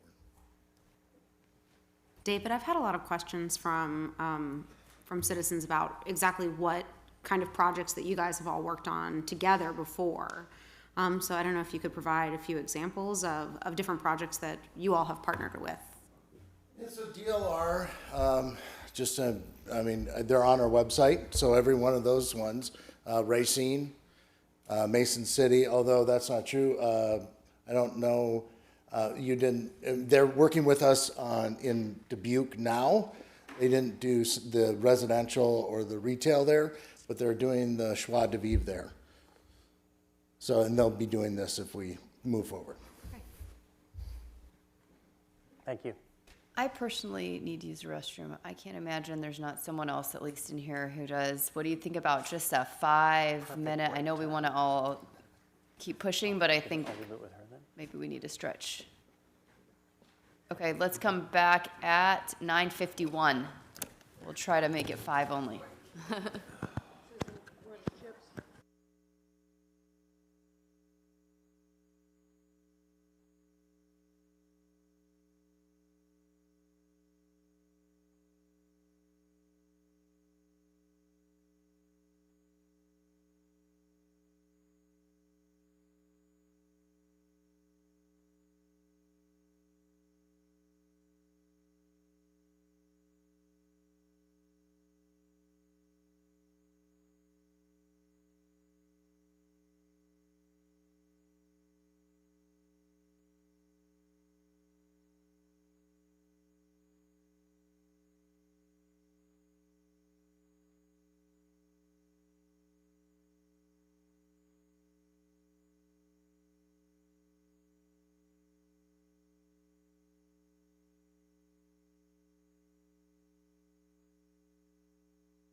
Mr. Mulligan. He'll be here in any second, I'm sure. So let's try to start convening back.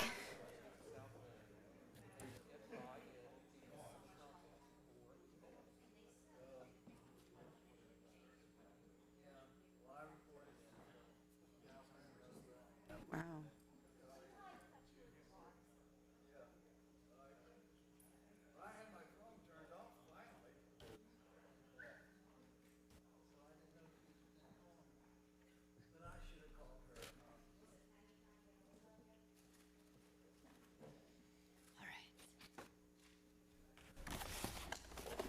I guess we can hit this. We're officially back in. Everybody leaves when the bond guy comes up to the table. But I know it's been a long night, but I just want to address a few things with you. Just by way of background, I'm Andy Brosart with Bradley Payne Advisors. I've worked with the city for probably 20-some years throughout my career, giving municipal advice. Our job, along with Bricker and Eckler, is really to make sure that the interests of the city are protected and that financially you're protected. So when you look at projects like this, it can seem a bit daunting, when you're looking at these price tags. And we referenced, I think, earlier Spooky Nook in Hamilton, and that was the same way. Honestly, when that came to town, I thought there's no way in the world this is ever going to work. But when you start breaking it down and start looking at the different tools that are available to you, it really starts to make it a little bit more manageable. And so, by way of background with this project, the development team at a minimum is going to be bringing $200 million of equity to the table. So it's not a small feat at all. The tools we're going to utilize are really tools that we've utilized in other places. The city's actually utilized some of these tools on smaller scale projects. For example, tax increment financing district. The one you haven't used yet is a new community authority that will be utilized in this if this goes forward. That tool has been very powerful over on the Spooky Nook site, and that's really, this project will be one that has to support itself. And we've said that all along, that was from day one had to be in place because of the amount of the size that we were looking at here. Hamilton actually, David mentioned $20 million. That was really just one aspect of that project there. There was other contributions from the city. It was $5 million in utility donations. An $8 million grant, a $10 million loan from the community authority. So there was a much larger contribution from the locals there when you look at that. Here, this is going to be a revenue-generated repayment. And so in terms of the responsibilities, don't want to say of the city, but of the locals through the Port Authority, who will be the issuer, because the city will not be issuing any debt on this. We're going to be looking at probably about $230 million-ish relative to parking in the convention center. That will all be paid back by the different revenue sources that will be generated from the project as it is up and running. So we're looking at hotel tax revenues from the facilities, sales tax revenues from the facilities that are really sales tax charges of the new community authority. There's also the bed tax that'll be pledged toward the bonds. So I want to make it very clear tonight that there's not an obligation of the city. The only obligation of the city that might be there would be to transfer TIF revenues when it comes in from the county treasurer's office when every collection happens. And that's a normal requirement of these types of transactions. I wanted to open up if there's any questions relative to any of that. When you're looking at projects like this, $230 million of project revenue-based repayment, when it comes to projects like this, in terms of the size of the financing, it's really more of a benefit than a smaller number because you're able to access much larger investor pool. And what they're really going to dive into not only is the numbers that we've looked at with David and have gone over those already, but in terms of the outside consultant feasibility study is going to be extremely important with this. And that's what they're going to rely upon to make sure that this is doable even before we get off the ground. And that's what they're going to rely upon to make sure when they do their due diligence to decide whether or not they're going to invest in a project. If I could, in addition to please have Andy stay there because I'm sure there'll be questions, but I just want to go over probably what's most important to a lot of people is what exactly is the city committing to within this purchase, sale, and development agreement. So with specificity, we are committing to $7.5 million of American Rescue Plan Act funding that would be used toward pre-construction. Of course, that's a part of the $18.9 million that we are receiving from the federal government. And of course, for this to be eligible, it had to do a number of things. It had to be responsive to the negative economic impacts of the pandemic specific to the hospitality and tourism industry for a project that in effect had been planned in advance, which it meets all those things. It also would have to otherwise be for water, sewer, or stormwater, which in some cases it can be as well. In terms of land, we have paid for options for a series of properties of $155,000. We have paid that money. We have paid for the option fees. That's our obligation. When it comes time to actually exercise the options to purchase the land, whether it is further earnest money or it is the actual payment of the land costs, that is the responsibility of the developer. So the city has written these options and the purchase, sale, and development agreement such that these options become transferable, so that upon closing, when they're closing their financing, they're also going to be closing these properties. We also are not either acquiring them or turning them over until or unless we know it's been fully financed. So therefore, there's not a risk that we're acquiring a bunch of property and they can't be used, because they'll only be used if they're fully financed. If it's fully financed, there'll also be performance bonds in place that says the construction will be fully completed. We will be responsible to work with the state to apply for and hopefully receive transformational mixed-use development tax credits. Currently, the law states that a city of our size is only eligible for $20 million of such credits. We are working with lobbyists. We've already spoken to state senators, other folks, and we feel that can be amended to be more appropriate for the size and scope of this project. It allows for up to $40 million for larger cities. At minimum, we would expect this project to become eligible for that. We hope that it will go beyond the $40 million.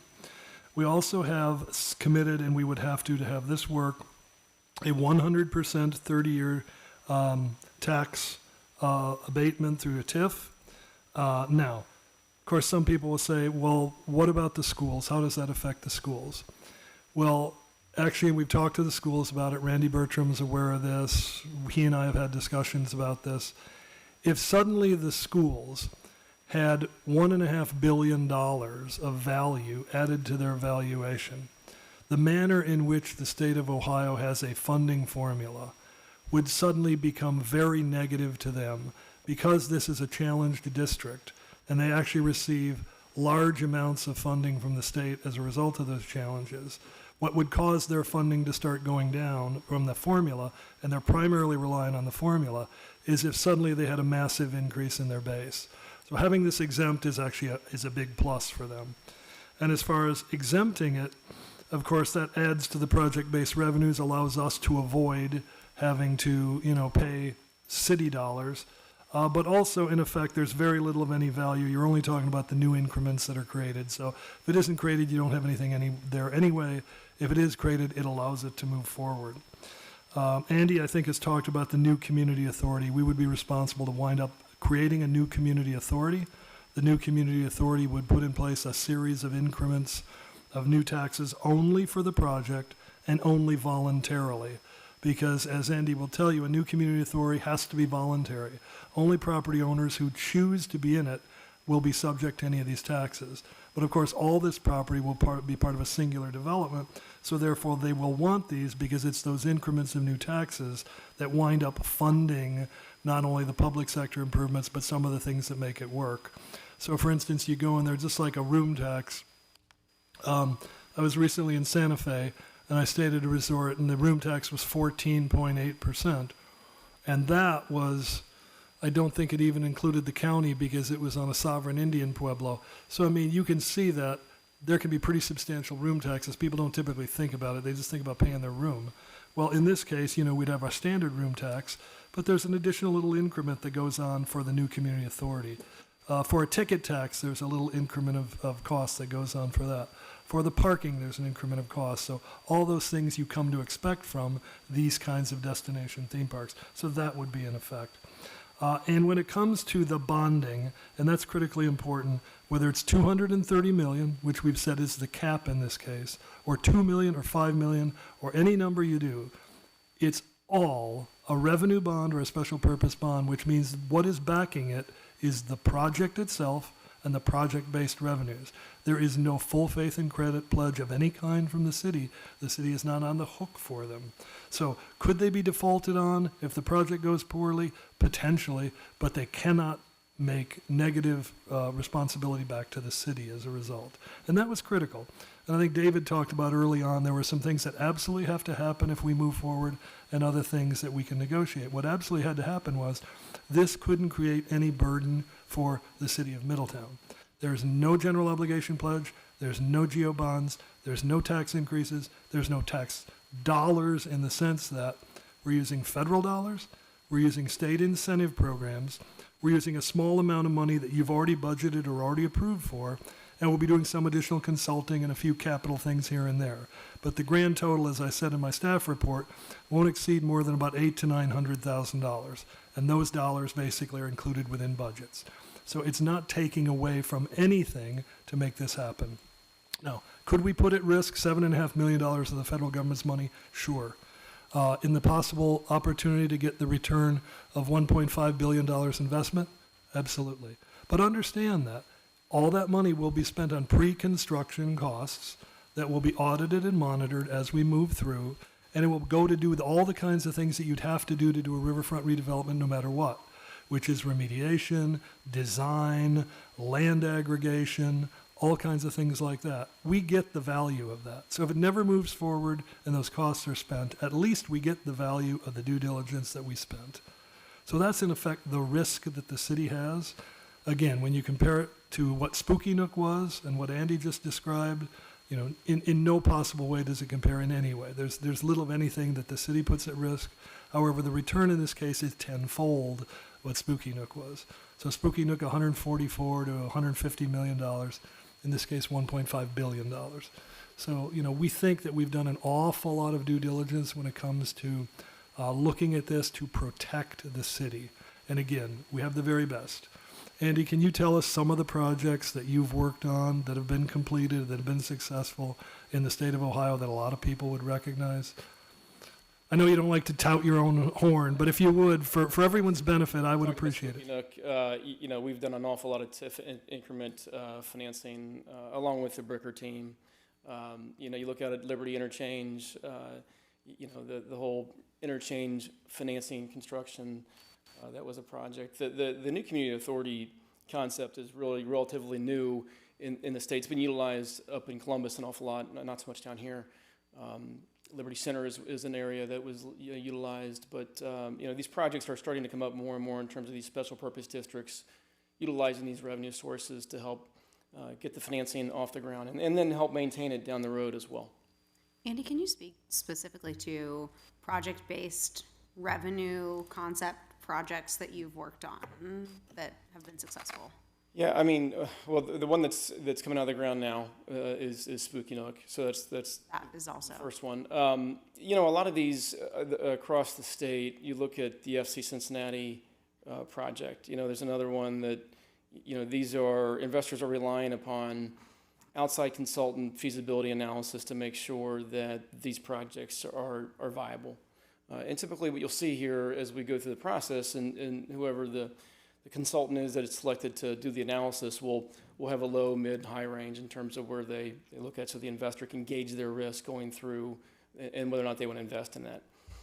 Something I didn't talk about before either relative to, you know, it's not only just the financing game in terms of the numbers, it's also the development team. I mean, they've got to have a background, they've got to have the right partnerships in terms of who they're bringing to the table for the investors. I mean, this is a lot of money. There's going to be a ton of due diligence being done by the investing group that's really going to vet this out before they put dime number one into the project. But in terms of the projects across the state, I mean, they're from big in size to small ones. You know, this is obviously a really large project. you know, when I first got into business, my boss always told me, he says, you know, they're all really the kind of the same. It's sometimes you add more zeros behind them, right? But they all follow along the same process. You got to, you know, make sure the financing is going to work out from independent consultants, due diligence with the investing group. That's how this is going to play out with this group, with this too. It's going to be a long process, but you know, it'll evolve, and you'll be seeing it evolve and getting updates as we go along. So to clarify, oh, go ahead. If someone shops at Liberty Center, they pay 6.75% sales tax. Everywhere else, if you shop, is 6.5%. So that extra 0.25% goes to pay for the improvements that help build and finance Liberty Center. Correct. At some point, though, like if this project, you know, what happens when, at what point does it obviously that money goes to build it, and then where does that money go after, like, the construction is complete? That's going to be within the details of the development agreement. As we go through the legal documents and we start to go, first it's going to pay back the debt service, right? And then start building up maintenance reserves and making sure that the assets are protected over time. And there's, you know, whatever has to happen in 30 years out, we want to make sure that's put aside through these revenue sources. Keep in mind, the New Community Authority isn't a slush fund of the developer. I mean, it's a public entity that is audited. It's just like another form of government, if you will, that those revenues are really restricted as to what they can be used for. I know I'm probably slaughtering this in front of the attorneys, but you know, it's really defined through the documentation as to what the monies can be used for up front. It just cannot be, you know, down the road, given to the developer or whoever else as things are finished up. And that'll be part of the agreement that goes along with the New Community Authority, separate from this particular legislation, which mentions the New Community Authority, but does not lay out all of those specifics. That will come later. That will come later. Is there a reason why this commitment doesn't mention term lengths for the New Community Authority members? It does talk about the construction of the New Community Authority, but like, do they have to abide by Ohio open meetings laws, and how are the members chosen? You can let the attorney come up here. Caleb Bell is the expert at that. We're going to let the attorney speak to that one. Hear me okay? Yeah. The term limits for the Community Authority Board members are statutory, so they start out with some staggered terms that are identified in the statute. Once you move beyond the original, you know, terms, then they'll just continue to, you know, move through 4-year terms for each one of the board members. The developer's representatives, which in this case the developer is the city, those representatives are just by appointment. So the city manager appoints board members.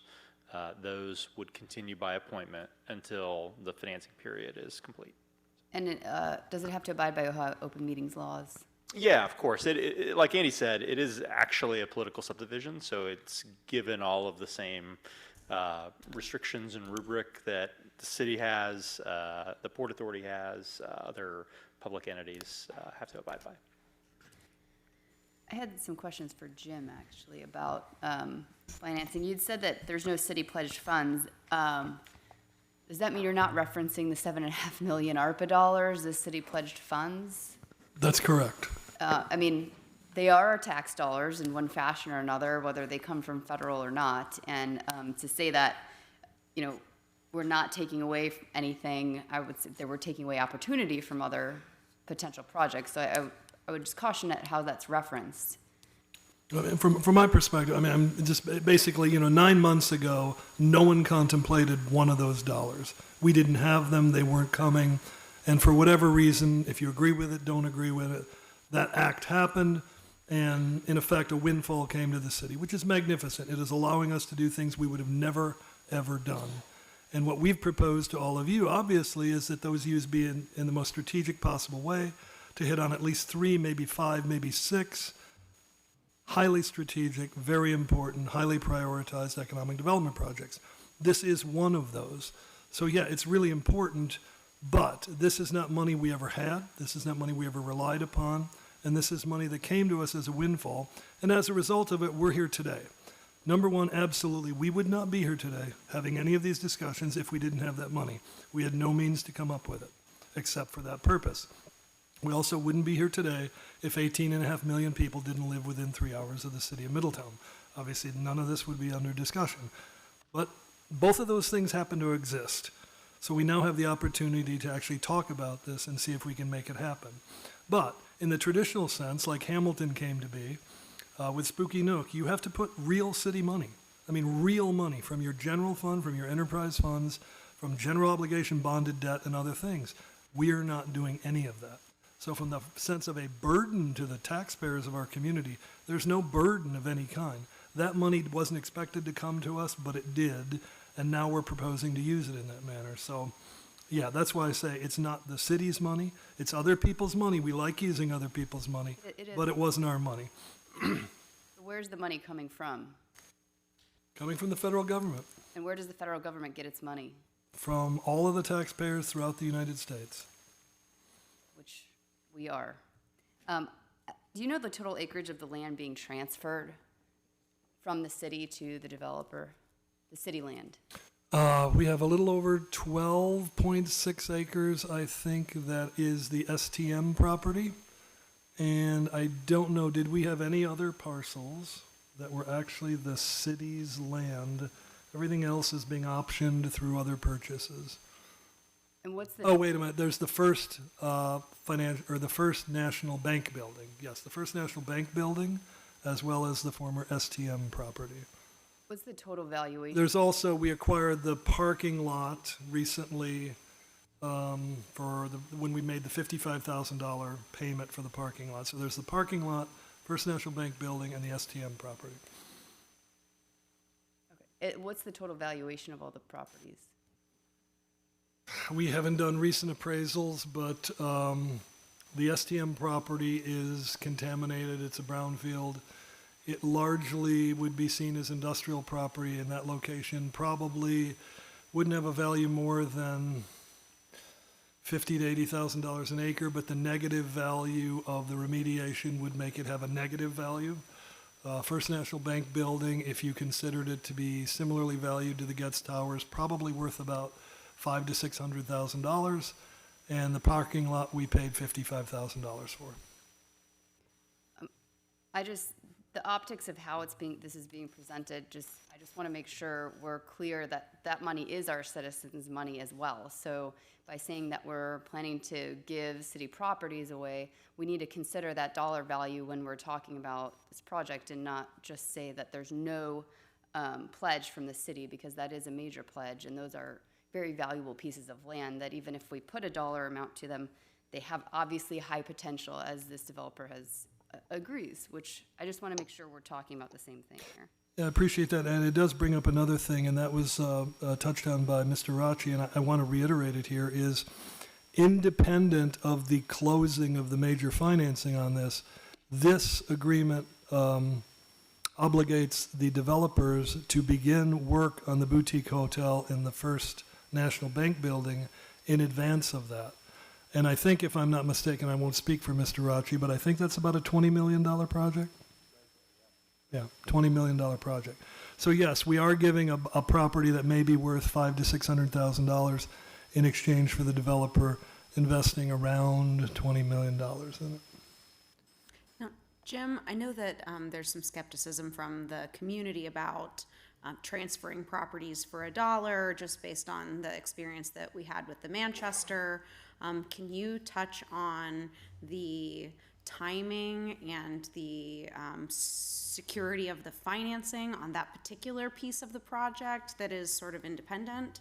Yeah, and I'm really glad you pointed that out, because one of the things we've said is that, what you never do in an economic development project is simply transfer property to a developer until or unless you know that they're in a position to be financed and move forward.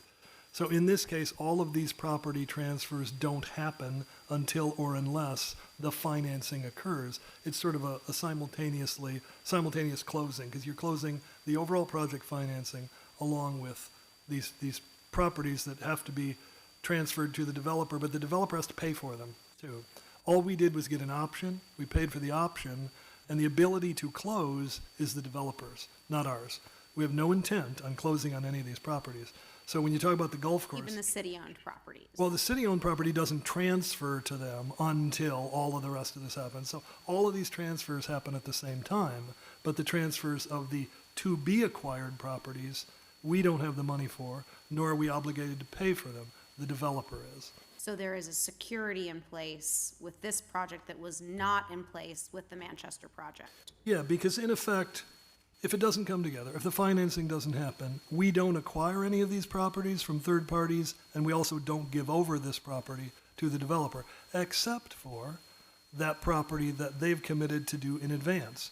For them to do that in advance, yes, we would be transferring that property to them at such point as they're ready to begin that process. And the financing is in place. Yes. It's very important for, I think, for the citizens to understand that this is being handled differently than, say, past projects have been.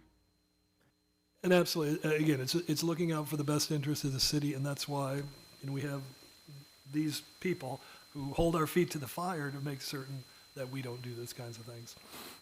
Can I jump back to the TIF, specifically the conversation with the schools? And I don't know if we've done any internal or external assessment of what we may end up still needing to compensate the schools based on a potential valuation in the future. Have we jumped through any of those hoops, or? We haven't engaged in specific discussions with the schools yet, except to say, hey, this project looks like this. It's coming forward. It would involve a 30-year, 100% exemption. This is how it could affect you. Are you generally okay with that? Do you understand that? And we've got general consensus that says yes.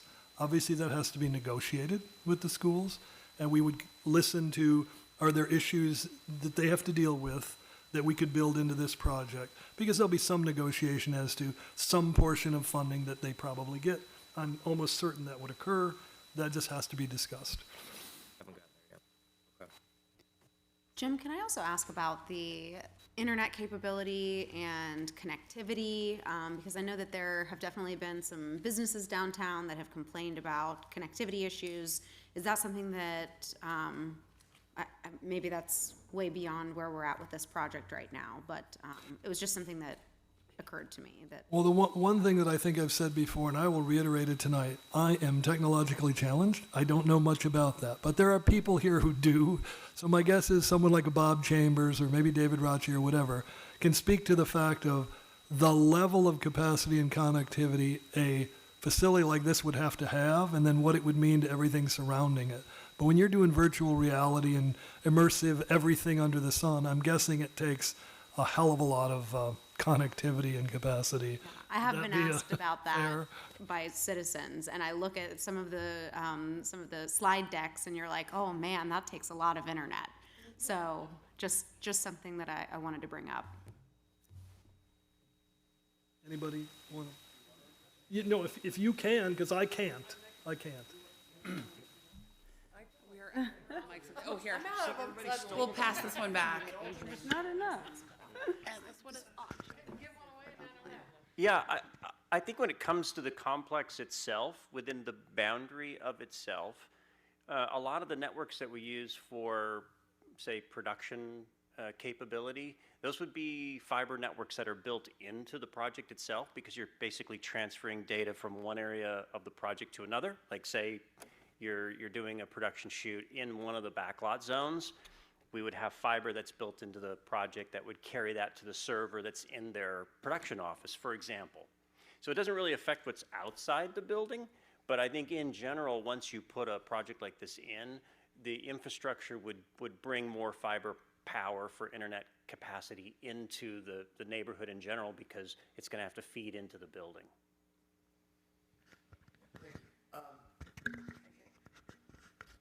It's a big part of pre-construction, where you have to do the assessment of how much power do you need, and you have to figure out how you're going to get that there. Internet's part of that. So it's like every other part of the infrastructure. So that is absolutely addressed, and we actually have special engineers who figure out all of our utility work. So it's, and we've done part of this process. We've done the initial, can we get the power that we need there, and not to the exact voltage or the exact level, but there's been that, can we get that secured? Because if we can't get it secured, doesn't matter, right? You know, if you can't get the power there, and that sometimes happens, but we're going to be able to do that.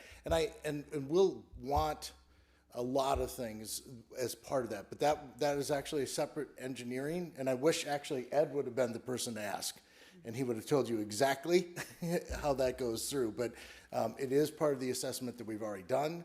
So we have that preliminary, yes, we can bring the power, we can bring all the utilities we need in. Now, what does that mean for the greater downtown?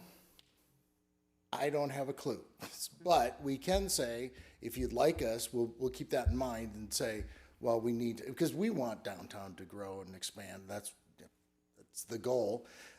So we'll add that into our assessment. And I don't know exactly how that will go. And I would guess, was there any looks at that when you were looking at redoing Central? Was that just paving? No, when we're going to redo Central, we will be putting in quite a bit of dark conduit so that fiber can be pulled through it.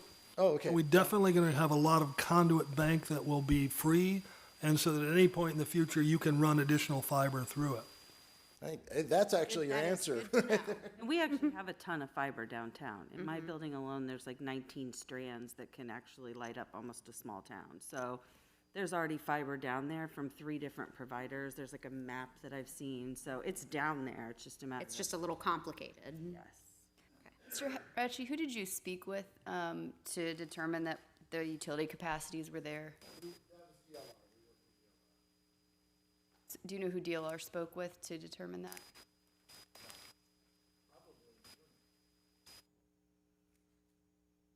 I'm just wondering where the data came from or who locally. I would imagine Duke has something to do with that. I don't. I think there are several different providers downtown, and there used to be a separate fiber company downtown, and that's where a lot of the conversation comes from. And I know one of the pre-development plan deliverables, which was to be fully vetted and written, was a review of entitlements and utility capacities of the selected sites for the proposed purpose of the city. I have not seen that in any written capacity. Do we have that available?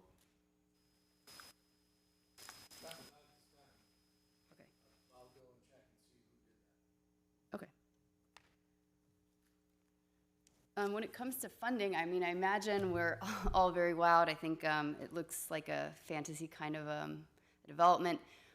Can you speak to the funding on it and where that will be coming from on the developer's end? I know in the YouTube video you mentioned pension funds.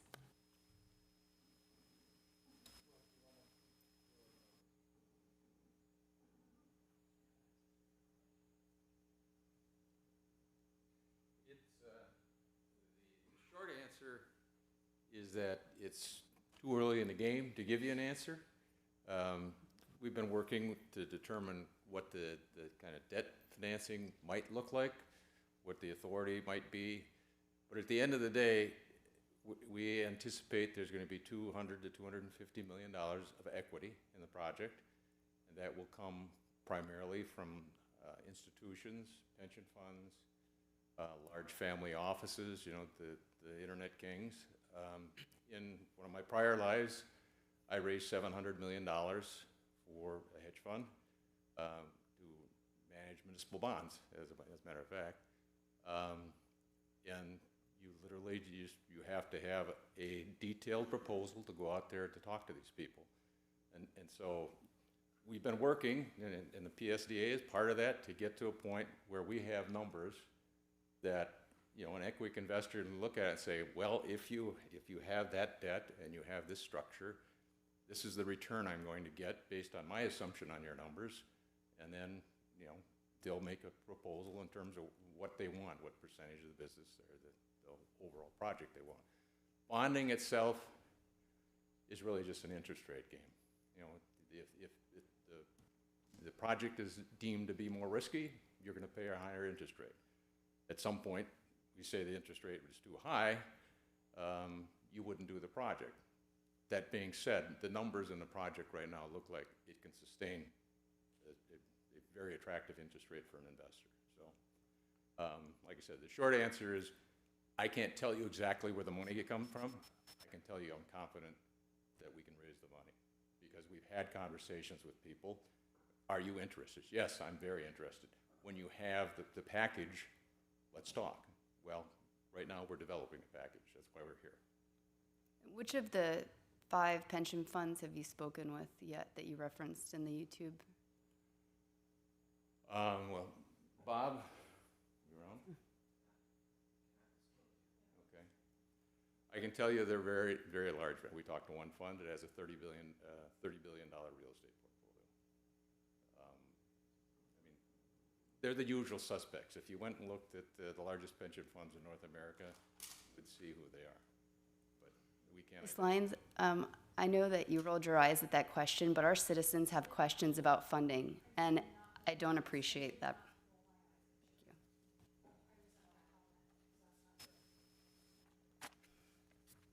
Do you have any sort of time frame when you think you might have some? Well, I mean, literally, as we get the PSDA assigned, we do the things that we're required to do in the next 90 days, we will start talking to investors in a meaningful way. But again, until we know exactly what the debt structure is going to look like against the project, we don't have anything to sell right now. So, Sir, I'm sorry, there was one clarification, I think, again, I get questions about this over the weekend.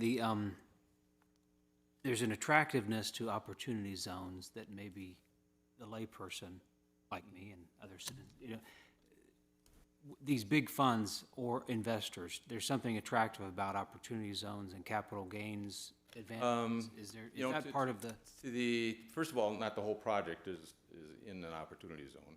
Secondly, to the extent you're dealing with a tax-exempt entity, like a pension fund, they don't pay taxes.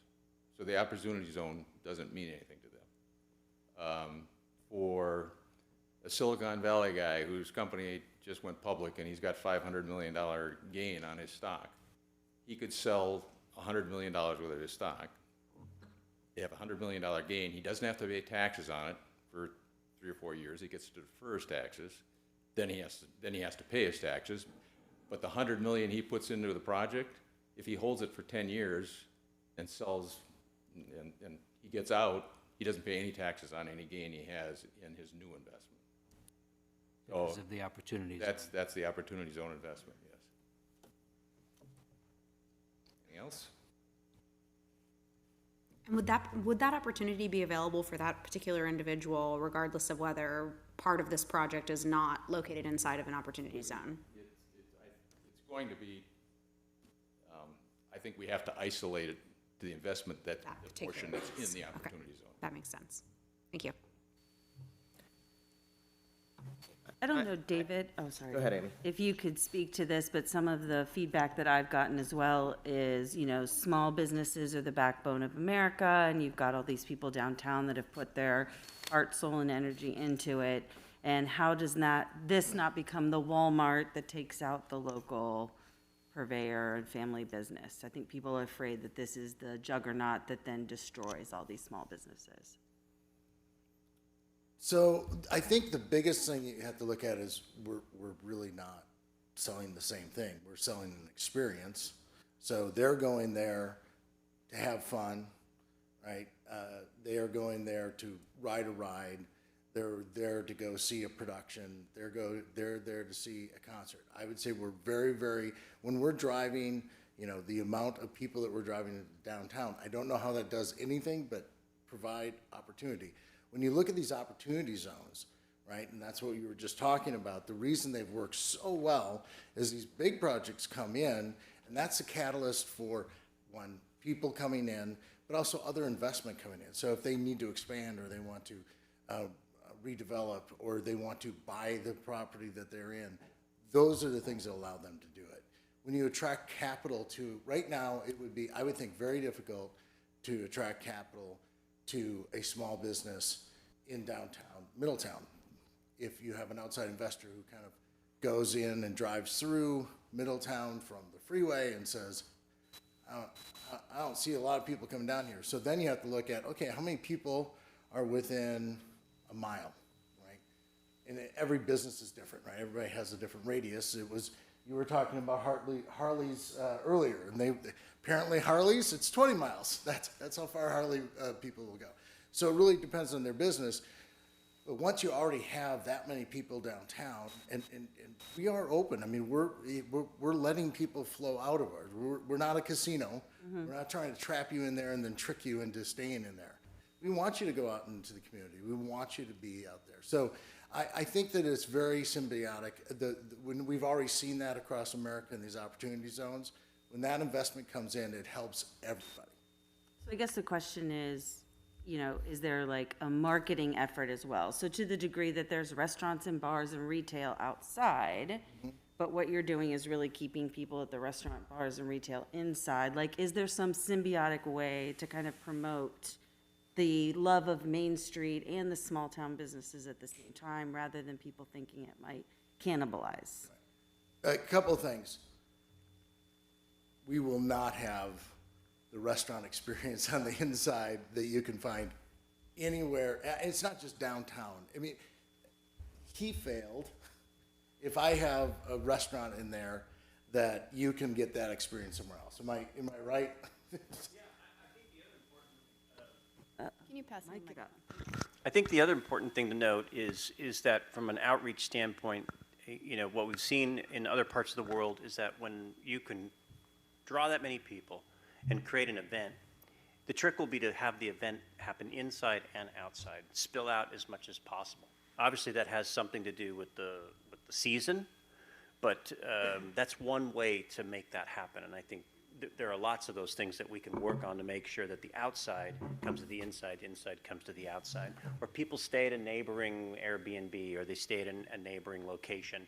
They're visiting, but they're moving around. We want to get that activity happening inside and outside, all at the same time.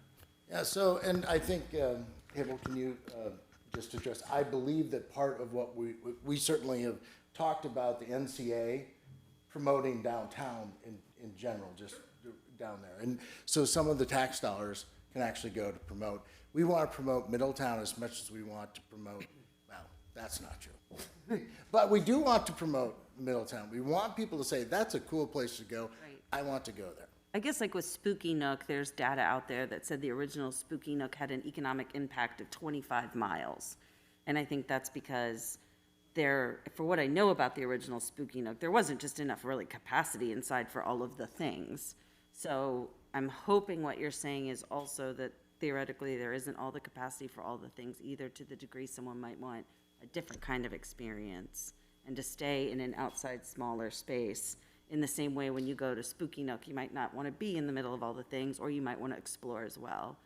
So just a thought as we kind of think about the larger relational spaces and the marketing and just this kind of community effort, so that we do celebrate really what is great about small town Main Street at the same time. One of the things, if I may, I was thinking about too, which we really didn't say, was there's a concert venue for live events in here. You might get 10,000 people go there an evening. That lets out. They only came there for that, which means now they're getting out. They want to go to that restaurant, to that bar outside, and just do all kinds of things. You've just put 10,000 people in your downtown that otherwise weren't going to be in your downtown. And other things like that, the comedy club or whatever that is, then they let out, or they're here for another reason, but then they come out. So again, drawing, as David said, so many new people that never were going to be there anyway. They do one thing there, that's all they want to do, but they also may want to do other things outside of there. And I think anecdotally, I've only been in this region for a year and a half, but I'm hearing about all these things happening in Hamilton in advance of Spooky Nook. Right. Just the very promise of it has all these small businesses coming into play. So I'm really guessing if we wind up moving forward and doing this, the promise itself of this will start to see investment and spin-off activity. Because inevitably you see that every time these kinds of things happen. Thank you. I have some questions about the pre-development plan. I know we approved that on March 2nd, 2021, ordinance 2021-20, and there was an Exhibit A in there that kind of just described what the pre-development plan was and what we should expect for the $250,000. It just says the goal in preparing the pre-development plan is to develop a concrete program for development of the project, and then ultimately, as hotels and resorts, will present the city with a fully vetted and written pre-development plan, which will contain substantially all of the following. Now, I know council received a document that was at the pre-development plan, and we're not asked to sign an NDA for that, but is that something that we were able to share? I'm just wondering the status of that document specifically and the details of it. I saw that it said confidential and took it as that. Mr. Palnick specifically said, though, no NDA was required, so that's why I want to clarify that. The one you have is without NDA. There will be follow-up to this, right? So, this was, we just spent 3 hours.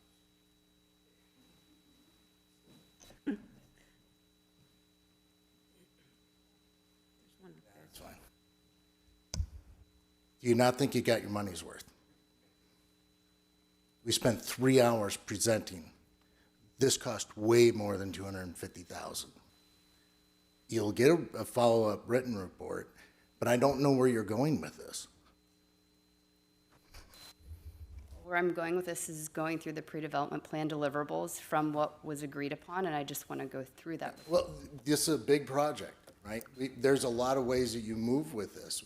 I think we've done a remarkable job of making sure that this didn't cost the city any money, right? So we've worked really hard to get there. We are here. We just followed up, we were just finishing up late Friday night. So written report will be to follow, but you've seen the plan. Mr. Recchi, I can see why some of our small business owners who have spoken with you have had not the most pleasant of experiences, and this is from multiple of them. The way that you're speaking to the mayor of our city, please respect that I'm just going through and trying to do my due diligence. And if you're the one we work with, great, and I hope to have a great relationship with you. I just need to represent the citizens right now and ask the questions that need to be asked at this time. The items that were in the pre-development plan deliverables included the conceptual hotel and convention center drawings, which we've seen, conceptual hotel and convention center development and construction budgets. Some of that was included in what we've all seen.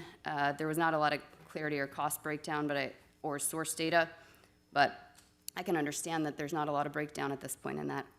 Conceptual entertainment. If I could, I'm just going to break in. There's been grand levels of that detail that have been shared with Andy and Caleb, with the staff. And, yes, it hasn't come before the city council or the mayor, but I can assure you we've seen all those details. We couldn't have gotten to where we are today without that. So, is it bound in a separate report at this point in time and produced for you? No, not yet, but it certainly has been seen, it has been reviewed, it has been vetted. It was the source of allowing us to negotiate a 70-some page purchase, sale, and development agreement because our financial consultants couldn't have even contemplated any of this without that. So I assure you, it's been there, it's been done, we've seen it.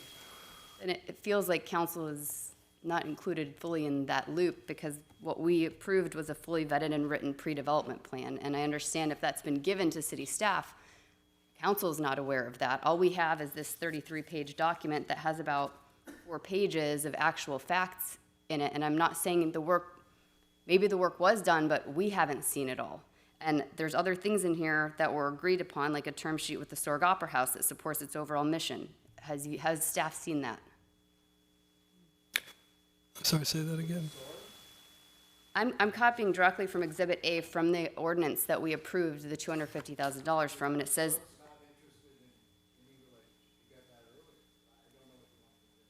the deliverables just says a term sheet with the Sorg Opera House that supports its overall mission. But they turned it down. The Sorg didn't want to be involved. Yeah, they didn't want to be involved. There's no term sheet. So we would have loved to put together a term sheet, but we're not going to force something on somebody. We wanted to work with them closely.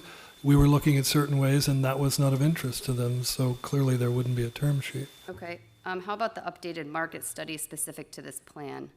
I believe the 2018 HVS study was used in reference, which is a 92-key hotel, not to include a convention center. Where is the updated market study? Madam Mayor, in the report that you do have, it explains that. So what we were able to do, there was no, there was absolutely, when we talked to HVS, and that's why Richard was here earlier, they said, right now, you would do no good to do it. You should use the 2018 report. What we took, as I mentioned in the report, we took the metrics. So we took the average daily rate, we took the occupancy rate, and we transferred that over. And those numbers are in there. Mr. Recchi, I've spoken with HVS, and they told me that that's not the case. They said that I've talked to the someone HVS as well, and they said that the mayor authorized a secret background check on me.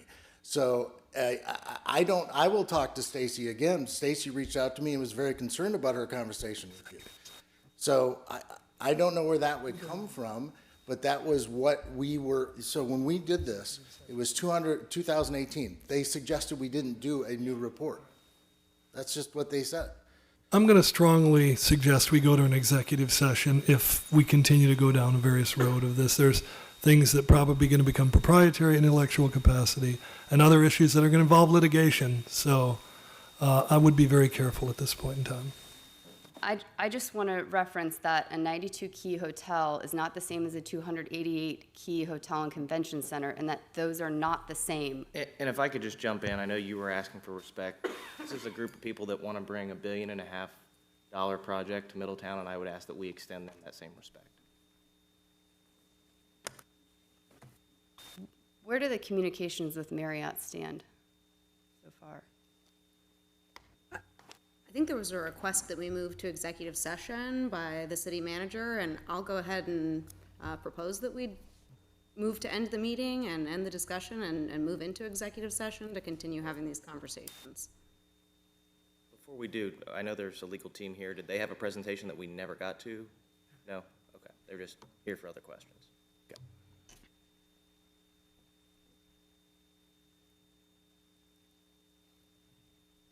Do we have a second for the motion on the floor? Well, I think this requires the specific language to be read under the Ohio Revised Code. Oh, Are we done with the public portion? Are we? I was just moving that we. I'm not. I else? won't be voting of this to move to meeting. executive session, which I think it takes a unanimous vote, so I'm not sure that that's an option at this moment. I feel like there are a lot of questions that deserve to be answered in a public forum. I'm very grateful for developers being here, but there are a lot of facts that come to us that do not add up, and I feel like we need to address this publicly.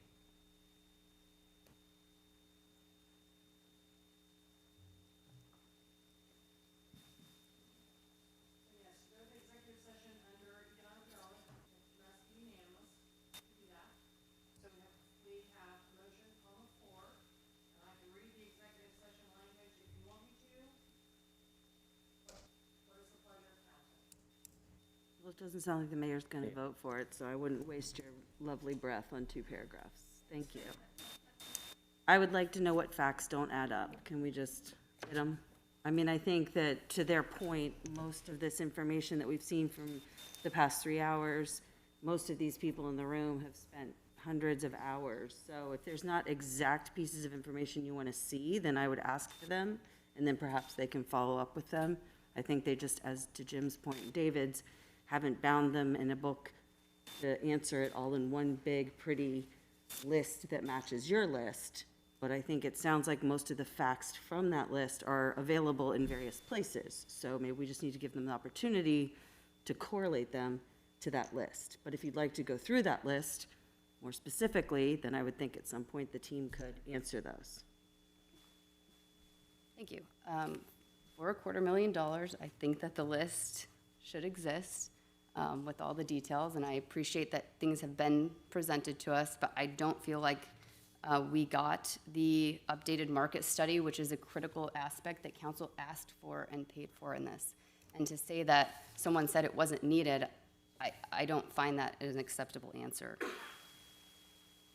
I think if the people that do studies for a living said that, that would be acceptable, so maybe we just need to somehow confirm that. I would say we absolutely need to confirm that. Okay. What's next? Was an updated contract or assignment of assumption of contract rights and obligations signed from Oz Hotels and Resorts to Main Street Community Capital, as they were the ones that have provided this to us? We initially approved a pre-development report with Oz Hotels and Resorts. Have we updated that to the new company name yet? I know Mr. Johnson's familiar with this. He completed one in Dubuque from Warehouse Trust LLC to Novelty Iron LLC. I think it was a great idea. I just want to say that I think we need to do something to that end. We've got a report from a different company now. I want to make sure we cross our T's and dot our I's on that one.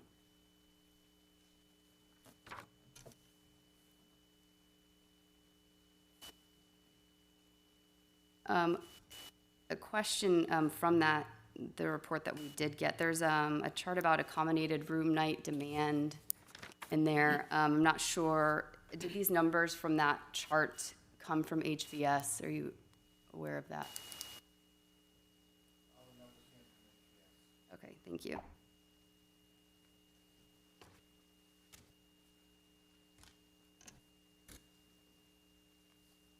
And then I know we were looking at in that report Marriott. Where do the communications with Marriott stand at this time? I mean, it sounds great. I love the idea. I'm just curious where we stand on that topic. We have an agreement on another convention center much like this, and we're way getting. Do you mind grabbing one of the microphones, Mr. Hutchins?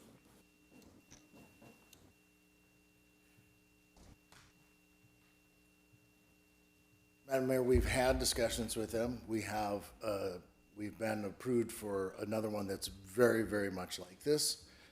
And I mentioned it earlier tonight. I don't know if you remember, but I said that Marriott, we talked to Marriott about it. They have concerns not about what we're doing, but where we're doing it, Middletown. They don't think it can drive the kind of business that would support. They are correct. It won't by itself.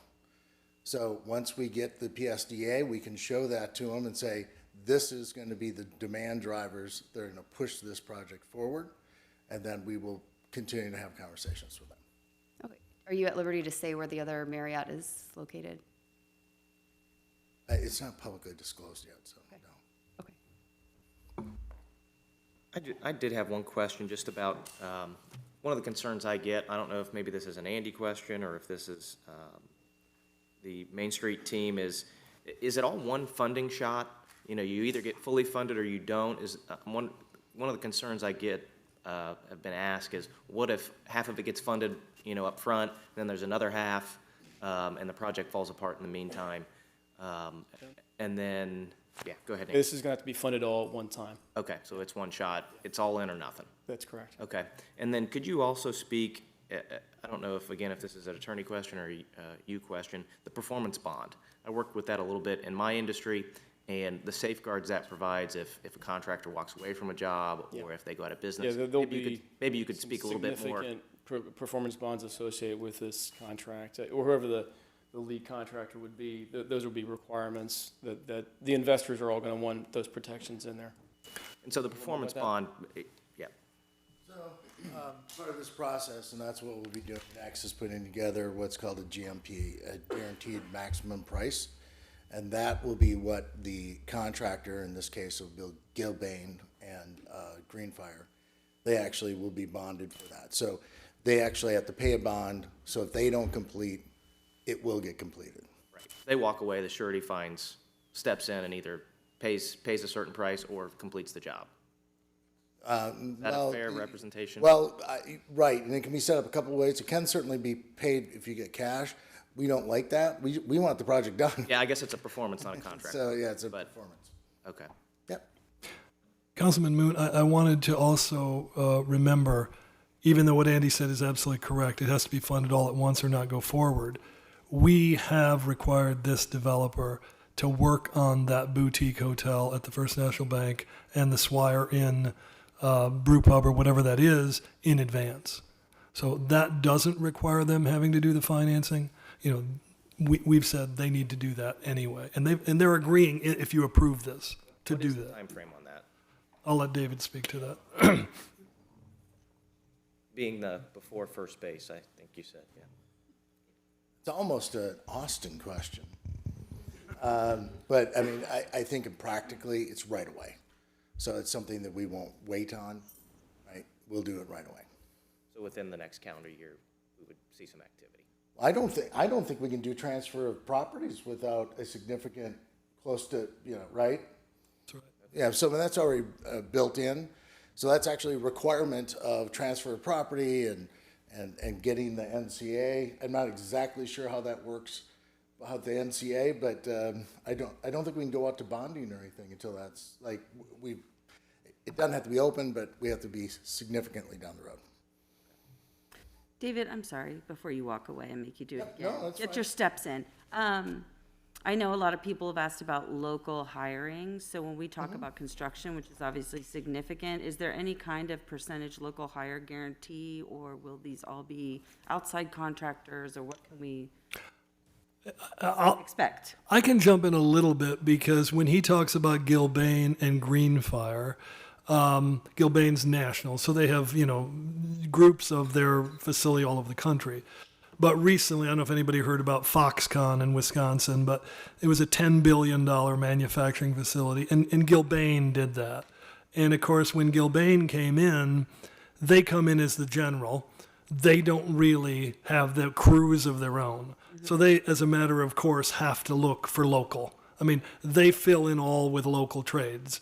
So yes, they have the top management. They're going to manage that project. But at the end of the day, you sort of want to have that kind of a company because they come in and they make sure they fill out all of their crews with the local people. And in that case, Greenfire, that's actually a minority-owned firm. It's owned by the Potawatomi tribe, and they've become really, really adept at doing hospitality products and really well known for it. And they too have this tendency. They're going to come in. They hire a lot of local people to make sure that they fill out. There will not be a plumber or an electrician available until like 2027. Just get your stuff done now, people. Well, but that's another thing too. They will so long as they're here. Obviously, it's much better and easier to hire the local. But if literally there are no plumbers or there are no electricians or no hod carriers or no mortarmen or whatever, you got to find them. So, yeah. Thank you. Mr. Archie, I had one more follow-up to the Marriott. Have you executed a term sheet with the other Marriott that you've referenced yet? I don't have my attorney here. I don't know if it's been executed. I think it may have been. I'm not sure. Okay, you're not sure. Okay, thank you. I know we're talking about this convention center hotel feeding the Hollywoodland feeding the convention center hotel, Hollywoodland being the demand driver. Do we have specifics within the entertainment industry? I know a lot of people have been asking, who's been talked to, has this been discussed with? Is there any? I mean, I think we can all understand the concept, but have there been any individuals like with Netflix or any of the producers that can maybe speak to our community about the need that Hollywoodland exhibits? Is this the point at which we're talking about intellectual property and you really can't proprietary? So, when you're under negotiations, and that's what I was thinking about earlier, is when you're out there and you're negotiating, you can't, sometimes you can't talk about things. You can't. Contractually, you can't. And one of the things we did want to go through was some intellectual property in the executive session. So I can speak to that in executive session because it is confidential, but I am allowed to share it with you five. I can't do it right now, though.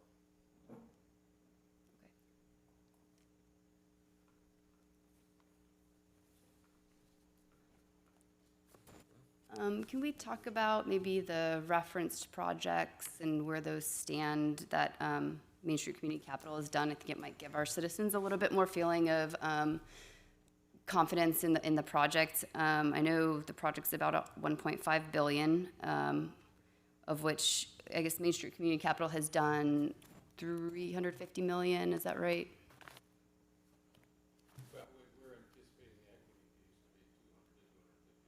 Oh, I'm talking, sorry, other projects outside of Middletown.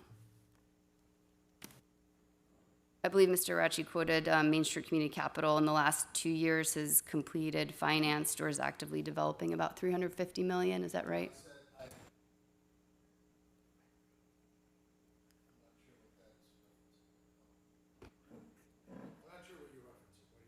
In an email, you said that in just 2 years, Main Street Community Capital has completed, financed, or is actively developing about 350 million in mixed use.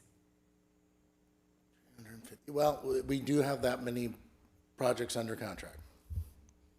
Okay. I'm just looking at the numbers.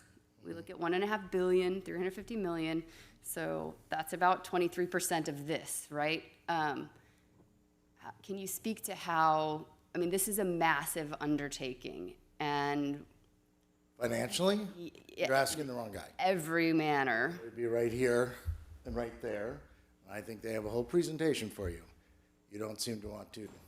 I mean, those are some things that I think, I don't know what you want to do in public. There's only so much we can say at this point. Again,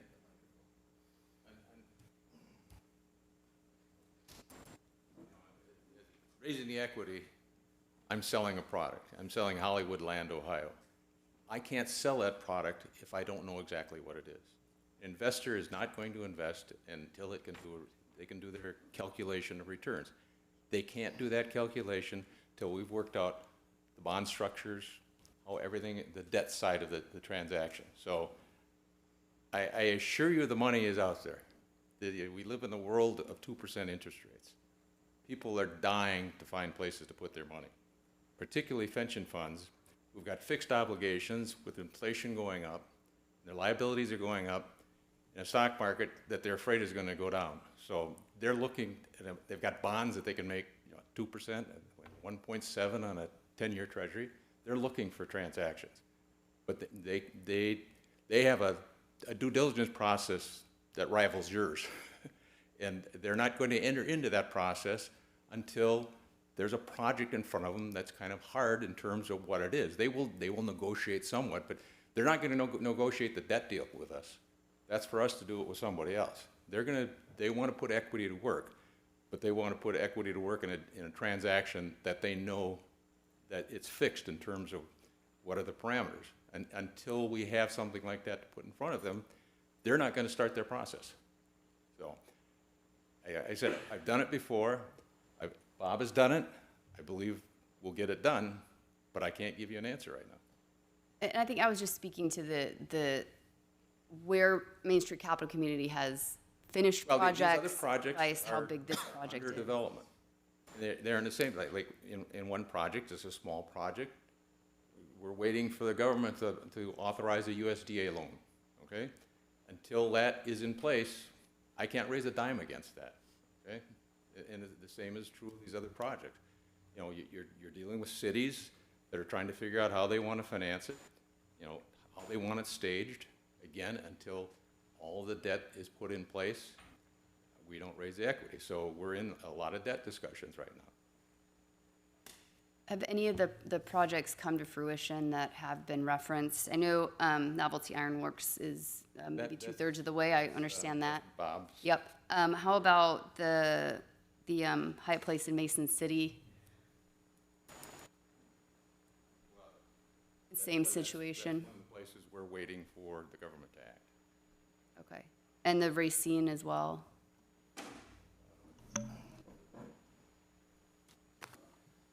So for Racine, I'm flying there tomorrow to finish up. You know, I don't know if you're, well, let me back up for a second. This has been a very difficult time for the hospitality industry. COVID has been very difficult. Banks are hostile openly to hospitality. So the fact that we're this close and we will be in the ground in both Racine and Mason City this spring. Again, we're waiting on USDA, which has been slow lately. Go reference stories all you want on that. For Racine, there was, they made us move the project to a swamp. That's what they did. It added $8 million to the project. They still want it So we're working through that. I'm flying there tomorrow. I will spend the rest of the week finishing that up. Once that gets done, and part of that is we wanted to add 650 units of retail, or not, sorry, of residential, and that makes it a mixed-use project, which makes it financeable for us. Straight up, hotel convention center is not going to work there. So we're doing the residential. So we're finishing up how we're going to acquire that property from them and then be able to start the project. So my understanding, and I will confirm it when I'm there, it's one of the things I'm going to be doing, that part of our work has already begun. We have to move a sewer line, which is pretty major, and we're going to try to get that done before spring so we can be in the ground. So that's what we're doing in those projects.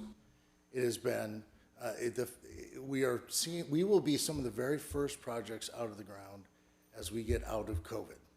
So this is not just us, this is across the board. And you can talk to anybody you want in the industry, they will tell you that. And I'm sure every industry I know is also affected by COVID, and I can definitely appreciate what you've been through and I'm grateful. The Mason City projects, I know it changed over. Gatehouse was doing that at one point, and now I'm not sure if that's under Main Street Community Capital or Oz Hotels and Resorts. Can you just kind of describe how that all transpired and your affiliation with Gatehouse? And yes. So started under Gatehouse. So I was in partnership with Marty Collins, who was the founder of Gatehouse. Marty Collins tragically died. He was succeeded by his son. I was going to leave right away. That was kind of our agreement, was if someone died, we'll all just take our projects and that's fine. We have been working, so it's been a workout. So I did stay for a while. We just kind of all agreed that this isn't going to work out. So I took those projects. That included Racine. Well, did Racine start as Gatehouse? I don't think it did.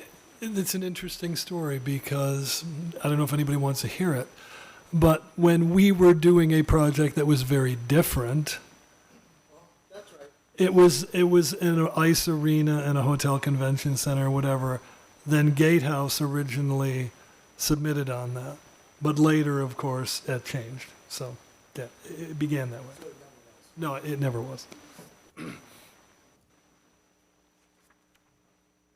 I know I'm interested to hear the confidential information. Are you comfortable yet, or? I have more questions just about the actual purchase sale development agreement itself. I'm just trying to catch up to the point where we've looked at the pre-development agreement that we've already done before kind of going into what we're looking at approving that's put forth before us right now, which I can talk about those. In Article 1, I was just wondering if it was possible if we could actually get a list of all the developer affiliates. I know it references the developer affiliates, and I think without knowing all of them, it's hard to approve what's in there. I'm guessing at this moment that's not immediately deliverable, but I'm just expressing a desire for that. And then I just want to see if someone can explain to me on page 7, Article 1. I think I've got this understood. I just want to make sure it's what I think it means. There's an unavoidable delays clause, and I just want to confirm that in that clause that the developer's inability to obtain financing for its obligations hereunder is not one of the considerations that would be considered an unavoidable delay. There's a lot of not back and forth in that sentence. I just want to make sure I understand that to be correct. Yes, that's right. Okay, great, thank you. All right, Section 2, Article 2, Section 2.2D. Look at that one here.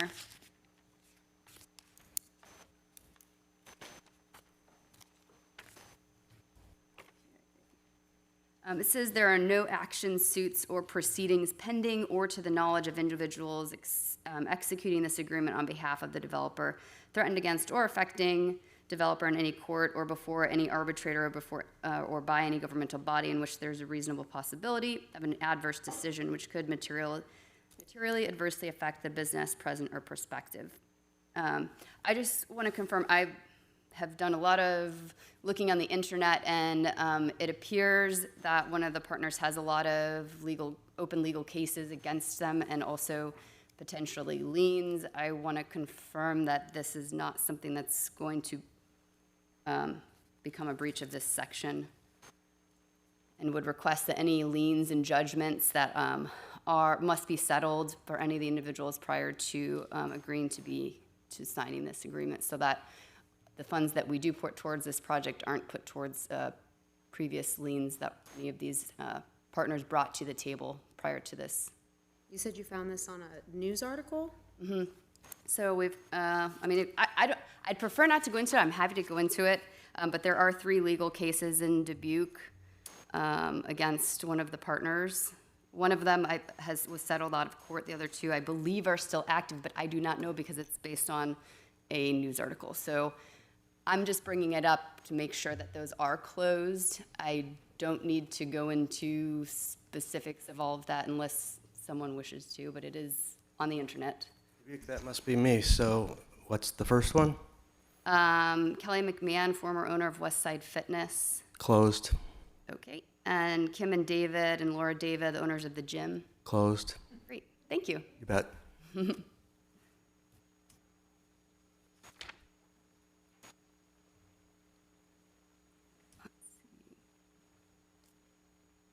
that.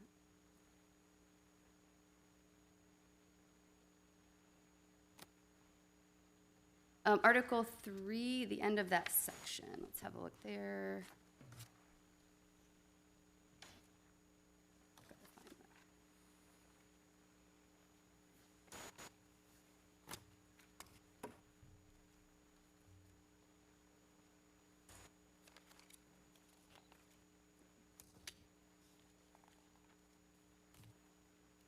Okay, it states if for any reason, where am I?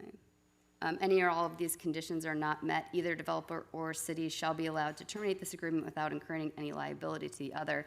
The city shall not be entitled to any refunds for pre-construction distributions already expended, but subject to section 7.9, the city shall own and developer shall tender to the city all the drawings, the engineering design and work product related to or produced on behalf of the project, and will assign unexpired contracts or agreements to purchase the subject property of the city. I just wanted to confirm that this means that the city would not get any money back if the developer fails to meet the pre-development conditions. That's any of the $7.5 million, and that we would just get drawings and engineering for what essentially at that point would have been a failed design. Is that accurate about what would happen? That is correct. And if I'm in any way misstate this, Austin will follow up. But this is a really standard clause in most of these development agreements that when money is expended under contractual terms and it's expended in the manner that is expected, then obviously it can't be paid back. But the work product that results from that expenditure becomes the property of where the money came from.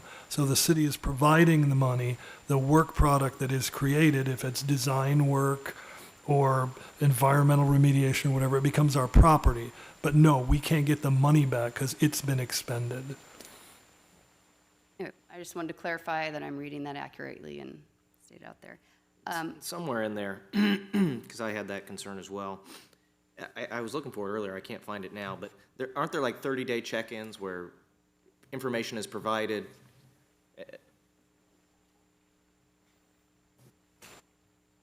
Yes, that's right. The developer is supposed to provide monthly updates, basically, as we go through the pre-construction phase. And that I believe it said there was documentation to be provided as well. Yep, the developer. Not like we're writing a $7 million check and saying, see you in 6 months. That's right. They'll basically send monthly documents that says, here's what we spent, over the last 30 days. And it's tranched out too. It's Yeah, not all at the that same money- time. all of It's that money's two, then not- two, then two, so it's based on performance to even get to the next payment. That's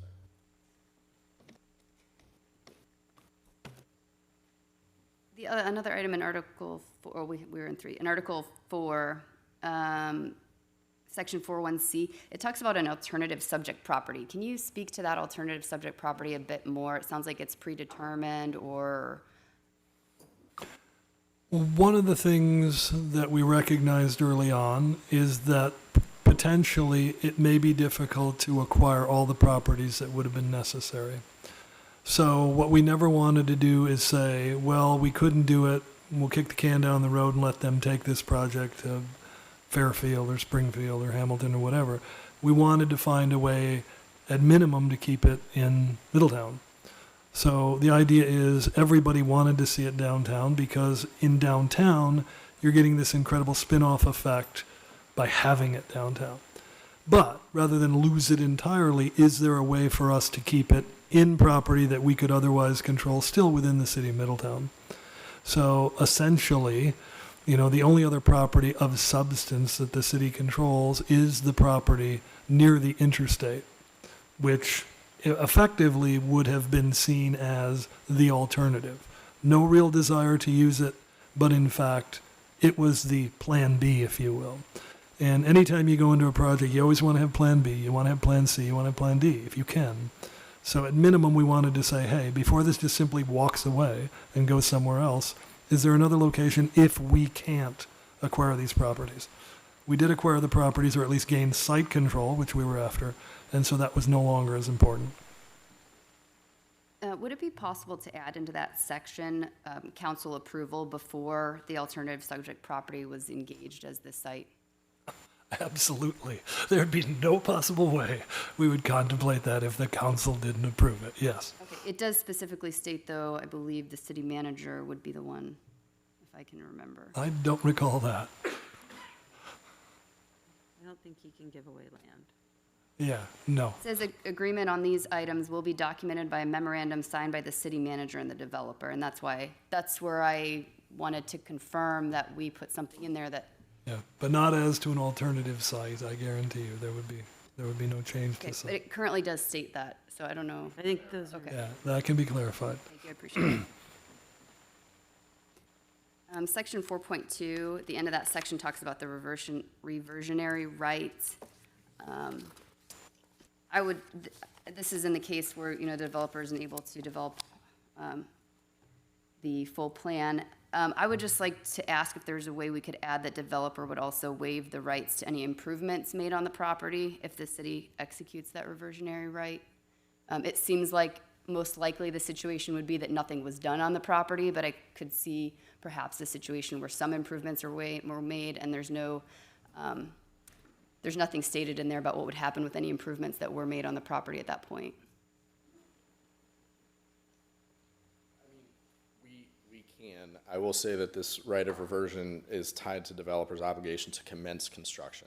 So it's tied to him starting to do something on the site, which means that the performance bond is in place and the construction is moving forward. Okay. So the other piece of this is just from a real estate perspective. If he's built something on the site, that becomes part of the real property and it's subject to the deed. So we can try to clarify it. I don't think it's necessary. Okay, and that chain of events makes sense. What is considered started, construction actually started? Is there a good definition for that? There is. Maybe I missed that. It's about 5 lines. Okay. Do you want me to read it to you? No, do you have the section number? I can look at it myself. It's in the definitions. The definitions, thank you. I can look into that again. Is someone able to explain a little bit more the ground leased property? It sounds a little bit like the Getz Tower deal. I just want to make sure this is a different deal than Getz Tower. We're leasing the property back from the developer. And perhaps maybe Caleb wants to speak to this, but I think largely some of that is tied to the nature of financing and the fact that a convention center will be publicly owned but operated by the developer as part of their project. So in effect, it's publicly owned, but it has to be controlled and operated, so it involves a ground lease back.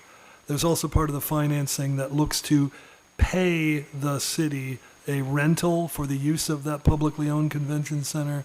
So again, in order to effectuate these various things from a legal perspective, you've got to sort of ground lease it. And it speaks primarily, I think, to that convention center property. Caleb or Austin, do you want to give more color to that? Can you do that? Sorry. The ground lease is with respect to the parking assets. So the city-owned improvements include the parking as well as the convention center. The convention center has its own separate section that's complete city title, and that's in fee. The parking is subject to a ground lease arrangement. Okay. Because the developer owns the ground on which the parking will go. Okay, so we're then renting. The city will own and control the parking, Okay. subject to the lease. And the parking, then, I'm just trying to think through worst case scenario. Okay, so say all of this goes belly up, nobody comes to Hollywoodland, we've got 10 cars in the parking lot. Which I'm not saying that's gonna happen, but I gotta look at the worst case. So we've got this big structure that the city is paying a monthly or annual rate to use, despite how much it gets used. Is that? There'd be an option to purchase. City has the option to purchase it back. Is that cancel out is that written in the agreement? I think it's around. I had that as something I thought would be a good idea. 4.4 H.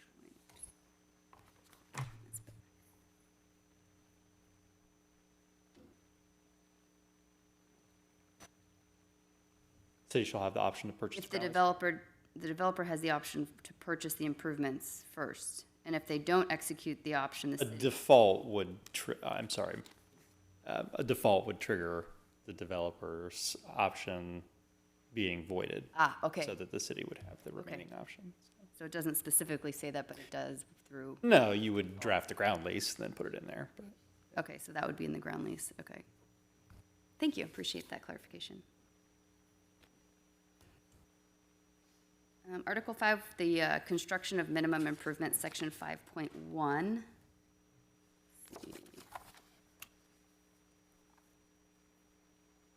It states developer agrees that the scope and scale of the minimum improvements to be constructed shall not be significantly less than the scope and scale of the minimum improvements as detailed and outlined in the construction plans. I'm a little bit fearful of just the word significantly. I don't know how well that's legally defined. Can you guys speak to that as from a legal perspective and how we would? Yeah, I mean, the problem is that we don't really have the construction plans now, and construction plans can change. We do have section 5.2 talks about how the city has the right to approve all construction plans and modifications to those plans. So, I mean, we would have a say in what constitutes significant and what doesn't, is the bottom line. Okay, so it's more of a feeling about what significant is, or does that come into the actual construction? Without a plan, I don't think we can really say this is significant, this is not. I mean, or unless we know what the modification is. It's really hard to put boundaries around that right now with this agreement. Okay, thank you. Section 7.9, I don't think this is what's intended by this section, but I read it so that the city can't reference the project without any written agreement by the developer, and that doesn't, it says without the developer's prior written consent in each instance, the city may not use the names, trademarks or service marks claimed or used by the developer. I imagine our communications director would love to be using these names. I just want to clarify, we need written approval to do so every time. Either individually or a blanket, you can use it for these purposes. Okay. Some agreement from the developer that says that would also satisfy this. Okay, great, thank you.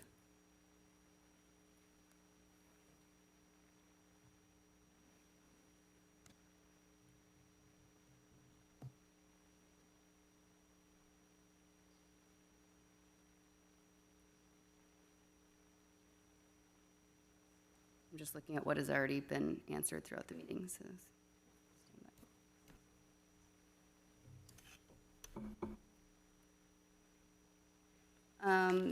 Really, the last question I had was Exhibit B1. Talks about the description of minimum improvements. It says the minimum improvements are expected to include the following: subject to addition, subtraction, and modification as identified in the construction plans. I know you just referenced the construction plans and how they can change. Is that a separate agreement then, the construction plans themselves, and that will be more clearly identified at that point what addition, subtraction, and modification are referencing?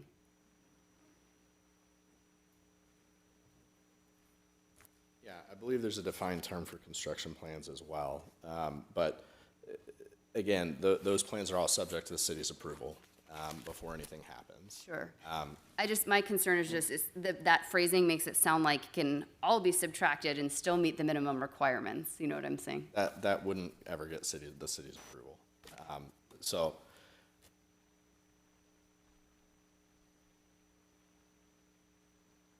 Okay. Yeah. So I mean that wouldn't qualify. So my concern will be addressed through the actual construction plans themselves, which will be approved by the city. That's correct. Okay, thank you.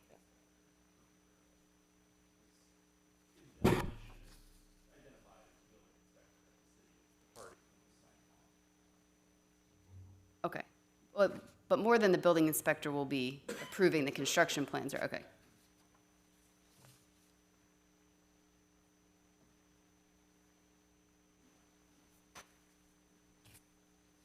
I want to address, I guess, we haven't really addressed the emergency legislation aspect of this, and I know a lot of our citizens did raise that. Do we have any thoughts on that? I know it's currently sitting as a request from staff for a second reading emergency. Council, do you guys have any thoughts on that? I took it to mean that people thought we were voting tonight and there wouldn't be time for feedback. But that's not the kind of emergency it is. Right, I thought that was pretty clarified, and then we as a council voted whether or not we want. No, we did not vote on that. Whether we wanted to allow the reading of these items as emergency legislation. We did not vote on that item. We voted on legislation 1 and 11. As our typical tradition, we only read that initial emergency as the ones that we are asking you to act on this evening. Oh, only for this evening. So that only we are asking you to act on, and that is our common practice. Okay. I thought I was assuming that was included. I've had a couple just citizens say that without the 30 days to enactment, that a scope of this size does not allow for a potential citizen petition, that if they did not like what we set up here, they would have no time to petition to change that. And that is what we give up with the second reading emergency. So I just want to make sure that all of council is aware of that before. We're not going to vote on it tonight, but if we don't want it to be a second reading emergency, we should probably inform staff that is. So 2 weeks isn't enough time for someone to file a citizen petition? I don't know how. Well, we haven't voted on it yet, so they can't file a petition against what we have voted on. Right, but wouldn't they still have 2 weeks, whether it was passed as emergency or not? Because we'll be voting. Enactment. Right, but we'll be voting on it at the next meeting. Mm-hmm. And they can't petition something that we haven't voted on. What happens in a citizen petition? I don't even know within that 30 days. I appreciate the fact this was brought up, and I think that, we did have some confusion about us voting on it this evening. If I may, I would suggest that we consider what's going on and then give us some time this week to give you a formal comparison of, hey, this is what happens in an emergency situation, and this is what happens in a regular 2 reading to allow council to make a more informed decision. But because we are not voting on it this evening, you do not have to make a decision on this right now, and it would give us a chance to give you the best information possible. Lay out the 2 scenarios. Exactly. Thank you. And I guess another issue that may come into play as we just kind of look at how this plays out, but I was wondering if anyone up here planned to, in any capacity, abstain from voting on this topic, and if so, it would be helpful for us to know in advance. I don't feel like there's a need for that, but I just thought I'd throw it out there before we all get surprised on a vote at any point if someone felt that was something they wanted to do. If any one of us was to choose to abstain from this vote, it would have to be because we directly benefit from this particular project. Like, we would have to be an investor in this project or be an investor in a fund that's funding this project, correct? Yeah, and I don't feel that me personally, I'm not a legal person, I don't feel anyone up here should feel that way, but I just want to ask the question now before anybody. I'm not I'm not an investor in the company that is proposing this development, so. Okay, thank you. Yep.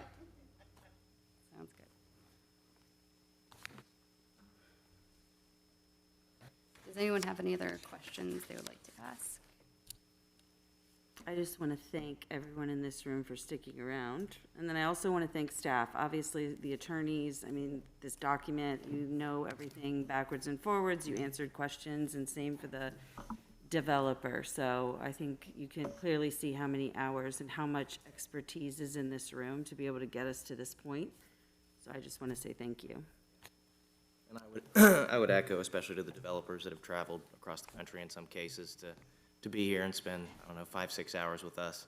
So thank you for making the trip and for your interest in Middletown. We appreciate your efforts. I would love nothing more than to see a project like this at this scale come to our city. I think it would be incredible. I just sit up here wanting to make sure I'm doing due diligence, so I want everyone to take that for the due diligence effort on behalf of our citizens that it is, with this being by far the largest project that would ever have been done in Middletown, and make sure that we are crossing our T's, dotting our I's, and making sure risk mitigation is absolutely at the forefront of everything that we would do here as a city. So very exciting project, and appreciate all the answers that have been given tonight. So with that being said, is there additional information that would be requesting an executive session to discuss still? I believe that that was insinuated earlier. I just want to make sure that's still the case. I thought that it was on our, is Yeah, it it's on the our agenda. agenda? Let's read it.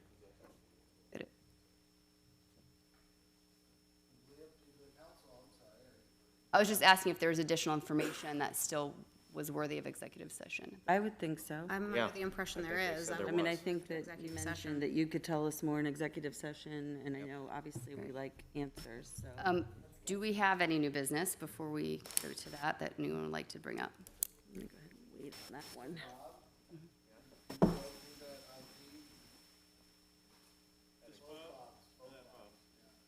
The Bobs. Okay, let's do it.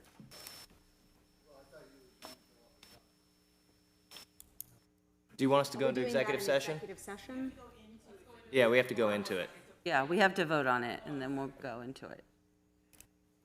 Okay. Under the authority of ORC 121.22G8, to consider confidential information related to the marketing plan, specific business strategy, production techniques, trade secrets, or personal financial statements of an applicant for economic development assistance, or to negotiations with other political subdivisions respecting requests for economic development assistance, provided that both of the following conditions apply. 1, the information is directly related to a request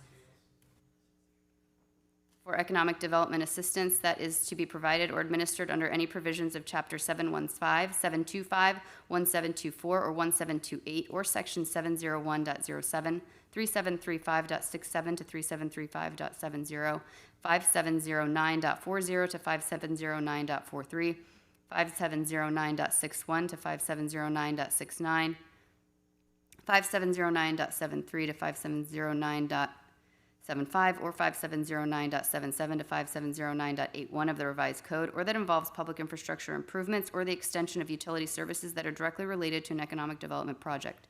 2, a unanimous quorum of the public body determines by roll call vote that the executive session is necessary to protect the interests of the applicant or the possible investment or expenditure of public funds to be made in connection with the economic development project.